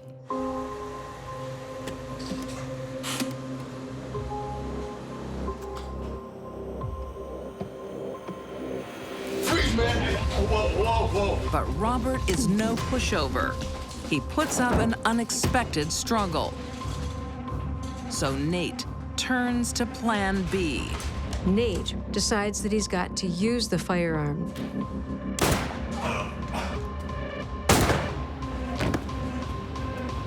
Nate didn't want to take any chances. And he shot Robert 3 times. Nothing has gone to plan, so Nate has to improvise. He steals Robert's car. To perhaps make this look like a robbery gone wrong. Which leaves Donna to clean up the mess. Now that the plan has changed and Robert has not been killed off-site, she goes home and she calls 911 and puts on the performance of her life. Oh, Robert! But Donna's acting leaves her audience cold. Donna appeared to be hysterical to the detectives, but they were looking closely. They saw the hysterics. They didn't see the tears because there weren't any. She's not just an unconvincing actor. She's left a trail of evidence all over the house. Investigators uncover a treasure trove of letters that are from Nate to Donna. 140 of them. And in those letters, it's very clear to see that there was a plan being hatched between the two of them.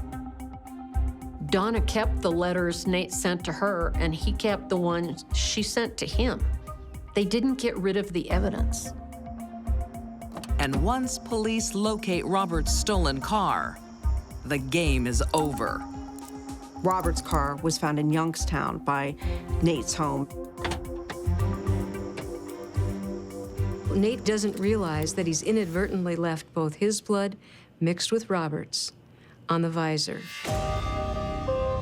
Nate Jackson is found guilty of aggravated murder, burglary, and robbery. He is sentenced to death. But he never turns on Donna. Nate says she had nothing to do with it, that it was all my doing, that I love her, and that there's no complicity here at all. It makes no difference. In 2003, a jury finds Donna Roberts guilty of complicity to aggravated murder, burglary, and robbery. She is also sentenced to death. The businesses were in her name. The house was in her name. She could have just walked away. She could have upped and moved away one day and went to Montana or something and had everything. But that's not what she did. Donna leaves a trail of sadness and confusion in her wake for no one more than her son, Michael. And that's always stuck out of my mind over the years that, you know, what if she would have just walked away?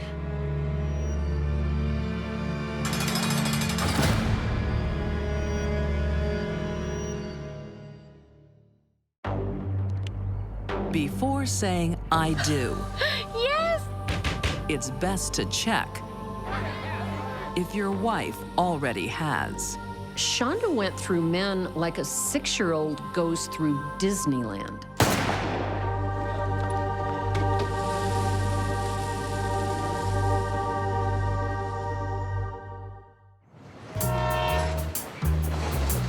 In the small town of Jasper, Alabama,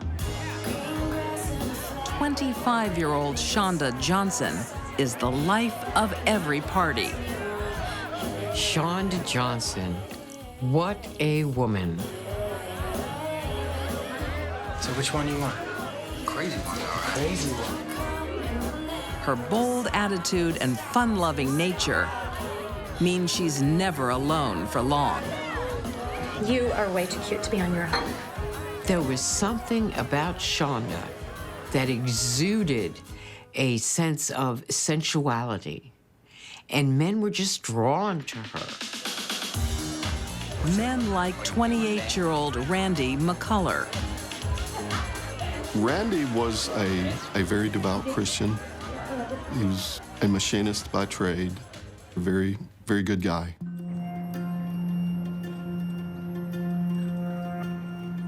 Shonda? In 1995, Will you be my wife? just a few months after meeting, Yes! Yes, of course I will. the couple get engaged.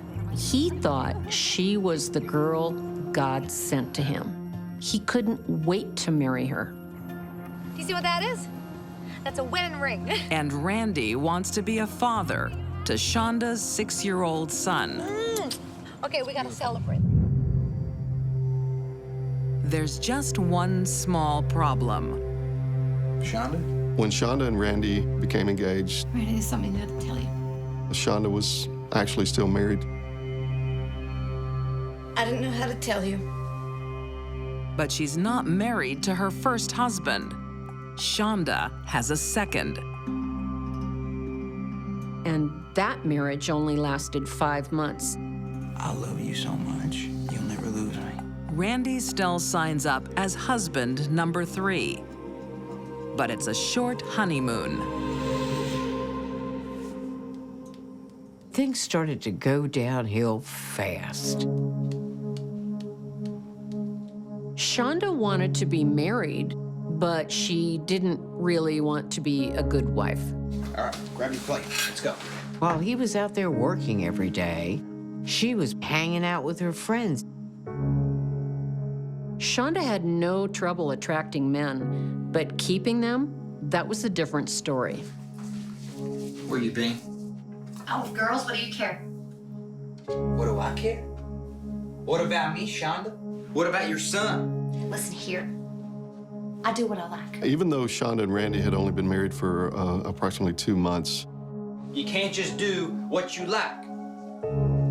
they separated. But Shonda has one more secret.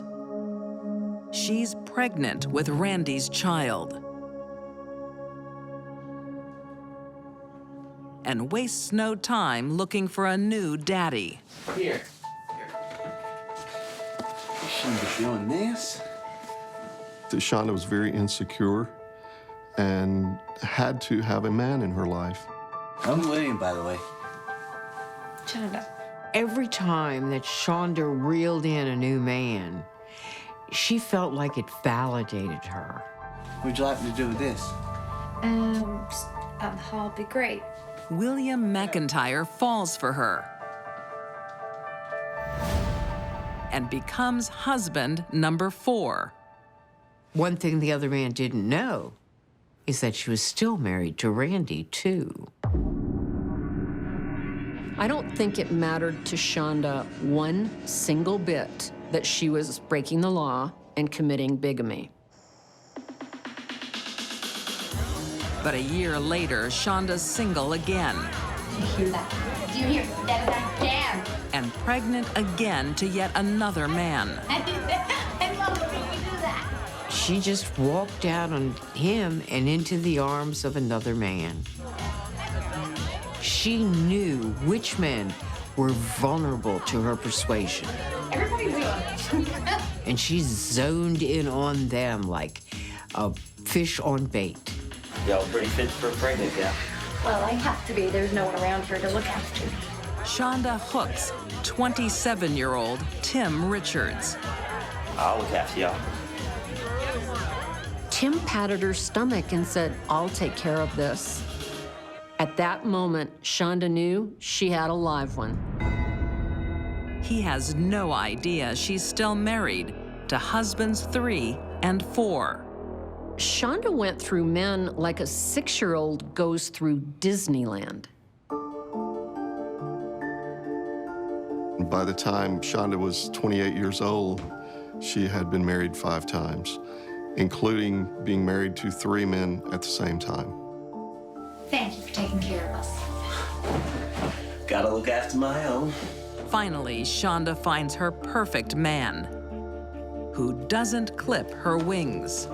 Would you mind looking after the kids tonight? Girls want to grab a drink. Sure. You go have fun. He could see no wrong in this woman. He loved her, and he would give anything for her. But Shonda's past is catching up with her. Living in a small town like Jasper, her multiple marriages make good gossip. You know who I saw the other day? Shonda. You hear what she's been doing? Well, she got married. Again. My Shonda? It is very shocking to me that any woman would think, living in a small town, that she could actually have 3 men married to her at the same time and no one would figure it out.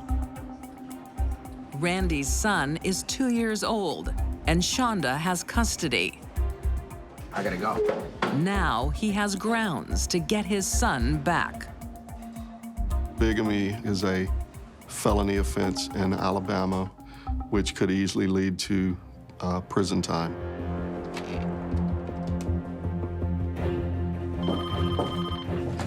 Hello? You bigamist. You're not fit to be a mother. What, Randy? Yes, it's Randy. Listen to me, woman. God is my witness. I'm going to the police. You wouldn't. I'm the mother of your child. Watch me!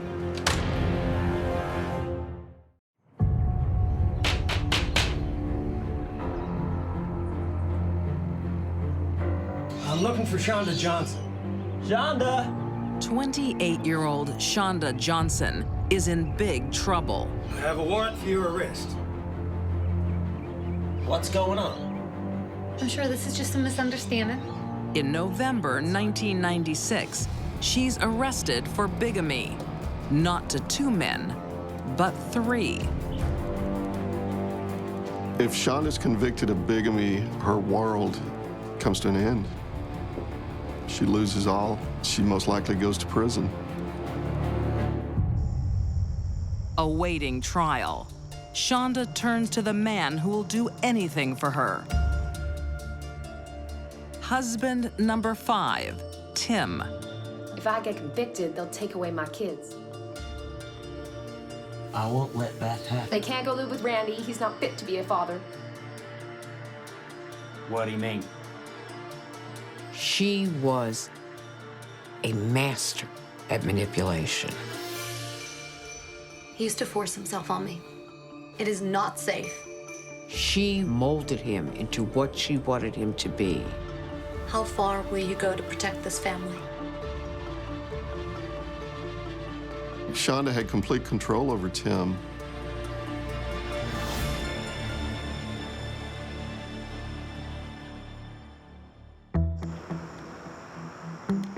On November 30th, 1997, Shonda sets her plan in motion.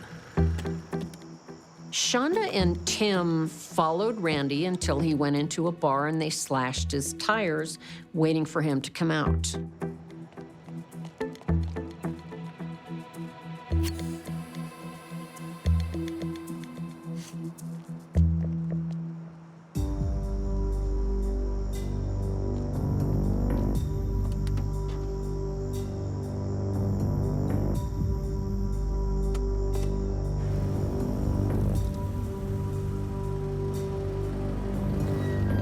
When he drives off, with the air getting lower in his tire with every mile,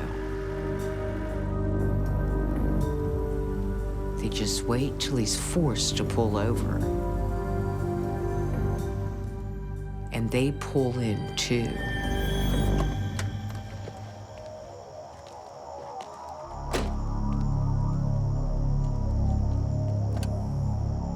Randy was in the process of changing his tire.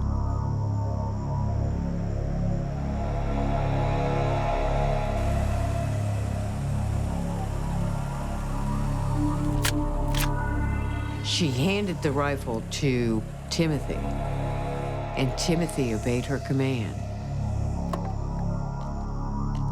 Do it! Do it! Get it over with! Go! Go!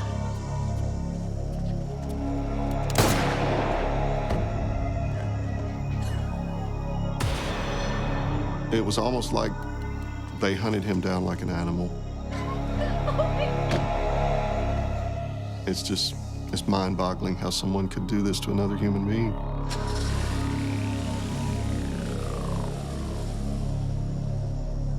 If Shonda thinks her problems are over, she couldn't be more wrong. A common feature I see over and over in premeditated spousal murder is arrogance on the part of the killer. As Randy's ex-wife, with bigamy charges pending, the police look to Shonda first. She does her best to get them to look elsewhere. It was Tim's idea. She thought Timothy was just, gonna scare him. But then he shot him. But I didn't. I had nothing to do with it. How could she do that? It's hard to imagine what Tim thought, the love of his life, saying that he committed this crime. Tim turned on Shonda so fast, it made her head spin. Timothy Richards pleads guilty to murder and receives a life sentence. He also agrees to testify against Chandra. She thought she had such a power over man, but she soon found out he was paper thin. 2 years later, Shonda is convicted of capital murder and sentenced to death. In 2014, she gets a reprieve. Life in prison, no chance of parole. I don't think that she's ever shown any remorse for this crime. She's never taken responsibility for it, and probably to this day continues to blame others for everything that's gone wrong in her life. Shonda is a woman who craved the attention of men. Behind bars, those days are over. The bigamy babe is one of a kind. Shonda loved men. She loved many men. She loved one of them to death.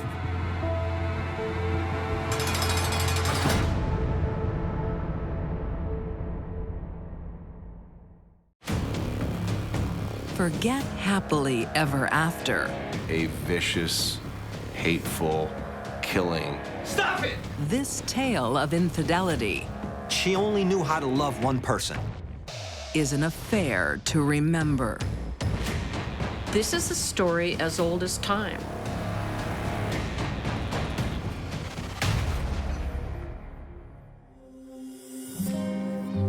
In an Ottawa suburb in Canada. Thought I'd find you here. Oh, hi. Two neighbors have a lot in common. They play so well together. Yeah. 31-year-old Gurpreet Ronald and 40-year-old Jakhtar Gill. Playtime's nearly over, though. I've got to get to work soon. All right, kids, time to go. Oh, let them play.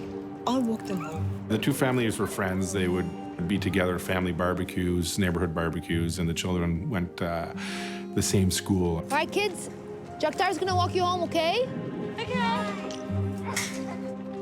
And professionally, two of the neighbors see each other every day. Gurpreet, a bus driver, works side by side with Jakhtar's husband, Bhupinda, at the local depot. Felt like a long night, eh? Aren't they all? Spoke to your wife today. But over time, neighborly friendship becomes something else. Bhupinder and Gurpreet began an affair shortly after they met. And they start booking the same shifts together at work so they can be together. Do you want to know what we were talking about? No, I don't. A very intense relationship. Like that fire was hot.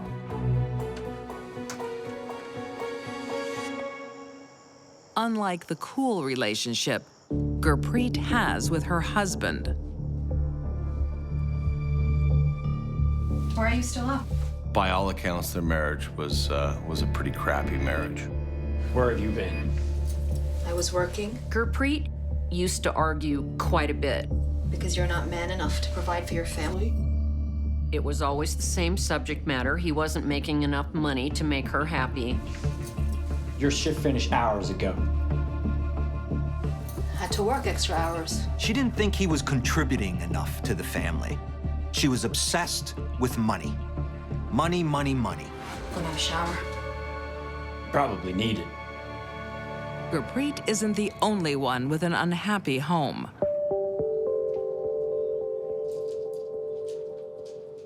Bhupinda has fallen out of love with his wife.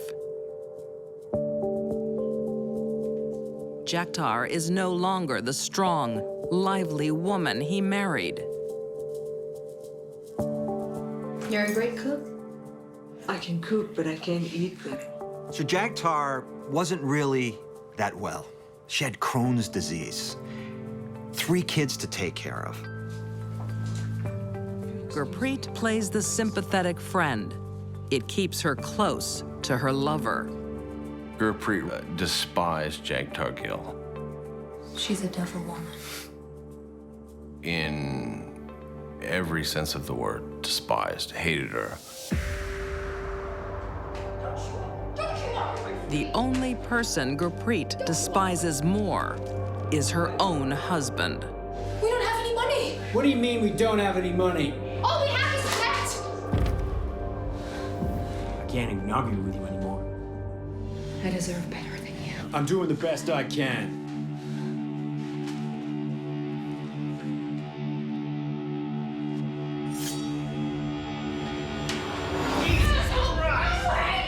Gurpreet's idea of conflict resolution was grabbing a knife with a 10-inch blade. Verbal arguments for her would turn into her grabbing a knife. She's willing to use violence as a means to an end in an argument.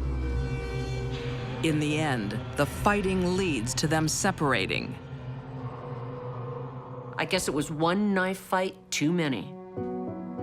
Gurpreet wastes no time trying to settle her affairs and get as much as she can out of the marriage. She wants a new life with Bhupinda. He'll get nothing. But there's a problem. He doesn't want to lose his children and his assets. I can't divorce Jagtar. He didn't want to lose half of his stuff and money through a divorce. I'll lose money and the kids. It's just easier and makes more sense to him to stay together. You lose nothing. Gurpreet won't let a wife stand in her way. Gurpreet could put on a nice facade, but there was a side of her you could tell that you didn't want to mess with.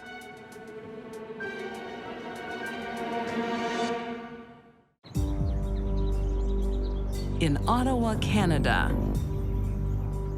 I can't do this anymore. Gurpreet Ronald I know. and Bhupinda Gill When will we be together? are having an illicit affair. I've got to go. Texts and phone calls back and forth was intense. Bye. It reminded me of, maybe 2 teenagers back and forth. But Bhupinda won't divorce his wife for fear of losing custody of his children and his assets. So Gurpreet has a solution. She wanted that man, and he refused to divorce his wife, so what did she do? She had to convince him that they needed to kill her.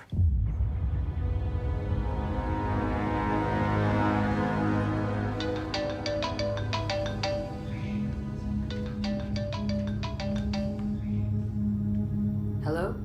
I've got some good news. Yeah. Jagtar is having an operation When? in a few days. On January 29th, 2014, there's a perfect opportunity to remove Jagtar from their lives. Jagtar was at home recovering from hernia surgery. And wouldn't you know, it's this special day for her. It's her wedding anniversary. What a way to spend our wedding anniversary. Do you need anything? Sweetie, come on. We won't be long. I want to stay here with Mom. I just need your help to find something special. Come on. Okay. And that's when they got her. That's when the sharks got her. Bhupinder asked his daughter if she wanted to go with him to run a series of errands. Okay. And Gurpreet is actually standing in the window, looking, and they wave. So Gurpreet knows one thing right now. She knows that Jagtar is home, on heavy painkillers, by herself, on the couch, recuperating from surgery. Bhupinder left the door unlocked and possibly also left one of the murder weapons for Gurpreet at the front door. Jagtar couldn't have been any more vulnerable. She was defenseless. Gurpreet takes a barbell.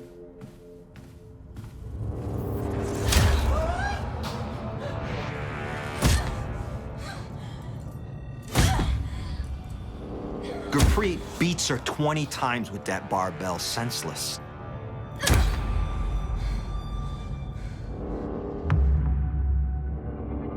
But then, that's not enough. She takes a knife. And she begins slashing and slashing and cutting and torturing her. The scene was one of the most gruesome scenes I've ever seen in regards to homicide. The injuries inflicted on Jagtar were outrageous. She wanted to obliterate this woman. With Gurpreet's job done, Bhupinder comes home with his young daughter. Jagtar's daughter. She walks into the house with flowers to give to her mother on her anniversary, and yet what does she find? She finds a bloody mess. These are images this child will never unsee. Who on earth lets their child walk into that absolute horror?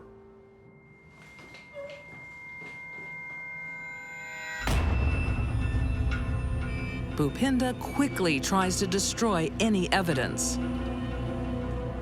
He goes into the kitchen and he washes those knives. Washes his fingerprints, her fingerprints, the blood off of those knives. And then what does he do with the barbell? He takes it downstairs and he places it in a box of Christmas decorations. Bhupinder reports the death of his wife, the victim of a violent home invasion. But the police find an interesting clue. Amongst the victim's blood is someone else's. Not only do they find Jagtar's blood, but they find the killer's blood. And it's all over the place.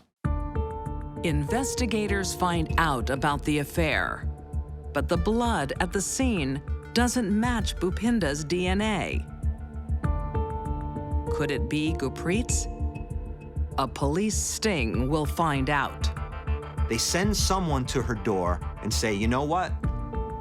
You can enter a contest and win this big prize. But you need to fill out this form. And you need to seal this envelope and you need to send it in. And Gurpreet, by sealing that envelope, what did she do? She sealed her own fate. We match Gurpreet's DNA with the blood at the crime scene. Now they need proof that Bhupinder is involved. So while they're searching the house one day, they come up with the barbell. but they leave it there. The detectives set up spy cameras.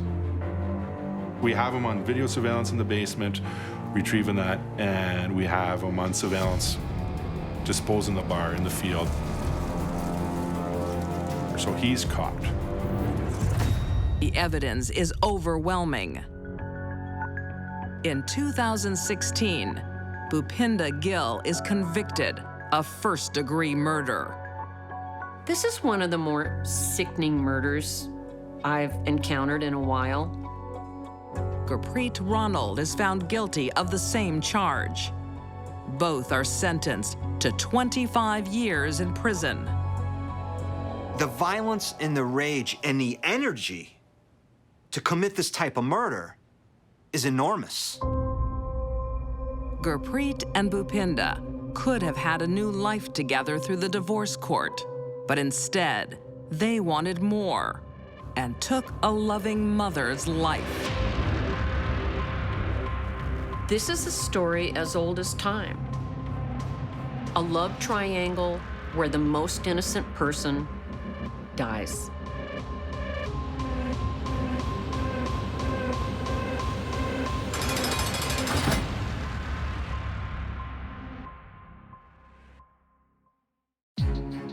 These deadly women liked a partner in crime. Donna Roberts used her toy boy to do her dirty work. Shonda Johnson preferred murder to being exposed as a bigamist. And Gurpreet Ronald feigned friendship to get close to her victim. They liked to work in tandem. For them, it took two to tangle.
When love turns to hate, watch out. A jilted wife takes out the competition. She was going to take care of this problem once and for all. A good time girl is running low on charm. She was desperate. She was actually at the end. She had no other options. And unrequited love pushes a woman to the edge. There's easier ways to kill someone, but that's not what she wanted.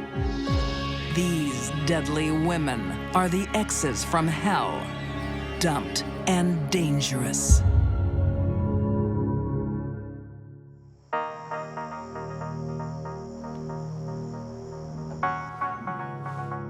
I can't believe they're all grown up. You could say empty nesters, Shannon and Roscoe Griffin, met on Cloud 9. Oh, it was a farewell gift. Their 25-year romance is courtesy of NASA. Shannon graduated with a bachelor's degree in aeronautical engineering. She was training astronauts. He was in the Air Force, and her work with NASA brought them together. But the high-stress job takes its toll. A seizure puts Shannon on indefinite sick leave. Only 3 years before the Space Shuttle Challenger exploded shortly after takeoff. I'm guessing it took quite a toll on her. 50-year-old Shannon retires to a quiet life on a farm in Worth County, Missouri. Yes, sir. No, that won't be a problem. Husband Roscoe goes along with it for a while, but at 52, he decides he's not ready to quit working. Who's that? I got the job in Kansas. Roscoe found a job teaching in Lyons, Kansas. It's a real opportunity, Shannon. I'm now moving to Kansas. We'll work something out. Shannon, we will. We'll work something out. Shannon! The once happy couple now live apart. It's approximately a 9-hour drive. He's lived part of the time in Kansas, and after a while, he was in Kansas almost all the time.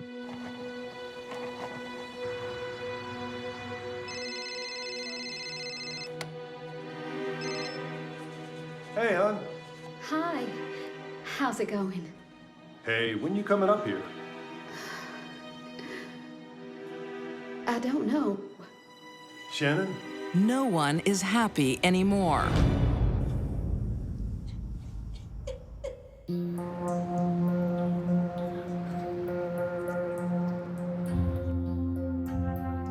Then Roscoe suffers another blow. A close friend in the service commits suicide, leaving him devastated. Could you tell he was so depressed? No.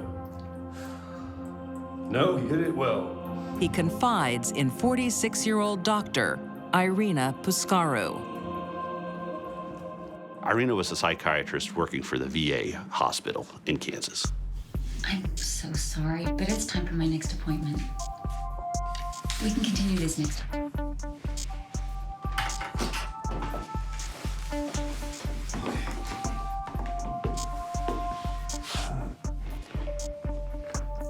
I don't suppose we could continue this over dinner. It is a cardinal rule, an ethics issue, for a therapist to become involved with their patient. Yes. Great. I like it. But Irina didn't let that stop her. Irina is just the medicine Roscoe needs.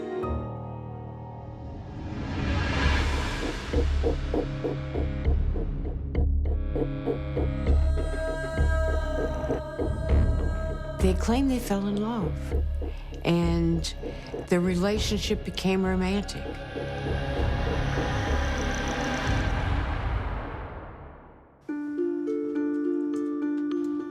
The affair remains a secret. Until, on their 20th wedding anniversary, Roscoe decides to tell his wife through social media.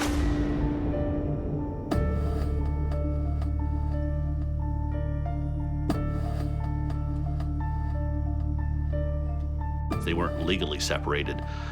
However, he did change his status to it's complicated.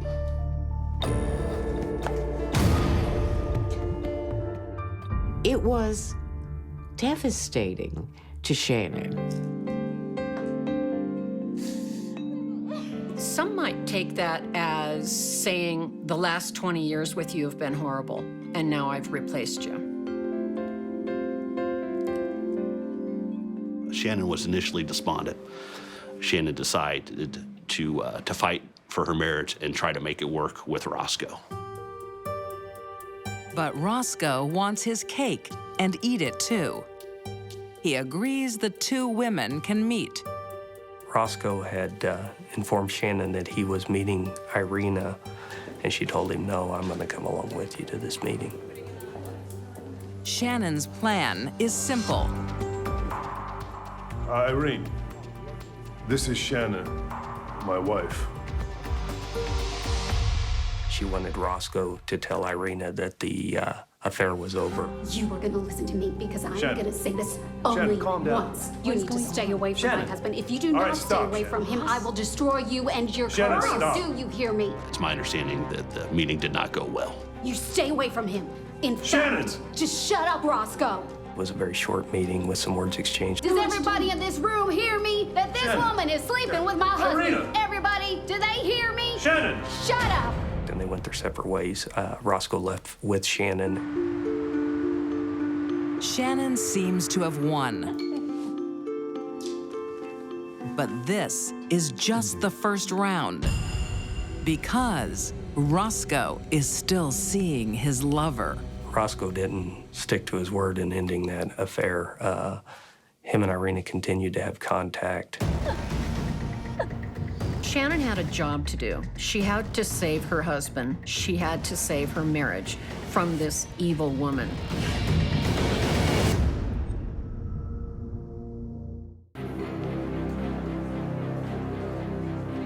Shannon Griffin is on a mission to save her marriage. You stay there. She and Roscoe attend a counseling session. I'm sure he's still seeing her. Shannon's understanding that that meeting was going to be a type of marital counseling session whereby they could work on their relationship. But I do want to see Irina. I can't help the way I feel. I can't help the way I feel? Roscoe says he does not want to end his relationship with Irina. Shannon is furious and storms out. She gives her husband one last chance to change his mind. Shannon, where are you? How could you, Roscoe? How could you let that woman ruin our lives? We're not happy, Shannon. So look, either we go ahead with a divorce, or we'll stay married, and then I'll just see Irina on the weekend. It's the wrong answer. She leaves Roscoe a very ominous note. She says, "It's obvious you can't deal with this, so I will."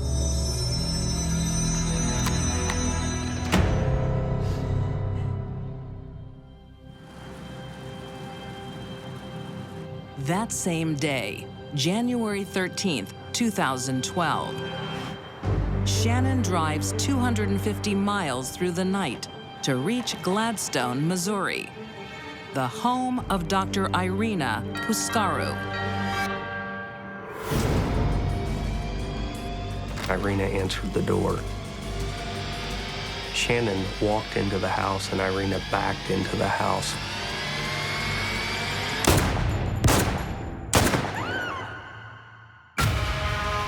And shot Irina 3 times.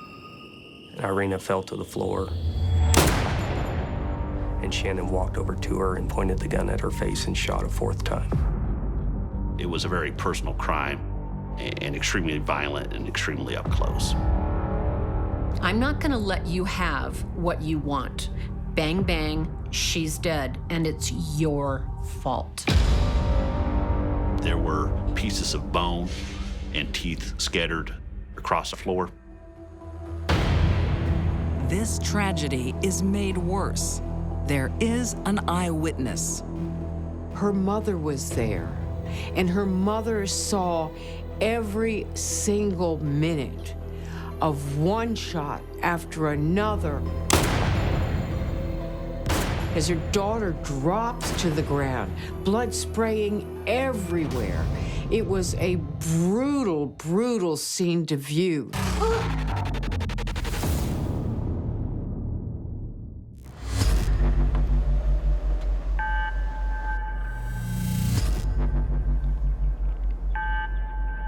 After Shannon had shot Irina, she got in her car and she made a series of phone calls. It's me. One of the phone calls she made was to Roscoe, She's dead. and she confessed I killed her.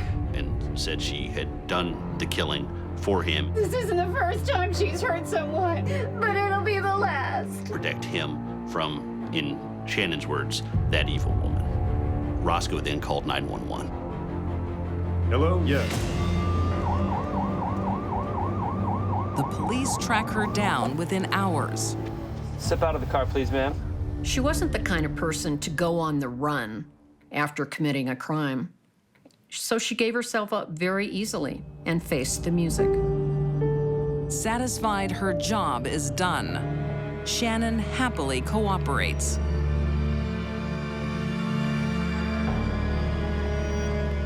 Shannon ended up pleading guilty to second-degree murder, and she never went to trial. In 2015, Shannon Griffin is sentenced to 20 years for second-degree murder and 20 years for armed criminal action. Shannon didn't have a criminal history at all. She didn't even have speeding tickets. According to Roscoe, she was the type of person that would make him stop on the side of the highway to help an injured animal. She had not exhibited any kind of violent behavior prior to this shooting. Shannon, a brilliant scientist who understands the laws of physics, couldn't deal with more earthly forces. Matters of the heart are her undoing. I think Shannon wanted Irina out of the picture. I don't think this was a heat-of-the-moment thing. I think she had time to consider her crime. She just didn't want to kill Irina. She wanted to obliterate her essence, and she did.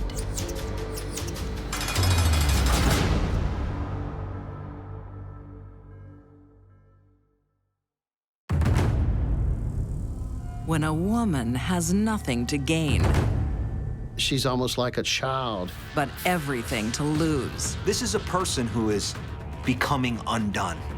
All bets are off. And that's when the tornado started.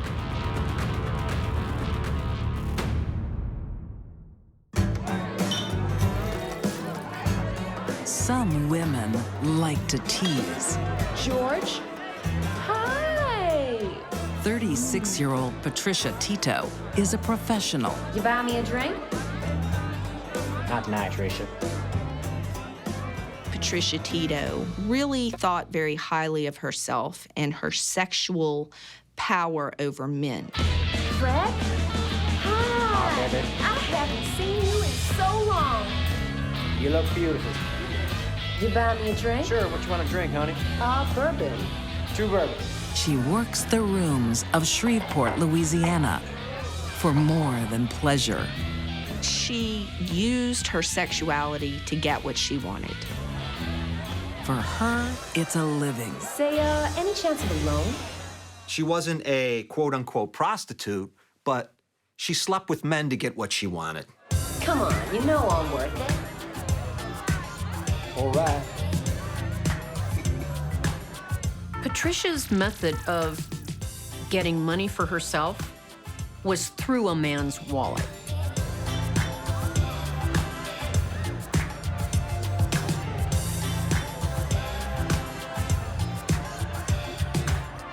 Once she figured out she could manipulate and con and charm her way into a man's bed and then get whatever she wanted, she ran with it.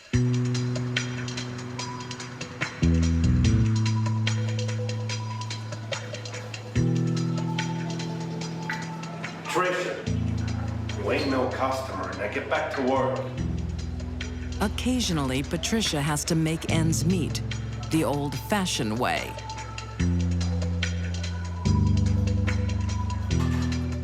She worked a little bit on and off, but she never kept a job.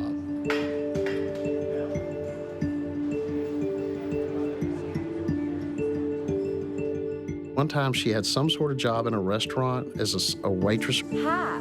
Hi there. How's it going? Good, how are you? Yeah, doing well, thank you.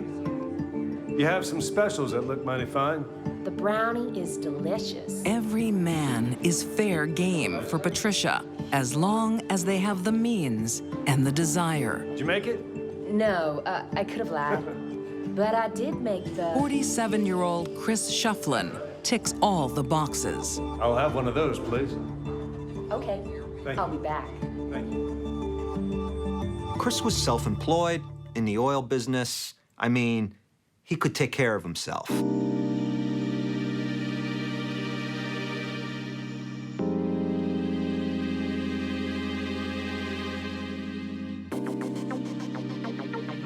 Patricia has a string of men to pay her way, but Chris starts looking like her best bet.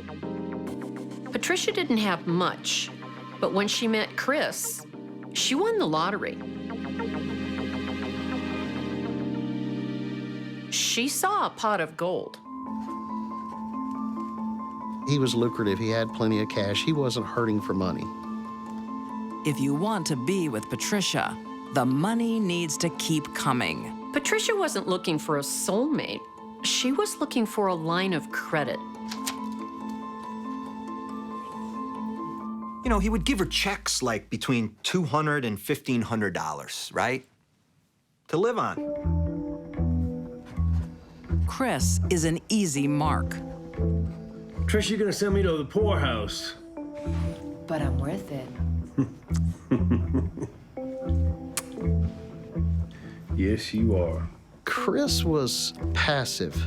He probably would have struggled with telling someone no. Can I also get $150 for my hair? Why not? 150. Thank you.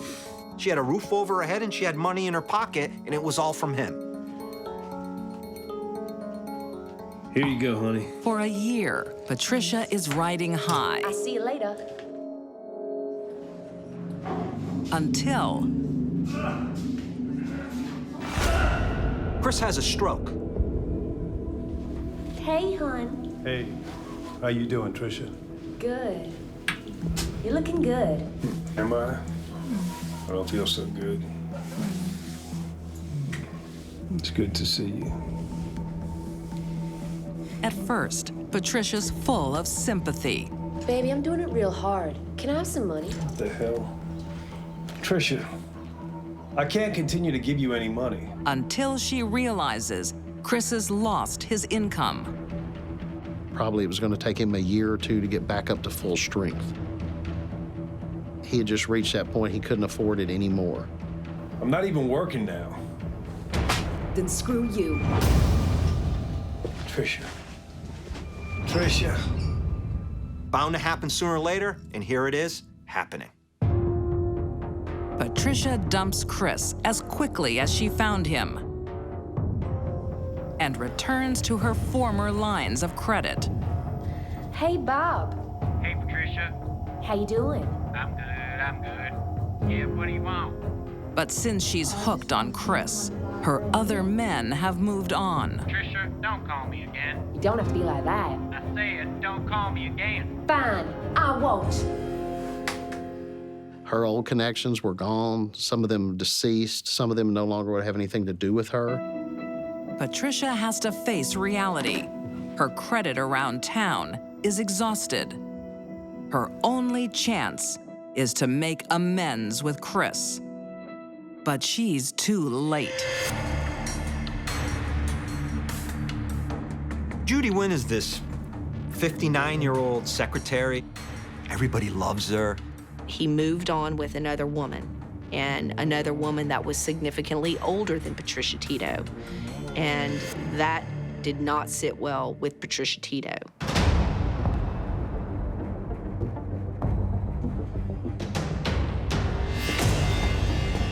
Patricia was struggling to maintain what, at some point in her life, was pretty good, her looks.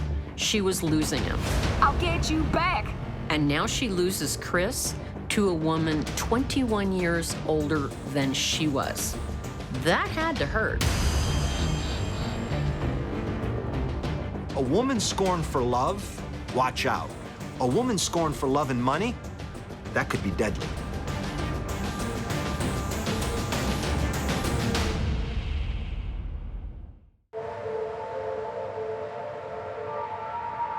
Shreveport, Louisiana. Patricia Tito wants her man back, and there's one person in her way. His new girlfriend, Judy Wynn. Tricia was desperate. She had gotten into a desperate situation.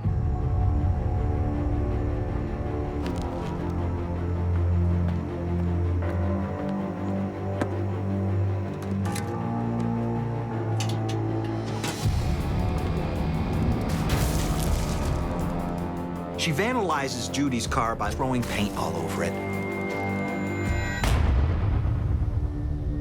The way I read the message, it's your car today, it's you next.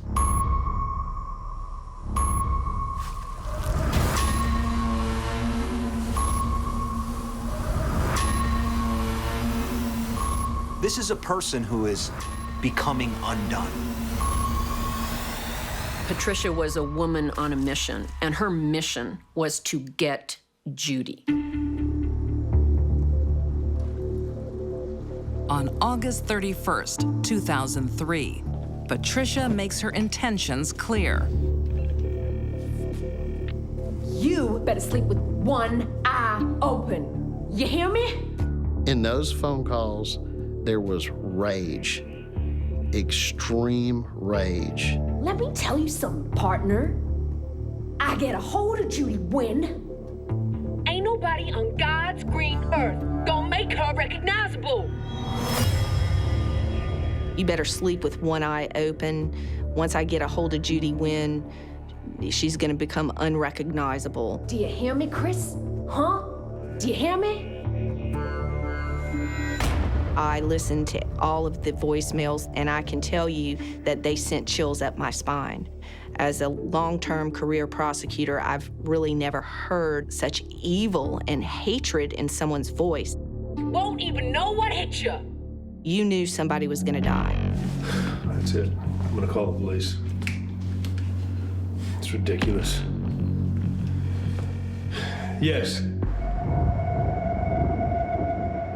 But it's too late.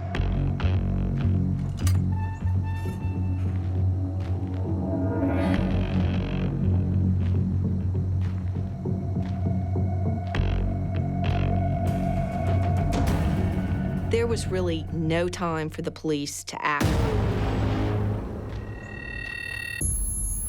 Patricia Tito was ice pick crazy. She was just that full of rage and anger.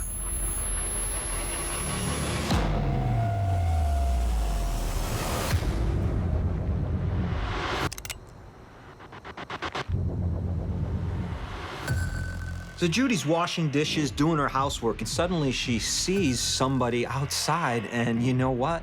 Guess who it is? It's Patricia. No one can know what was going through Judy's mind when she spotted Patricia with the gun pointed at her. She didn't even have time to respond.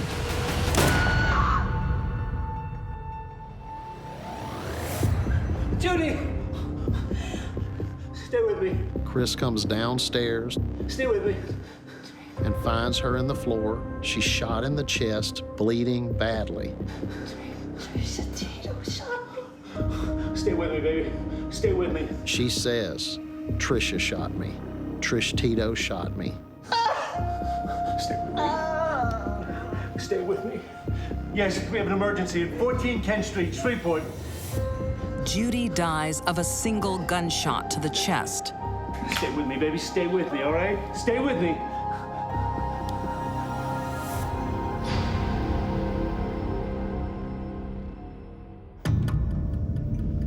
But what happens next isn't the outcome Trisha desires. Chris isn't gonna come running into her arms after she kills his girlfriend. It's not gonna happen that way, but she believes it will. Patricia Tito is wanted in relation. It's not Chris who comes running. It's the police, with a trail of evidence, a death threat, and the victim's dying testimony. Patricia is the obvious prime suspect. Here, we don't have a case that Columbo needs to step in and solve, you know? She knew her number was up. Patricia is cornered and broke with nowhere to hide. All she has now is the mercy of the justice system. She eventually just walked to the front of the police station and said that she was wanted and she was here to turn herself in. She ended up pleading guilty to manslaughter, which in Louisiana is a heat of passion killing. In 2004, Patricia Tito receives 40 years in prison for manslaughter. She will no longer be admired or bankrolled by men. For her, love is a transaction, and rejection never an option. Jealousy isn't the only motivator, but it is the one that makes people crazy.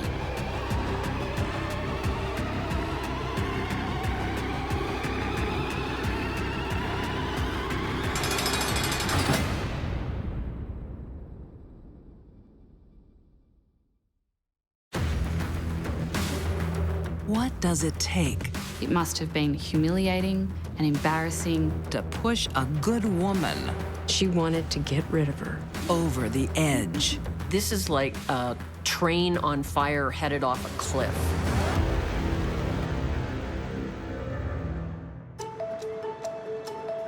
Sydney, Australia. Many migrants come here to build their dreams. Manisha Patel and her husband arrived in 2008. But within a year, they have troubles. Manisha had two serious blows in her life to deal with. One was the failure of her marriage. The second, not being able to work as an engineer in Australia. No, I got my bachelor's in India. Okay, thank you. Her qualifications were not recognized, so she took a series of less qualified jobs. That had to be hard to deal with. Manisha needs a lift. Luckily, she knows where to go. She went to an Indian matrimonial website. She wanted to make sure she found someone Indian, somebody from the same sort of background as her. That was very important to her. Niraj Dave is looking for the same thing. This site is for people who are genuinely looking for somebody to marry. Try this, try mine.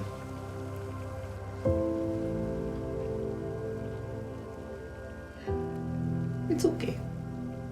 It's delicious. Their chemistry is good, and they have a lot in common. Niraj, also from India, also has a bachelor's degree in engineering and also unable to find employment in that field. They bonded. So the lovebirds nest. They became really close really quickly and moved into her shared apartment together. The future looks bright again.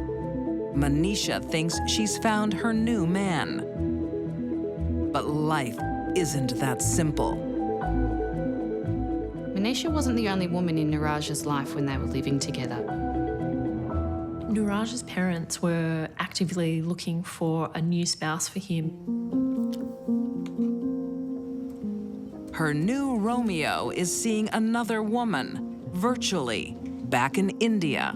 You look like that Bollywood actress. Which one? Priyanka Chopra? Yes, that one. A young woman in India named Purvi, and they fell for each other. My God, those eyes. Are you as beautiful in person? Well, you'll find out very soon. Purvi was a highly educated and vibrant woman. You're gonna love it here. Well, I'm scared of sharks, so I'm not coming anywhere near them. Don't worry. You'll be safe. Manisha knew none of this.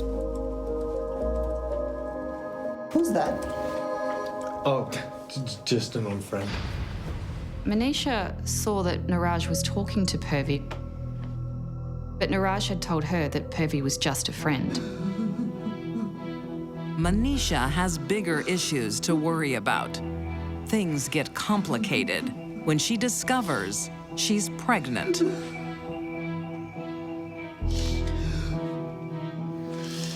Everything will be fine.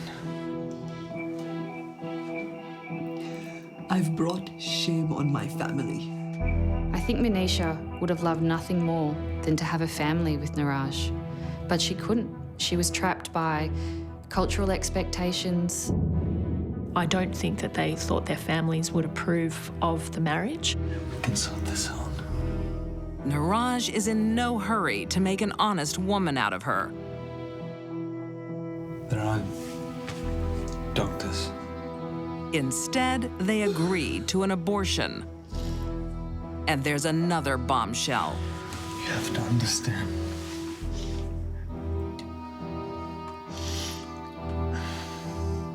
I am promised to another. What? Who? It's been arranged by our families.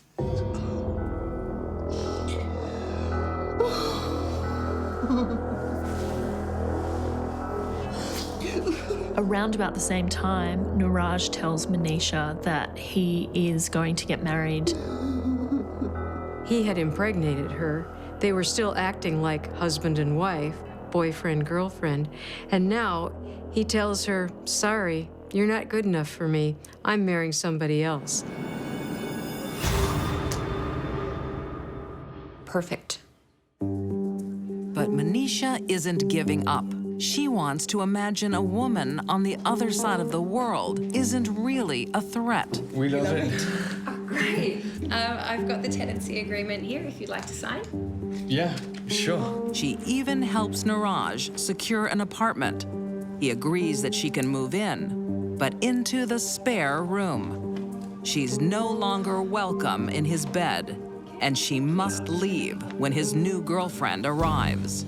Manisha was willing to humiliate herself, do anything to be close to Niraj, because she was hoping to change his mind.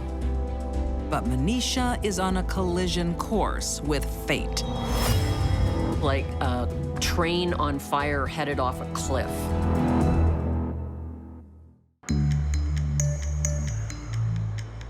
In Sydney, Australia, Try this. Manisha Patel will do anything to keep her man Niraj. It's delicious. Although he's pledged himself to another woman, Manisha won't give up easily. She couldn't do enough to keep his attention on her. She didn't see it wasn't working. Her rival is about to arrive, and Manisha has to make way. Got to go to the airport. Put it down. Yeah, okay. We have to go, okay?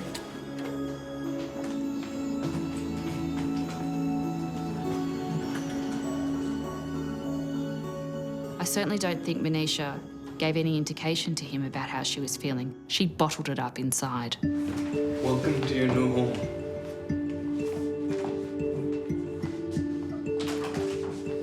Upstairs.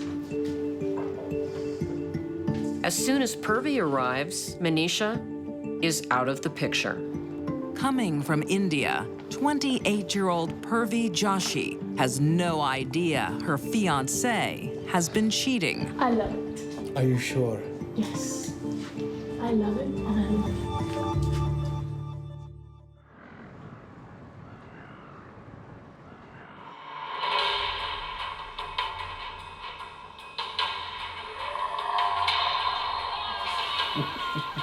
Don't worry, it's just a movie. But Manisha doesn't give up. Hi, what's up? I need your help. I'm so scared. The fact that Niraj was now living with his bride-to-be didn't stop Manisha from loving him or trying to be with him. What's wrong? A friend's in trouble. Manisha was keeping in close contact with Niraj. She was phoning him and texting him. Yeah, sure. Come over.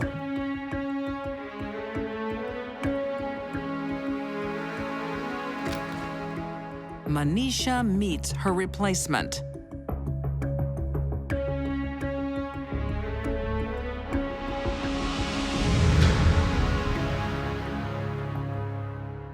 Purvi had no idea Manisha existed, but Manisha knew all about Purvi.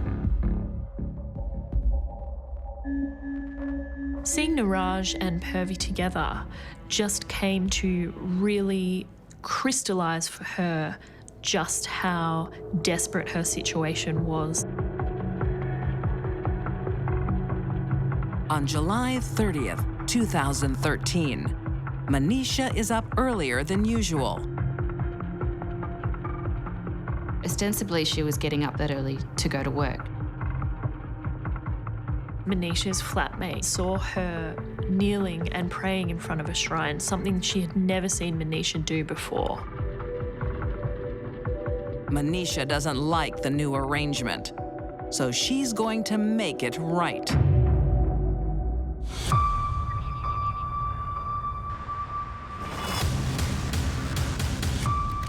She still has a key to her old apartment. She let herself into the apartment using the keys that she had. She knew that Niraj wouldn't be there. Niraj was working as a security guard, often doing overnight shifts. Her anger had been misplaced from Niraj to Purvi, and she wanted to get rid of her. Manisha crept into the bedroom. She put her hand over Purvi's throat, and she put her hands around her neck and started choking her. Manisha used the element of surprise. Movies would have you think that choking someone only takes 15 seconds. It actually takes a tremendous amount of strength.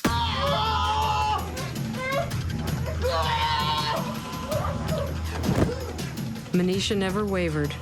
She had a serious intent to kill.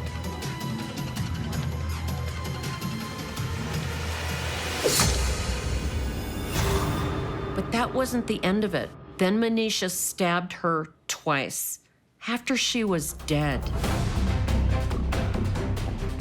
As she flees, Manisha makes a feeble attempt to cover her tracks. She took Purvi's handbag and she spread the contents around on the floor to make it look like somebody had broken in and attacked Purvi. Manisha thinks she's reset the clock. She thinks that with Purvi out of the picture, she and Niraj can get back to having life as it was, the life that she knew and the life that she obviously loved with him. Niraj returns home from work, Purvi! only to discover his worst nightmare. Purvi! Purvi! Purvi! Purvi is new to the country, but Niraj knows one person who would want her dead. And by coincidence, Manisha too has been stabbed. Hi, Manisha. How you feeling? I'm okay, sir. What happened again on the night of the stabbing? There were two of them. Two. They wore masks, so I couldn't see their faces. Manisha said that she was attacked by two men as she was walking home. Then one of them stabbed me here. Manisha also stabbed herself. It's an alibi to divert suspicion and get Niraj's sympathy. Get well. But her story quickly falls apart. When the police check surveillance video of the victim's residence. Footage that showed her walking from her car to Niraj and Purvi's apartment. When confronted with the evidence, she admits to the killing, but claims self-defense. But again, her story falls short.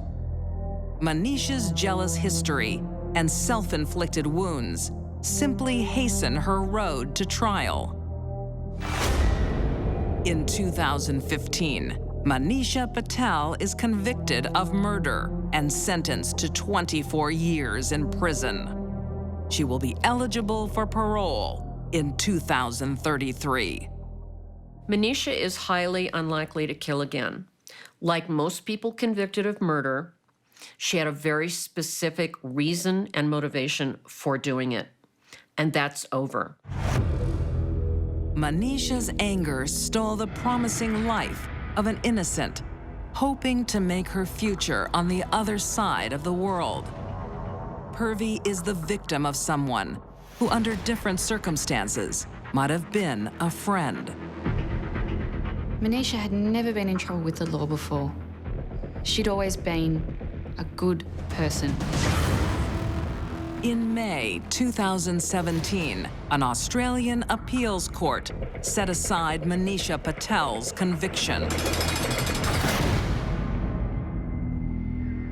She remains behind bars, awaiting a retrial next year.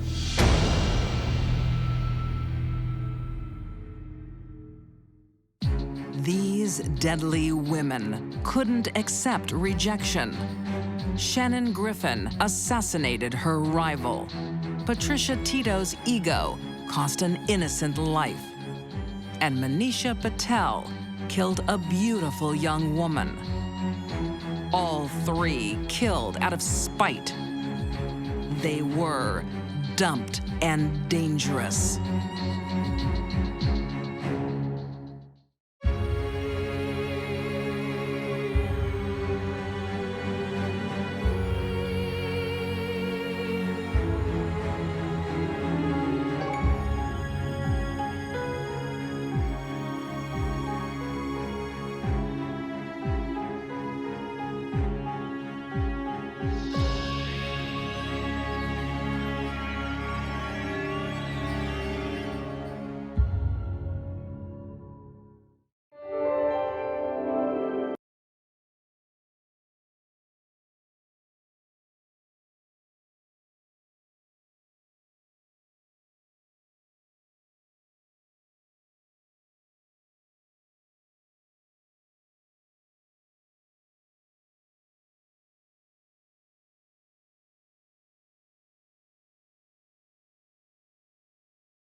Some women are bad, but a rare few are horrid. A dedicated wife turns cowgirl just for kicks. Evil can come in the most charming packages. A nurse who isn't a healer. She was no Florence Nightingale. You have no idea what I'm capable of. And an American pioneer who leaves a grisly trail. Terrible, terrible, terrible. These deadly women prey on the most vulnerable when they take a walk on the dark side.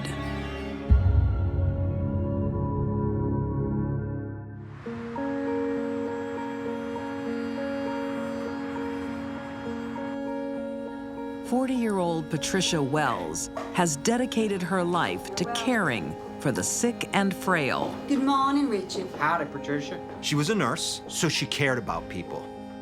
She worked at a facility for the elderly, and, you know, she's doing a great job.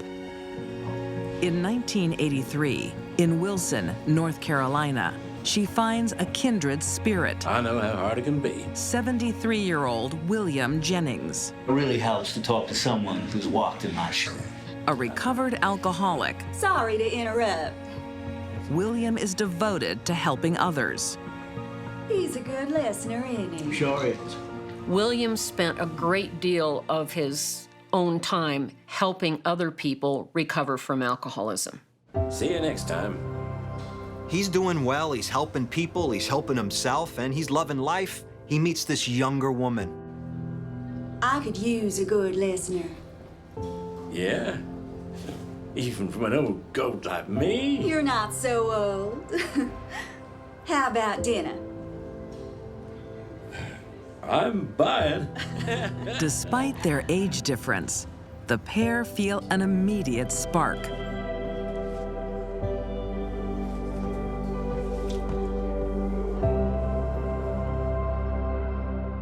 It made him feel good, it made him feel young, it made him feel alive again. By 1987, this unlikely couple get hitched. Patricia is 44, William is 77. Are you ready? Born ready.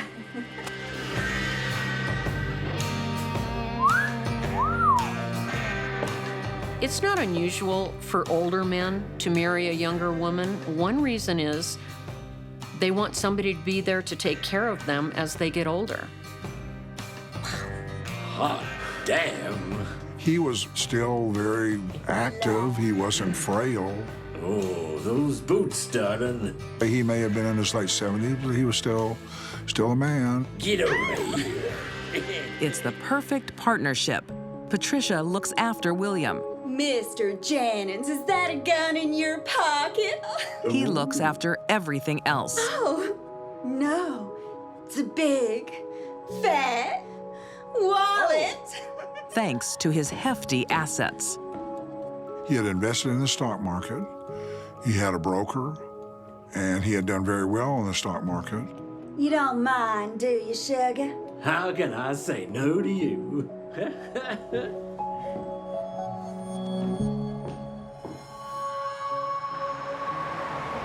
To allow Patricia financial independence, the couple consult William's friend and financial advisor. So, how are the newlyweds? Blissfully happy. Once they got married now, it seems as though her interest turned more to what his financial situation was. Well, Pat's a bit worried that I can't handle my affairs. Well, he can barely cross the street on his own. Alrighty. What changes are we talking about? Transferring some of William's money to my account. How much? Half. Half of everything. William split the assets equally between them. That's your half, this is my half. Don't worry. I'm in good hands. Before long, Patricia is making the most of her financial freedom. And she begins to spend his money. Oh, Pat, it's you. Well, of course it's me. Who were you expecting? She's buying cars, going out to big expensive dinners, spending the money on jewelry on herself. Well, whose blue car is that in the driveway? What do you mean? It's my car. William is having trouble keeping track of their spending. I've got a blue car. I know you got a red car. Bill, it's happening again.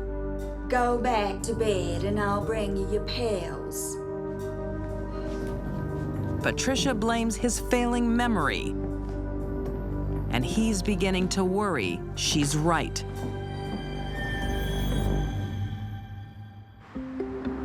Patricia likes traveling, and William becomes even more disoriented when they hit the road. They basically traveled around to different locales, mainly staying at motels. Oh, George, thanks so much for coming. One night, he finds himself alone in an unfamiliar room. I got here as soon as I could. He panics and calls his friend, George. Go on in. So, what's going on, Bill? She took my wallet, my clothes, the room key. Well, I didn't know who else to call. This frightened, confused old man is not the William Jennings that George knows. But Patricia takes control and explains away his behavior. Oh, for goodness sake, cover yourself up, you silly old goat. She blames it on dementia. He'll settle down once the pills kick in. But William doesn't have dementia. It wasn't dementia, it was Patricia. It's been a gradual thing, dementia's like that. One day they're fine, the next. Yeah, well, shouldn't we? Good night, George. Patricia was a nurse. She knew exactly what drugs to give William to make him confused and disoriented, and then she would tell people that it was dementia. Patricia starts locking her elderly husband in hotel rooms for days at a time. She is living on his money, but he's there and he has no access to the money, and he's stuck in a room somewhere. She keeps him drugged. You know, over the course of their marriage, she begins to realize that this guy's a pushover. I can do whatever I want to him. And it finally dawns on William.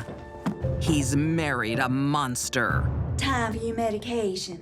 There was something in Patricia that eventually reared its very ugly head.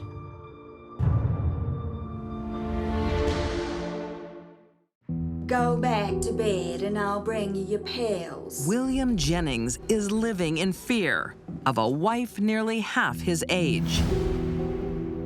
In less than a year, Patricia drains his bank account of $130,000. The fact that Patricia went through William's money so quickly tells me that's what she was after all along. She drugs him to create symptoms of dementia.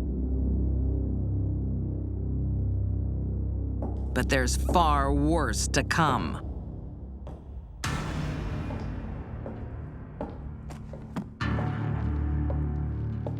Time for your medication. I might not take the pills tonight, Pat. They're in my head all cloudy. Oh, you poor old thing.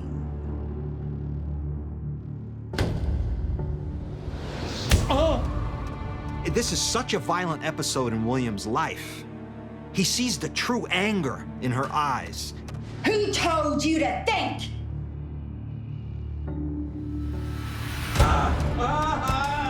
Patricia actually begins to stomp on him with her cowboy boots.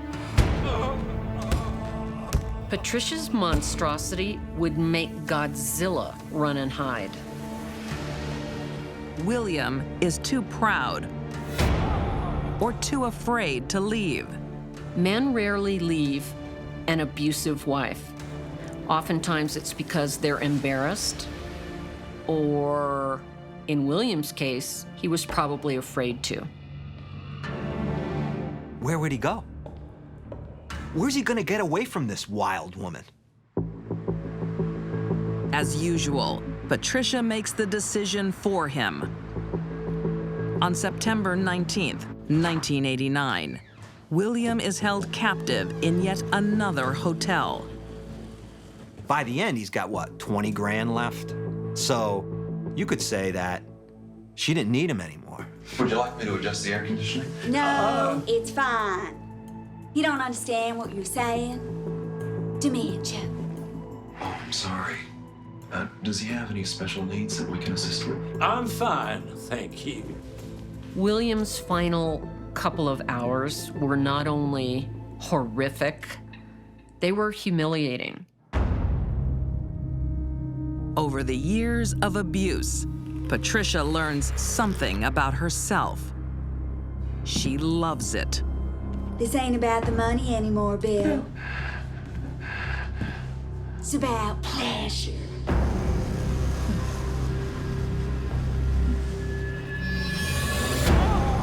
She gets him on the ground and she starts stomping on him. Patricia was a nurse. She knew how to end someone's life quickly and painlessly, but that's not what happened in that hotel room. It wasn't enough that she stomp him with her cowgirl boots on. Then she takes it to a new level of depravity. She sodomized him with some foreign object. Sexual assault of a dying old man. She took hours to kill this poor, frail man. That's sadism. A sadist enjoys the suffering of his victim. And so did Patricia.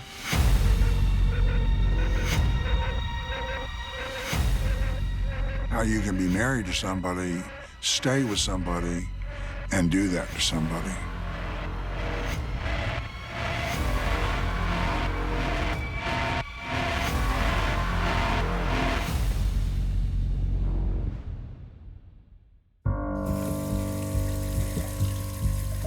Patricia is in no rush to leave the crime scene. She has a plan. After waiting several hours, she calls for help. My name's Patricia Wells Jennings. I'm a registered nurse, and I have a cold blue. He's my husband.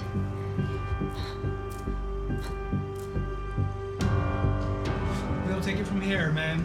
Patricia said she had awakened and found him there. How long's he been down? I'm not sure, about 5-10 minutes.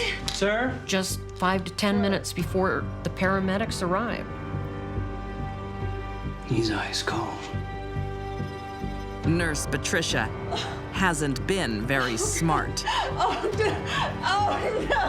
no. If he's only been dead for a short period of time, why is rigor mortis starting to appear? Rigor mortis doesn't even begin to set in until hours after death. He has dementia. He hurts himself all the time. He's... And she claims his multiple injuries are caused from falling out of bed. Bed would have had to be about 2 or 3 stories high because there was no way you're going to fall off a bed and have that kind of an injury. Detectives are shocked by some of William's wounds. There were a bunch of marks on the man's genitals, which nobody seems to be able to understand. Patricia wasn't fooling anyone. She didn't help herself when she asked the paramedics if they could recommend a good funeral home where he could be cremated. Funeral homes.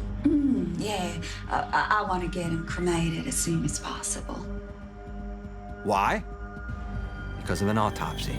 So they couldn't find those internal injuries that she perpetrated against him. But Patricia no longer has control. There is an autopsy, and it confirms everyone's suspicions. I'm gonna have to call you back. Police, open up. There was really no investigation here. I mean, the autopsy shows that he died of blunt force trauma and really sadistic sexual assault. And there was only one other person in that room with him. And that was Patricia.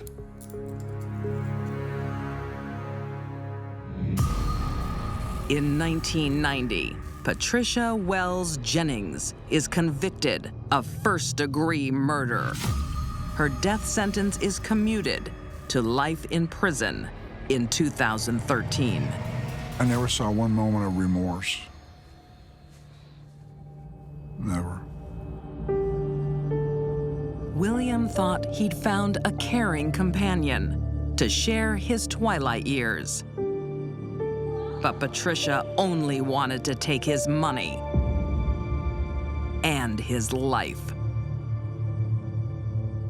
She used, abused, demoralized, made fun of, tortured, and then killed him.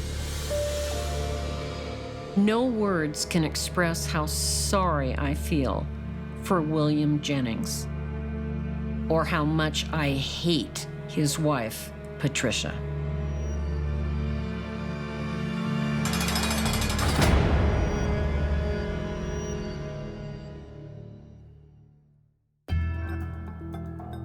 The vulnerable.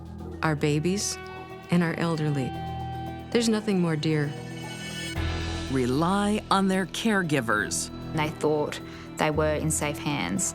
To have warm hearts. She was no Florence Nightingale.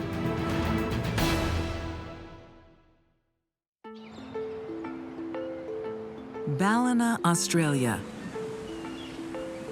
An idyllic coastal town. A perfect place to live out your twilight years. So that's the dining room. This is the medication room. In 2014, Megan Haynes moves here to work as a nurse in an aged care facility.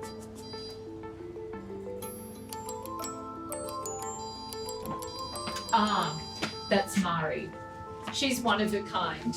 She meets one of the home's most beloved residents. Hello, Mari. How are you? 82-year-old Mari Dara. I'd like you to meet our new nurse, Megan. Nice to meet you. You too, yeah. Sorry to be such a nuisance. I dropped it.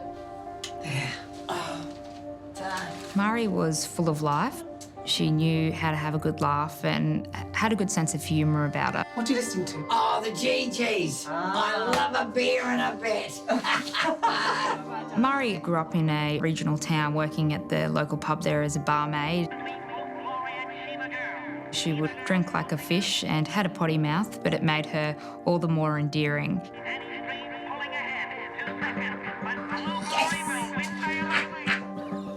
But over the next few days, something strange and dark starts happening in this little patch of paradise. You really hate her. Of course you would. The new nurse isn't who she seems. She just pulled me out of the chair. Look. Oh, yeah. Instead of caring for her patients, Megan is abusing them. Please understand, ladies, that these allegations will be fully investigated. They were all very similar. They all revolved around her being unwilling to help them, unwilling to provide them with care. Megan seemed disgusted when these vulnerable elderly residents asked simple requests. Most people who go into nursing do so because they really want to help the sick. Oh, here at last. What do you want? I need me ointment. But that wasn't what Megan was interested in. Oh, you're disgusting. Cover yourself up. You can't talk to me like that. I think she was drawn to nursing because it gave her access to victims. You have no idea what I'm capable of. Her misconduct was steadily increasing in severity. There have been 3 complaints made against you. The first one is Marjorie Patterson. Megan is told there will be a formal investigation. The second is Mari Dara. When these complaints came through, the stakes were high. There will be a disciplinary action this coming Tuesday. Of course. Of course. This is her livelihood. When she heard about the complaints, Megan's desire to seek revenge was out of control. It feeds on itself, it becomes a monster, and that's what happened to Megan.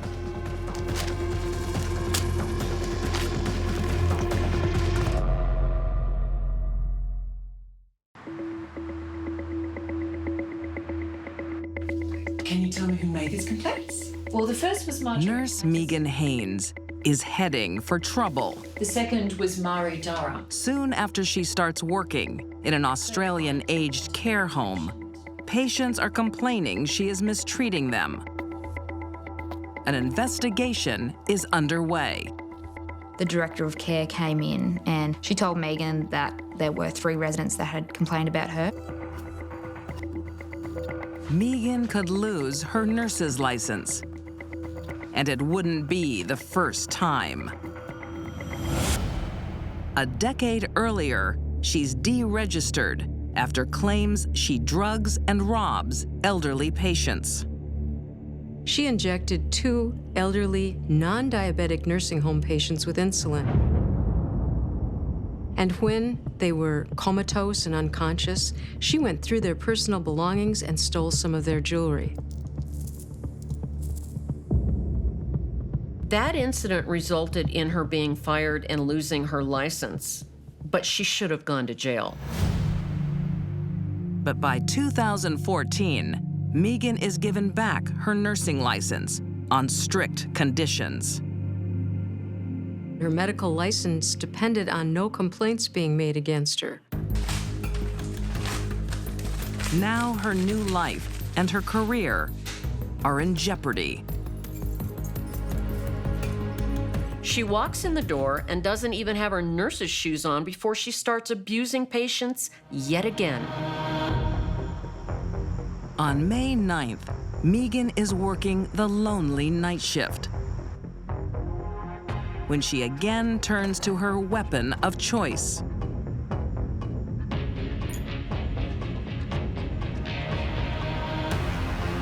She took out 2 vials of insulin.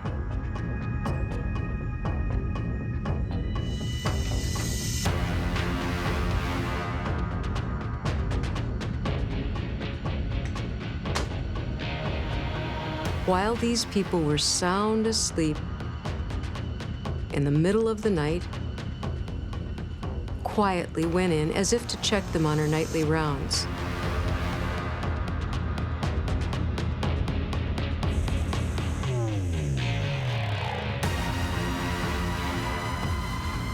She went into Mari's room and into Isabella's room and injected them with insulin. The dose of insulin Megan used could have killed 2 big, hulking men. She thought insulin overdose was the way to commit a perfect murder.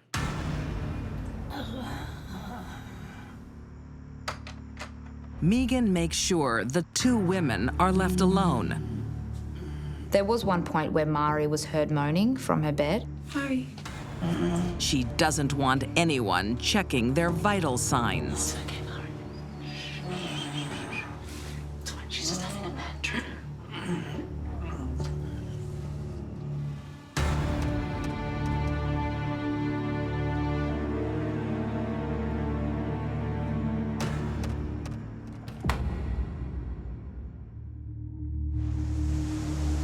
The next day, there are deaths in paradise.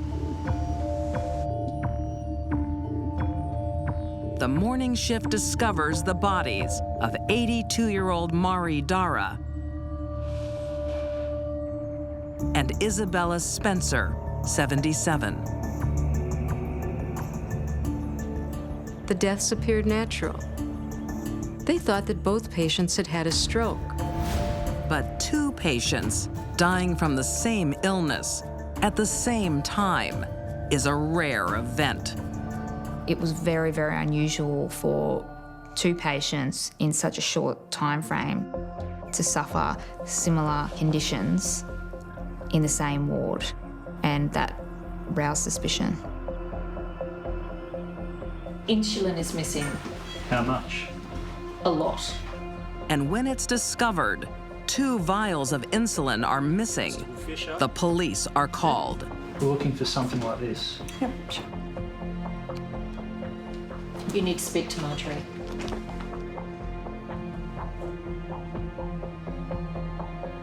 They found 2 empty vials of insulin in a bin. Sir, you better come take a look at this. The only person with a key to the medicine cabinet that night is Megan.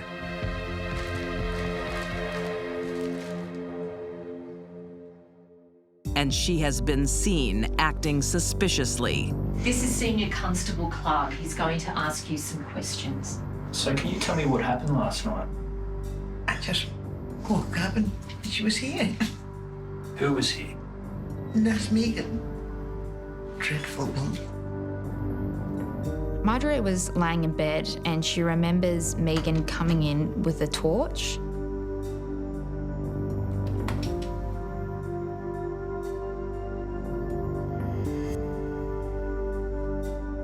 Fortunately for Marjorie, she awakened.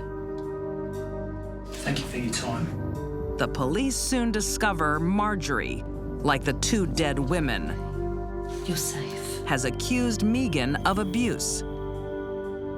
When she heard about the complaints, within a few hours, the patients that made those complaints were dead. The pieces of the puzzle are coming together. Oh, they were searching my place. And when the police tap Megan's phone, they record her telling a friend something only the killer could know. Well, actually, they were given the wrong medication. And this was a real crucial point in the evidence. How else would she have known if she didn't have anything to do with it?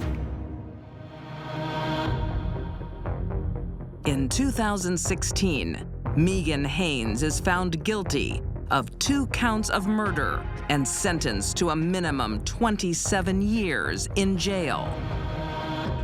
I don't think that's enough. I think she needs to spend the rest of her life in prison for society to be safe from her. Megan betrayed the trust of her patients and their families.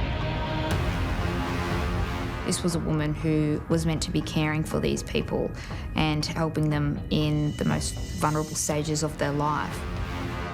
She was no Florence Nightingale.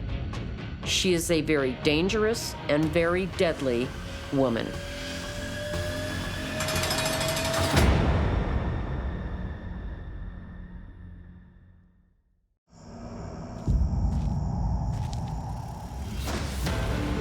In a man's world.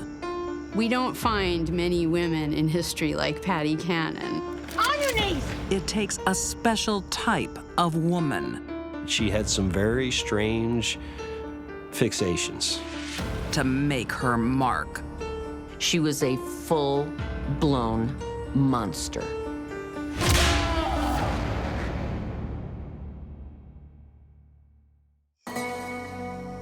Sussex County, Delaware, 1810. In the dead of night, a gang goes hunting. Who's it? That's your mother-in-law. Its leader is as tough as they come.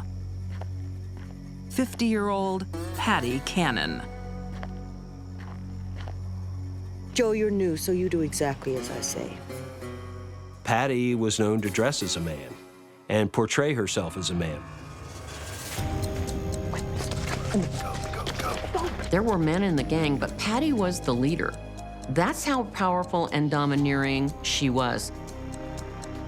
Her gang, that includes husband Jesse and her son-in-law, works in the grimmest of trades.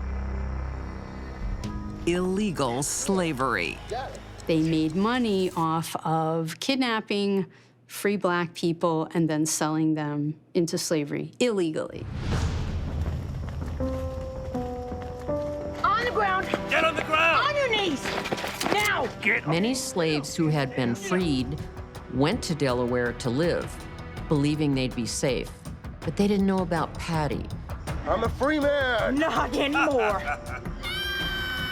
Quiet! Being freed doesn't stop Patty. She kidnaps men, women, even children. Quiet! Shut your mouth! Get him! Get him! Patty's victims were at a huge disadvantage. Obviously, first and foremost, they were African Americans, and at that point in time had very few rights, even if they were free.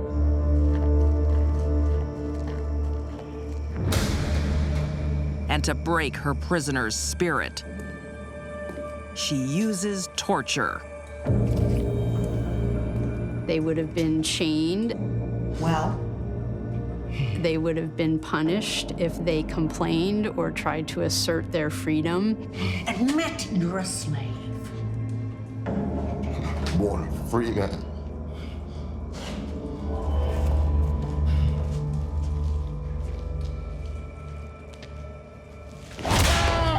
But over time, the abuse by Patty and her gang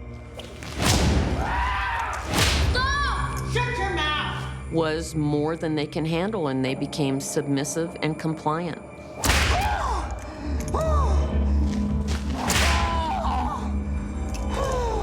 It appears likely that Patty must have derived some perverse enjoyment from physical violence and cruelty. I'm a free man.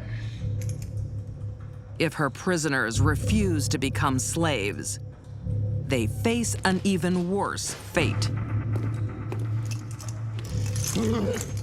And that manifested itself, apparently, in many murders. And they're not Patty's only targets. You sure know how to make a man feel welcome, Patty. We're here to please. She and her family also run a tavern. All right, I'm in. Popular with the cashed-up illegal slave traders. The slave traders were treated well. They offered food and drink and given a grand old time in hopes that they would pay more for the product. There was this huge demand and a lot of money to be made. And individuals like Patty and Jesse saw an opportunity to to make a bundle. Well? He's got a lot of cash. And he's interested, huh? Good. How much is a lot? A small fortune. The traders think Patty's place is a safe haven to do business. But there is no honor among thieves. It's a good night, Patty. Well, it's not over yet. They just see how much money he has and they get greedy.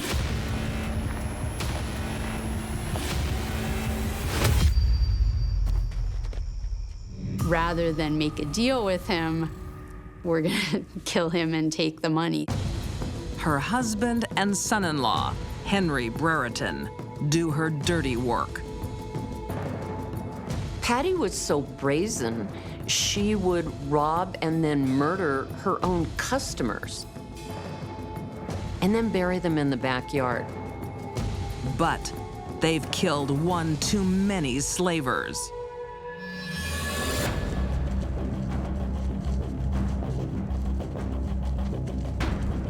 Authorities managed to pin the murder on Henry.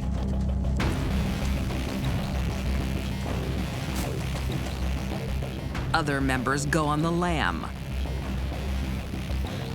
Mama, do something! But Patty remains free. Nothing I can do. Little do they know, she is the leader. How did she do what she did for so many years and continue to escape punishment? It may have something to do with the fact that she was a woman. What will we do? Keep going. They're not after us. In the 19th century, Get this place cleaned up. very few people could imagine a woman capable of such brutality. Losing most of her gang doesn't stop Patty. She thinks she's untouchable. She was a full-blown monster.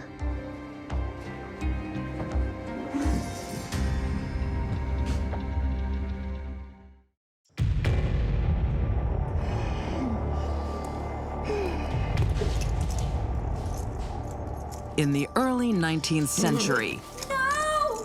Papa! Quiet!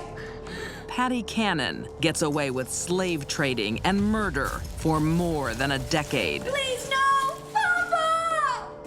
Stop your crying. And not all her victims are adults. Patty killed more than one small child. Stop your crying. In one case, simply because the child wouldn't stop crying. And Patty just decided to do away with it to keep her quiet. Terrible, terrible, terrible. Now!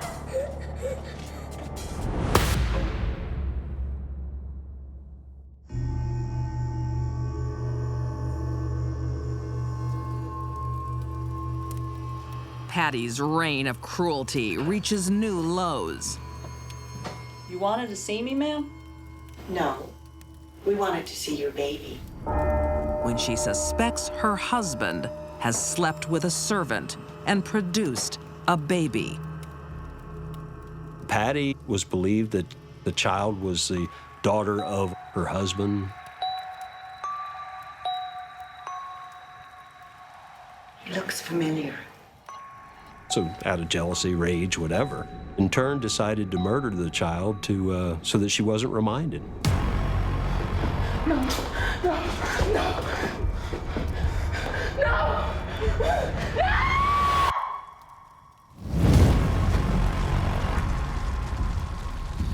Patty just enjoyed killing people, that's a fact. Other people's little children, anyone that made her mad, anybody that had a buck in his wallet, she didn't care. What Patty cares about is money. What do you think? I prefer this one on you. And her heinous crimes make her a small fortune. For years, she lives the good life. Until, in 1829, one of her servants makes a bizarre discovery on the property.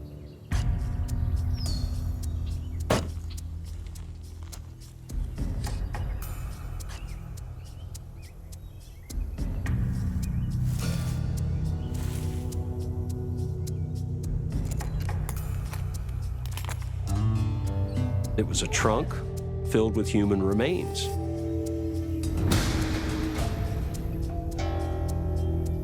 The police investigate and discover more than one body.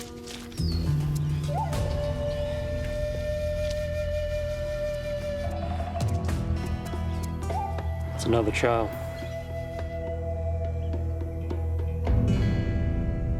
This causes one of the gang members to offer his testimony to the police in return for immunity. And so he tells authorities about 3 murders that he knows about. It wasn't long before Patty was in handcuffs. After avoiding the law for almost 2 decades, Patty Cannon is finally behind bars, charged with murder.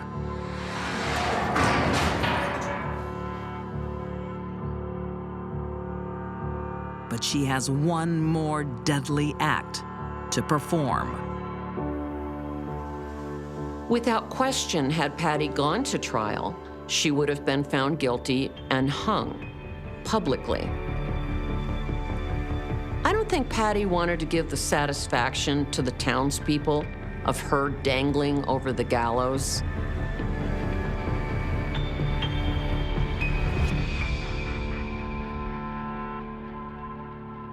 She's poisoned herself and cheated the justice system out of a trial. It doesn't surprise me that Patty took her own life rather than face the music and be hung for her crimes. She's an absolute control freak, so she wanted to be in control of her own life to the very end.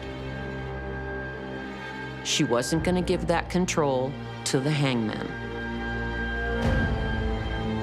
From this dark period of American history, Patty's legacy lives on in infamy. She killed whites, blacks, adults, children, babies, and even her own paying customers.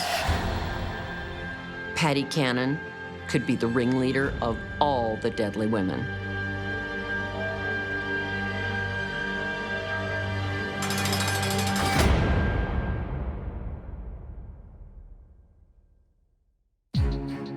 These deadly women all targeted the most defenseless. Patricia Jennings took her husband's assets and then his life. Megan Haynes's hatred for the elderly turned lethal, and Patty Cannon only valued human life for the profit. Their victims didn't stand a chance when these 3 women crossed to the dark side.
Some women want to get rich or die trying. Others plan to kill their way to the top. Is this mine? A kept woman finds profit in betrayal. And you're sure it'll do enough damage? Trust me. No one believes that the person who says they love them is gonna kill them. A widow's envy turns lethal. I've sacrificed everything for you boys. Now it's time for you to help me. She was just furious with her fate. And a country mom takes a dark path. And does this cover him if he was shot and killed? Was she brazen or dumb or both? I'm thinking both. These deadly women's hearts are filled with one desire: a love of money. Jose! A bleak search in the midst of a cold winter's morning ends in tragedy. He was frozen stiff, with his car still running.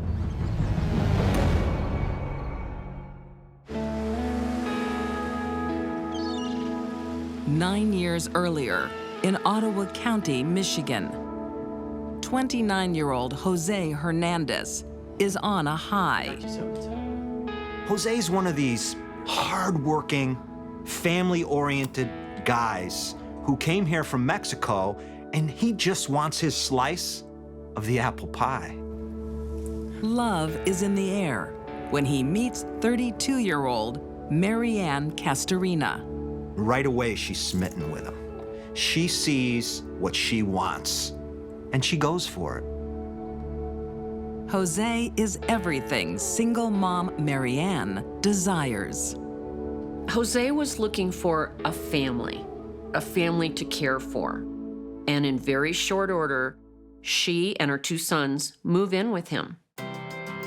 Jose puts in long hours in his manufacturing job I haven't got time for this. I gotta pick up the boys from training. so that he can shower his lover in luxury goods. He buys her a Hummer, an Audi. You like it? Is this mine? He pays her bills. He pays her children's bills. There's nothing this guy wouldn't do for Marianne and her kids. He cares about people. That's what all his friends say. He seems like the perfect gentleman. The boys are gonna die! In return for his kindness, Marianne looks after his finances. Marianne seemed to run all the books in the house. She ran the whole family business. Despite Jose's generosity, Marianne wants some extra cash. She hires a local gang member. You sure you know what you're doing? I've been making Molotov cocktails since I was a little kid. And you're sure it'll do enough damage? Trust me. Marianne contrived a scheme to defraud Jose's insurance company.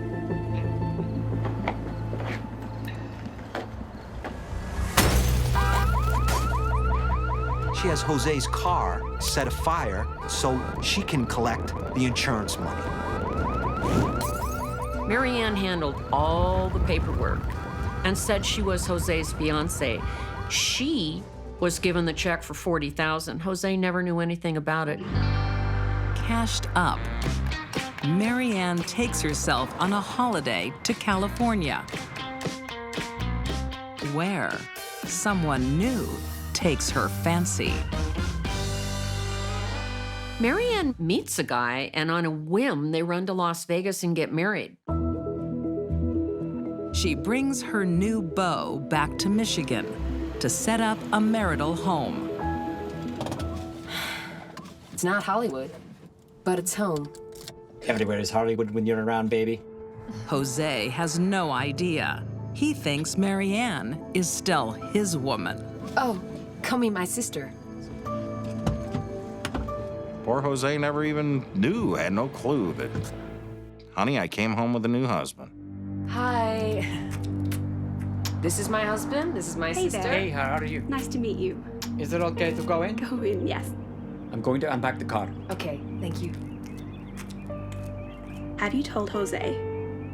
Not exactly. Marianne, he's still telling people that he's your fiancé. It's okay. I'm gonna work it out. Marianne is living a double life. The fact Jose works the night shift makes it easy. I gotta take this. Marianne is with her new husband during the night. Hey, what's up? Hey, baby. Are you on your way home? I assume, babe. I'm just at work. I'll be leaving shortly. And with Jose during the daytime. Okay, I'm waiting for you. A very duplicitous lifestyle. Sorry, my sister. I wondered at that point if she must have been very tired. I can't imagine what you must go through trying to keep that kind of a lie. But Marianne's not finished with Jose. He's got one more gift to give, and it's the biggest yet. That Marianne was scheming. She knew from the beginning that she had met a sucker.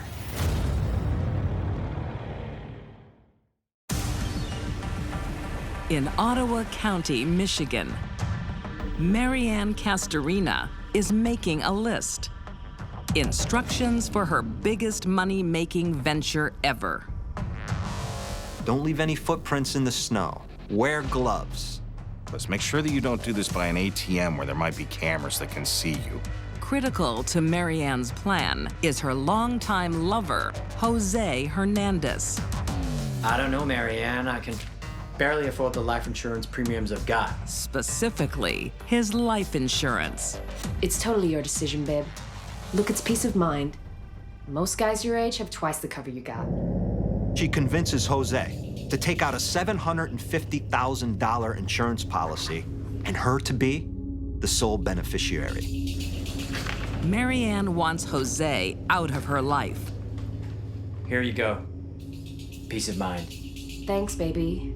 And to earn a small fortune in the process. When Jose did that, he sealed his fate. She had her eyes set on the financial prize. January 5th, 2014. Marianne is ready. Once again, she enlists the teenage gangster who torched Jose's car. Can't I be getting caught with my handwriting in your pocket? But this time, she has to haggle for his services. Maybe you should pay more to make sure this job gets done right. Maybe he's starting to get a little wise. He's a pawn in this whole game, and maybe he was trying to negotiate himself into a little bit better position. You pull this off, I'll up your payment to 75 grand. And Marianne says, how about 75 grand? And you kill him. We got a deal? He says, you know what, Marianne? I'm all in. You need to go. Go!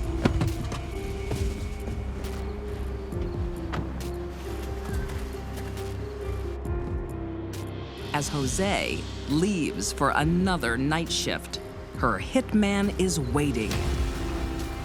There's snow on the ground. It's cold. There's not a lot of light. Jose had come out of the apartment, and he's gonna warm his car up before his commute in.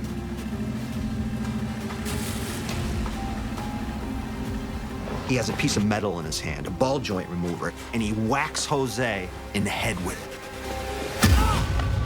That he had worn bags around his shoes because he didn't want to leave footprints in the snow.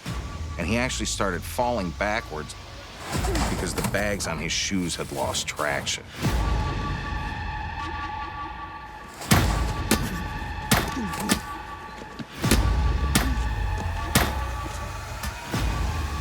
Secretly watching is the woman Jose's loved for the past decade. Marianne insisted on being there.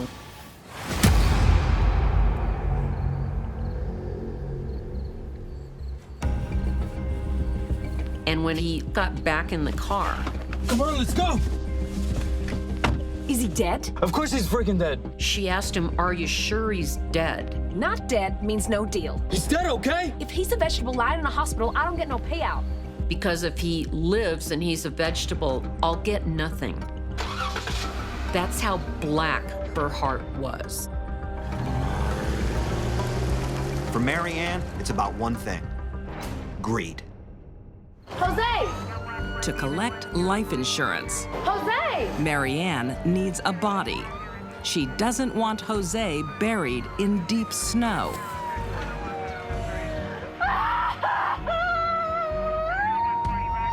So she calls 911 and reports him missing.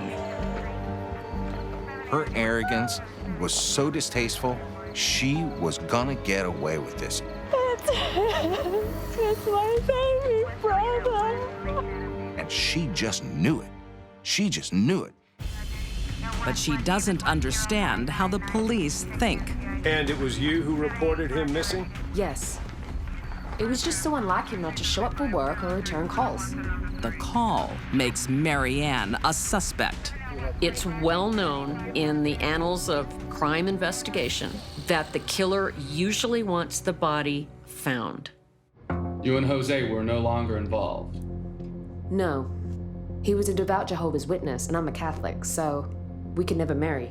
Marianne is brought in and questioned. But he could name you as the sole beneficiary to a whole lot of life insurance. Jose had life insurance? And she holds it together. Why? Because at times the sociopath can hold it together and present a charming alibi for herself. But when the police search Marianne's home, they can't believe what they find. They find a checklist. The boss is gonna love this. A checklist? What is it? For murder. One lieutenant called it the most remarkable piece of evidence he had ever found in his career.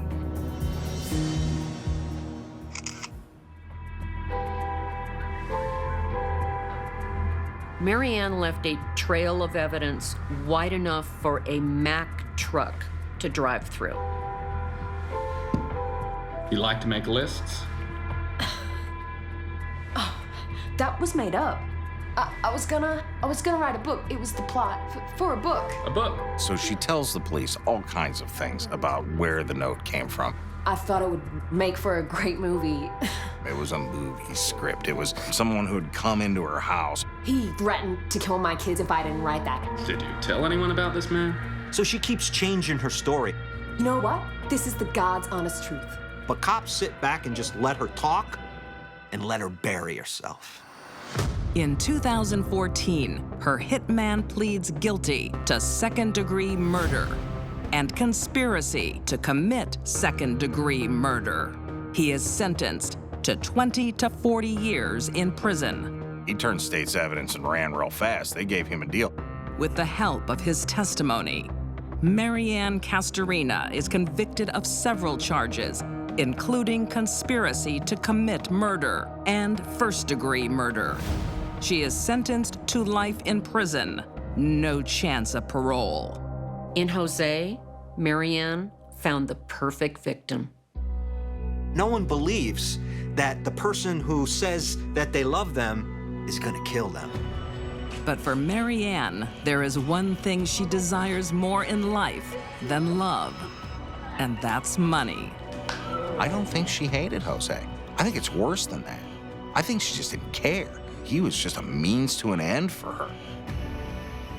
Jose wanted a family so badly, he couldn't see what was right in front of him.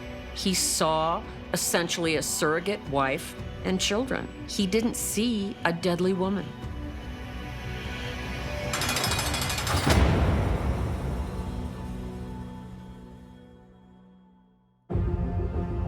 When you're on top, it's a long way down. She was really something, and she knew it. She left everything to him? And desperate times This is outrageous. They had a vicious fight over it. call for desperate measures. This was rage and animosity in a very violent way.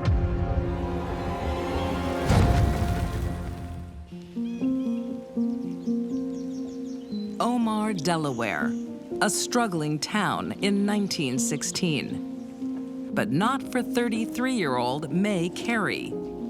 Her family is doing better than most. Thanks, Dad. You're welcome, kids. What did you get me? The bat? Well, I did get you a little something. There were a lot of people in their community who were walking around in burlap sack dresses, but not May. She wore the most expensive clothes she could get. Adoring husband James Oh, can we afford this? and 3 healthy sons complete the perfect picture. Put it on. James Asher Carey was in the maritime trade. He made his living as a sailor, as a seaman. Thanks to her husband's hard work, May is accustomed to the finer things in life. May was known as the Belle of South Delaware. She was really something, and she knew it. Merry Christmas. Merry Christmas. Oh, my Lord. Look what James got me. Isn't it beautiful? Oh, it's lovely. You spoil her, James. Oh, she's worth it. They're a close family in more ways than one. May's mother and brother Robert live right across the street. Robert was single, had no children, and still lived in his mother's house. I propose a toast to the Belle of South Delaware. Oh.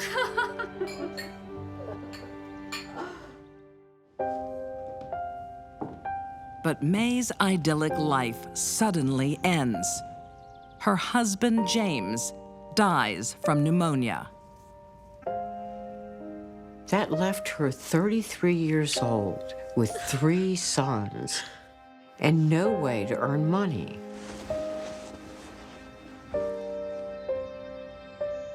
What will I do without him? You'll get by. You have the farm. You have us. In those days, for a woman to be widowed and have young children, she was out of luck. What's for dinner? Cabbage soup. It's cabbage soup or go to bed hungry. You decide. May went from being at the top of the crown to the bottom of the heap. How's my favorite nephew? May's brother Robert visits regularly to try and ease her load. What are you doing here? But he gets a warmer welcome from his nephews than his sister. Nice to see you, too. I can't feed you. Robert brings her food and money, but May doesn't think he gives enough. Well, what have you done with the money I gave you last week? How long do you think that's gonna last, feeding 3 boys? Her brother had it easy. He was living with his mother in her house. May was across the street and struggling. If you don't have anything else for me, you may as well leave. Robert is quite wealthy, thanks to his thriving business as the town's only auto mechanic. But he lived a very frugal life. Robert did not like to spend a penny unless he absolutely had to. Robert had everything. May had nothing, and the resentment was born. After 10 years of struggle, May's fortunes turn again, this time through the death of her mother. Her mother was a property owner and a woman of some standing. She felt that the house should be hers. It was her mother's house, and now it should be hers. Robert, your mother has left you this house and most of her estate. May's brother basically was the primary beneficiary. She left everything to him? Mom leaves her house not to her widowed daughter and grandchildren, But I have a family to support. You have no one. but to her son who didn't even need it. You have to help me. I do help you, May, but it's never enough. Robert had always lived in that house. He'd never moved. And he wasn't about to now. This is outrageous. May just about blew her top. Now May's resentment wasn't glowing, it was flaming. Robert's meager attempts to compensate only make things worse. What's this? Groceries for you and the boys. Can I? Of course you can. So you get a house and we get apples. Can't you ever just say thank you? Not to you. She was filled with rage. It's your mother. Really at the world for her ending up penniless and the mother of 3 children. But yet again, May's fortunes are changed dramatically by a death in the family. Robert is killed in what appears to be a robbery gone wrong. When the police arrived, the scene was like a bloodbath.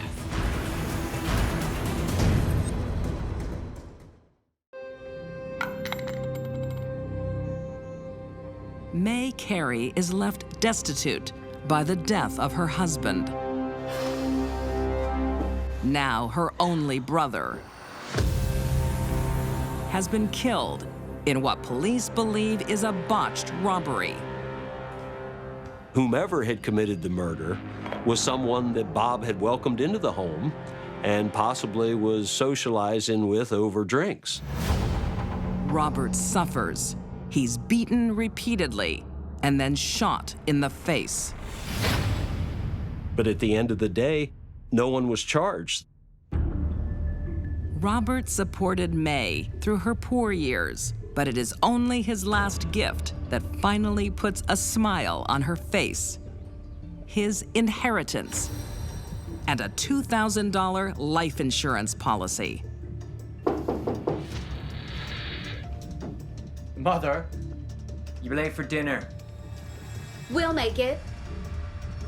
I'll be down in a moment. Okay. Although there are suspicions, Robert's killer evades justice.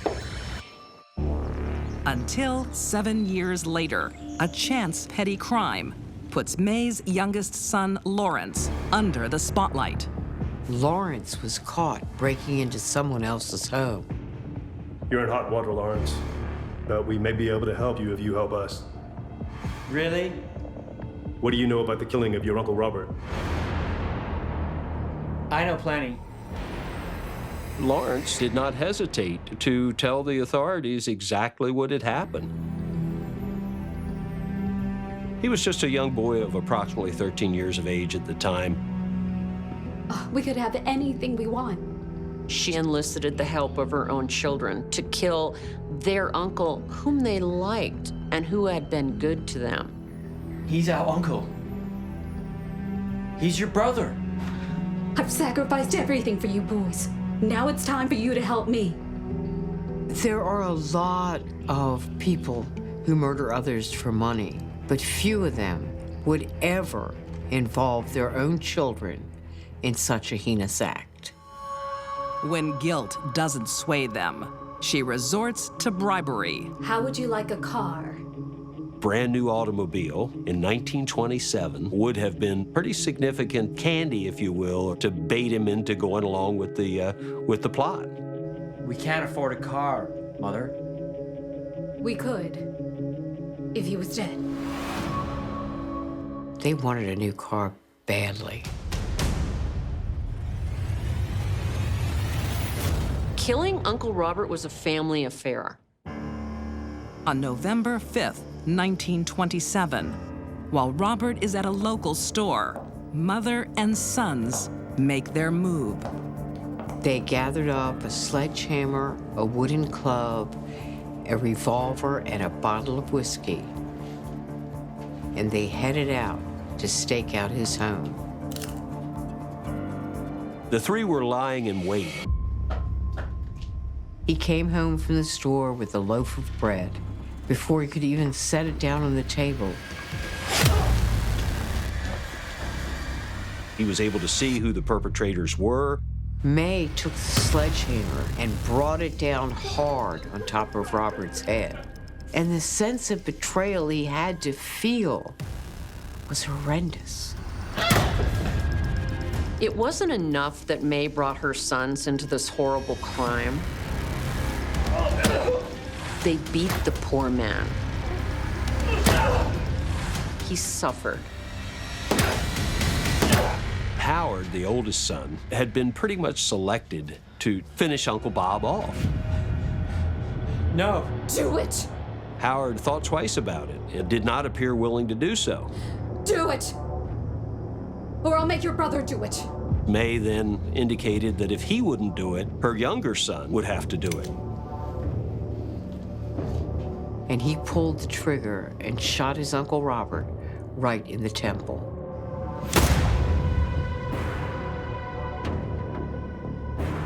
This murder wasn't only about money. It was about settling the score. Mom loved you more. They took that bottle of whiskey and threw it all over him to make it look like he was stinking drunk.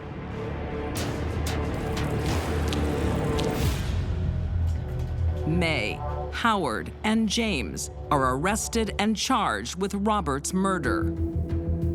It was all me. Please don't involve my sons in this. May accepts full responsibility for the crime and the boys' involvement. I drove them to do it. There was one teeny tiny piece of May that was a good person. She pleaded that it was her fault, that it was her idea, that she had forced them to do it. But the courts don't agree. James is imprisoned for life for second-degree murder. Howard is convicted of first-degree murder and sentenced to death. I can't understand how a mother would lead her own children that far astray. May Carey pleads guilty to first-degree murder and is also sentenced to death by hanging. But she didn't die quickly because the noose didn't break her neck. It took at least 4 to 8 minutes for her to die from strangulation. Oh, we could have anything we want. May Carey exploits the love of her 2 sons to kill a brother. And it is a brother who betrays them all. And I wonder, did she feel any guilt as she slowly strangled to death? Guilt for killing her brother, guilt for involving her children, guilt for being the one responsible that the next person to hang would be her son.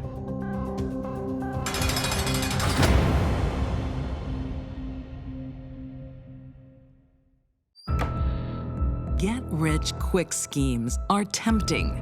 Maybe this was the shot in the arm that she needed. But not everyone.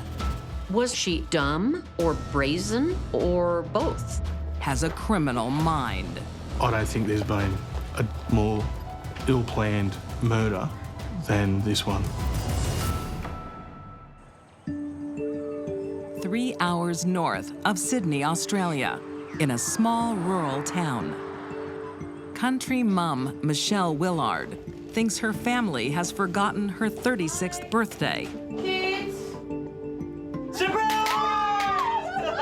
But they haven't. Come on, kids, give you my presents. Oh, thank you. She was your typical country mum, I think. Loving, generous, caring. Did you know about this? I was sworn to secrecy.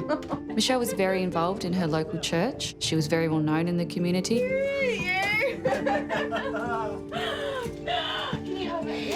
Wow, I don't know where to start. The greatest gifts in Michelle's life are her husband, 36-year-old Michael, and the family they are raising together. Michael was your typical knockabout country boy. He was a boilermaker, he worked in the mines. Exciting. And he worked really hard, and he provided for his family, and he saw that as his role. Michael puts in long hours to provide the best for his family, knowing his wife keeps things running smoothly at home. Michael was the breadwinner of the family, but he didn't handle the finances. He left that up to Michelle. Take a seat. Even when it comes to life-changing decisions. Interested in something like this. Like buying a new house. You looking to buy? I am. She puts a $230,000 offer on a house. And if Michelle's telling him, let's buy a new house, Michael would have gone, okay, no problem. She takes care of all her family's business, but still has time to care for others. So last night she says to me, Mummy, is a bra the same thing as a booby trap? Including her neighbor, 26-year-old Danielle Wilkinson. Danielle was a lot younger than Michelle, but they became friends, confidants. Oh, are you going out to Chinese tonight with the kids? Yeah. Danielle knows Michelle is someone she can count on. Is it alright if I borrow your car? Yeah, sure. Not just for emotional support, Oh, spit it out. Don't suppose you could spot me at 20. but financial too. Just don't tell my husband. Thanks, Shelley, you're the best. A very significant part of that relationship was the financial support that Michelle gave Danielle. Danielle probably saw in Michelle some charity and some kindness.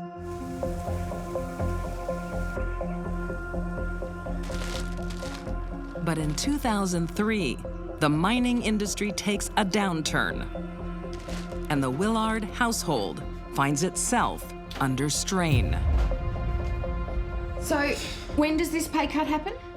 Around the end of February.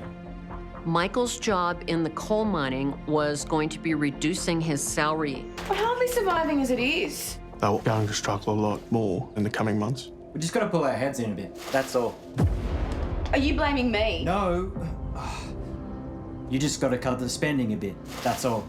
Michael believes his years of hard work will see the family through any rough patch. But Michelle has a secret. She's been hiding a serious spending problem from her family. It'll work out okay, I promise. Michelle appeared to be someone who needed material things to increase her esteem levels. But Michael had no idea the bills weren't being paid. Dad, my bike chain's come off again. Come on. Now her secret is in danger of being exposed. Michelle realised that Michael would find out that she actually wasn't doing a very good job managing the family finances. As the impending calamity is sinking in, Michelle discovers a lifeline amongst the family paperwork. And if I got a $200,000 cover? An offer for life insurance. And it didn't take long to think, well, is this an opportunity to replace the money that Michael was going to lose? Could I get the same cover for my husband? Yeah, of course. You just need to contact us. She just needs to convince her husband they can afford it. I'm just trying to protect the family. I'm taking out a policy too. She clearly thought this was the quick fix she needed. I think Michael was just such a trusting guy. He didn't think for a second that his wife would be so cunning.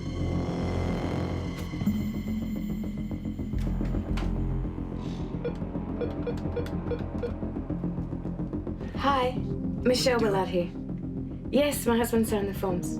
With just one phone call, Michael has real value. $250,000. Yes, I agree with the terms. He had no idea what was coming.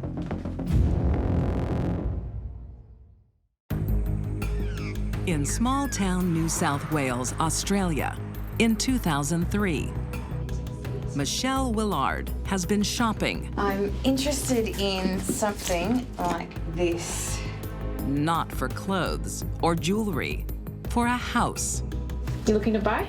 I am. This makes no sense. The family was going to be in all sorts of financial ruin. Her circumstances are about to change. Perfect. But first, I've always helped you, and now I need your help. I thought you guys were happy. she needs to call in a favor from her neighbor, Danielle. A woman who she's been cultivating for quite a while. Here's the front door. Here's the living room. Most nights he spends his time here on the couch. Okay. Michelle has extra leverage because Danielle and her 17-year-old boyfriend, TJ, have drug habits. I'll do it. He was a very troubled young man who had a serious methamphetamine addiction. If the price is right. We'll make it worth your while. But you gotta be ready. They could use some blood money, $20,000 each. Next time he falls asleep on the couch, I'll call you. It could be tonight, it could be next week. They got carried away with the idea that they would have more drug money if they helped Michelle kill her husband. Michelle had no intention of giving them the money. February 21st, 2003. Thanks for dinner, Dad. A regular night for the Willard family. Michael and Michelle go to the local pub for a feed. Normal thing that they do. Hey, don't start too late. But this supper will be Michael's last. You coming to bed? I'll just stay for a little bit. Don't you stay up too late either. All right. And as is the usual case, Michael stays up, watches a bit of TV and gets comfortable on the couch.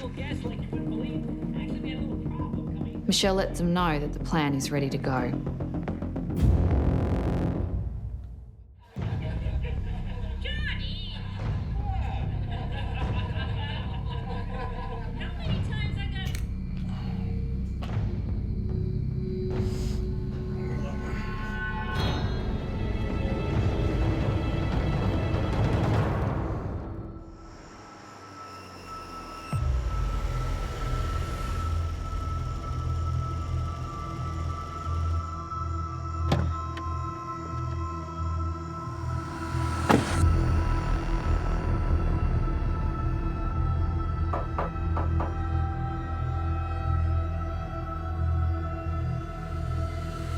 The fact that her children were in the house, what sort of a mother does that?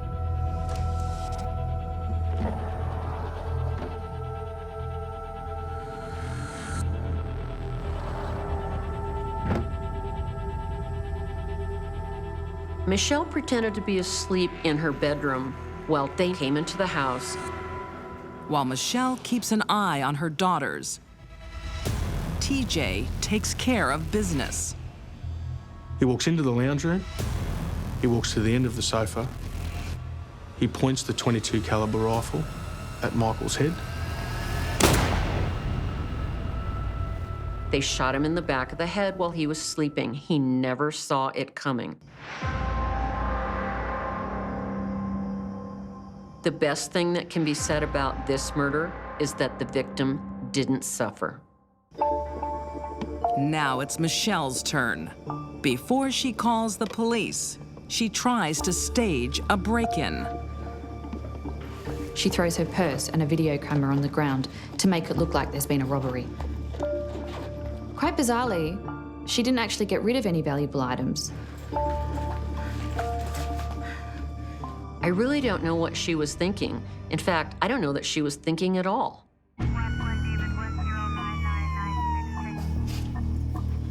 As soon as the police arrived at the Willards' house, red flags just went up everywhere.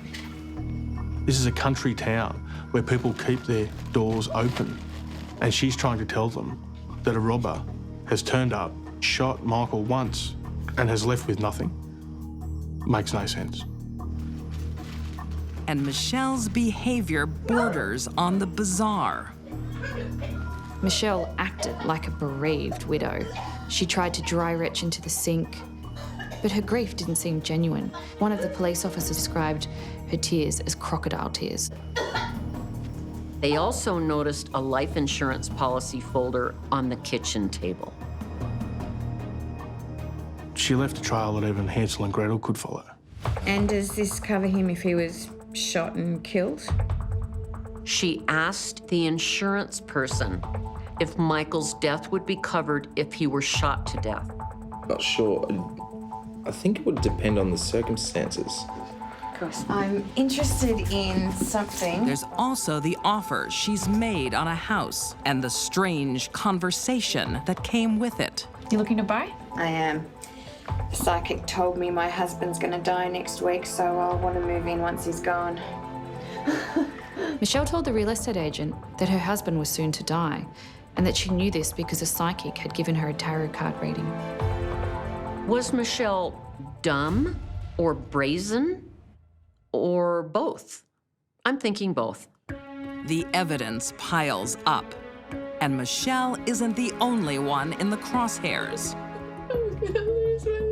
In the days after the shooting, both TJ and Danielle seem remorseful about what they've done. In fact, Danielle's sister sees them embracing and saying to each other, What are we gonna do? They weren't psychopaths, they were drug addicts. And a search warrant for Danielle's house hits pay dirt. They found in a bag a map. Not only was it a perfect drawing of the Willard house, but it showed where Michael Willard would be sleeping at the time of the shooting. TJ and Danielle crack and plead guilty to murder. Each receives 16 years. Michelle is also charged with murder. At the end of the day, Michelle Willard only wanted to look after Michelle Willard. While awaiting trial, she tries one last con. So, you killed him? I had my neighbours kill him for me. She tells the cellmate exactly what happened, and then she tries to get the cellmate to lie for her. You know, you could really help me. Tell the police Danielle confessed to the murder. I want you to go tell the cops that Danielle did it and I had nothing to do with it. I've written out some instructions. Guess what her cellmate did? She goes straight to the cops and agrees to testify against Michelle. In 2005, Michelle Willard is convicted of murder and sentenced to a minimum of 26 years in prison. Michelle isn't the first deadly woman to kill her husband for life insurance, and she certainly won't be the last.